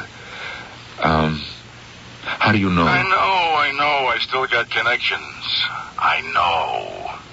I want to do something about it. What? Get him off your back. And, how would you accomplish that? What difference does it make? What do you have to know for? He wouldn't be bothering you no more. Max, you told me that you were clean, that you were straight. I am. And that's the truth. I know what you mean when you say you'll stop him, Max. Is that your idea of straight? It wouldn't be me. I wouldn't even know about it. You wouldn't know. The trouble would just stop. No, Max. It's not the way I think. Yeah. I get it. All right. What about my offer? The money? Well, I'm seeing Kimball tonight. We're going to settle a lot of things. Thanks for your concern. I didn't give you anything yet. Your confidence, Max. I really appreciate it. Goodbye. Richard, I hate to bother you, but Mr. Kimball is here. Have him come in, Pauline. Oh, hi there, Governor. Yeah. What's all the mystery? No mystery, maybe a revelation. Can I get you a drink? Sure, but what's the occasion? Kimball, I'm going to tell you something that may change everything we planned. Change? Explode, blow up, demolish would be better words. Mac, I am not the man you think I am. My name is Walter Gunter. And that, Kimball, is the end of a long and sordid story. And the end of my political career. Well, now, just cool it, Dick. Okay, your old man was a war criminal, but you weren't. You hated him and everything he stood for. You ran away. You changed your name. But don't you see? I'm going to be running for governor. What do you think the opposition's going to do with that piece of information? Nah, better write me off, Mac. Better get a new man before it's too late. You let the committee decide that, Dick. But... no buts. You're the best man. You're our man. We're not letting you go too quickly. Now, what about your father in Argentina? He's dead. Been dead for 5 years. Then Terhunk, or whatever his name is, was lying. I got a radiogram this afternoon. The authorities assure me that he died from a massive cerebral hemorrhage. They're sending me a copy of his death certificate. Lying or not, the fact that your father is dead doesn't change matters. As far as blackmail is concerned, this Terhunk character is just as dangerous to your reputation as he was. You think we can buy him off? Maybe a big piece of change would do it. No. He'll take anything we give him. Make promises which he'll never keep, and then come back for more. Guess you're right. That's only half the problem. Max Kiro's donation seems the only way the committee can come up with enough money to finance the cost of electing me. How would it look if a former public enemy came up with a big chunk of it? But Max is clean now. It wouldn't matter if he had angel wings and a halo. I can hear the opposition. I can see the headlines. Well, forget Max. I'm working on it. Hey, what was that? It sounded like a gunshot. Came from the other room. It won't open. It's locked. Pauline's in there. Pauline, are you all right? Pauline! Oh, Pauline, what is it? We heard a shot. Oh, Richard, what have I done? What have I done? The pistol out of her hand. Give it to me, Pauline. Here. I didn't want to use it. I just wanted to frighten him. Him? That terrible man. Ooh, terrible. Look there on the floor. Good Lord. Call the doctor, Richard. Yes, a doctor. I asked him to come here. I said I would give him $50,000 if he would promise not to bother us anymore. Hello, Dr. Plunkett. He agreed? Yes. Richard Walters has been an accident. But as soon as I handed him the money, he said, thank you. No, we've not even examined. I'll be back next week for and another installment. installment. And can you summon an ambulance? He laughed. Well, good. Hurry. Doctor's coming, and an ambulance, too. Now, look, Pauline, what happened? Please try to control yourself, darling. Richard, I shot him. It was an accident. I just wanted to scare him. She gave him money, and he laughed at her, and he said he'd be back for more. Money? To shut him up? I thought I could help you. I took it out of the money Father left me. You knew that man wasn't to be trusted to keep his word. But I was desperate. I just wanted to help you. And you took my gun. Just to scare him, Richard. And for protection. I pointed it at him, and it went off. Well, Pauline, if you shot at him, you missed him. Missed him? What, isn't he dead? Yes, he's dead, all right. Probably the shot scared him. It looks like he died from heart failure. Hey, Richard. Kimball. It looks pretty good, Richard. Autopsy report is death from heart failure. Terhunk suffered from congenital heart disease. According to the medical experts, he could have popped off at any time for almost any cause, or no cause at all. So there are no charges against Pauline. Oh, that's great news. No charges, Pauline. Oh, Richard. Kimball, I think now's the time for me to ask you to find another man. I certainly cannot run after all this. Will you please butt out of the committee's business? After all, you're just a candidate, and we're going to get you elected. The voters will love you. And we're going to tell them that Max Kiro loves you, too, and is putting $1 million into the campaign. And you know why? You overwhelm me. Why? It's because you're a decent guy. And decent, honest men are hard to find these days. Goodbye, Governor. And give my best to Annie Oakley. Kimball says that they still want me to run for governor. And he says to give his regards to Annie Oakley. Annie Oakley? Mm-hmm. A famous woman sharpshooter from the Old West. Oh, sharpshooter? Me? That's right. You couldn't hit the side of a barn with the door closed. But I love you.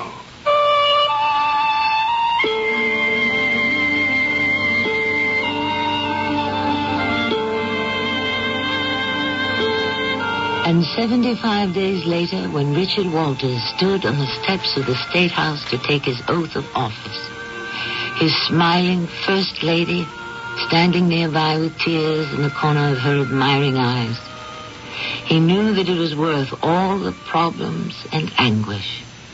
I'll be back shortly.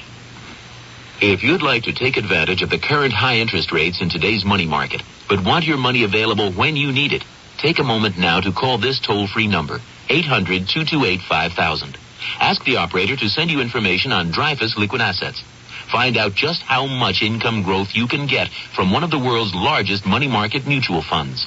With Dreyfus Liquid Assets, you have the advantage of making withdrawals by phone or paying larger bills with free redemption checks and continue earning high yields, compounded daily till your check clears. You can put money in or take it out anytime with never a sales charge or a penalty. But call now, 800-228-5000 for free information and a prospectus, including management fee, charges, and expenses. 800-228-5000. Study the prospectus carefully before you invest and learn how Dreyfus Liquid Assets can help you get the lion's share from today's high interest rates. 800-228-5000. Toll free, 800-228-5000.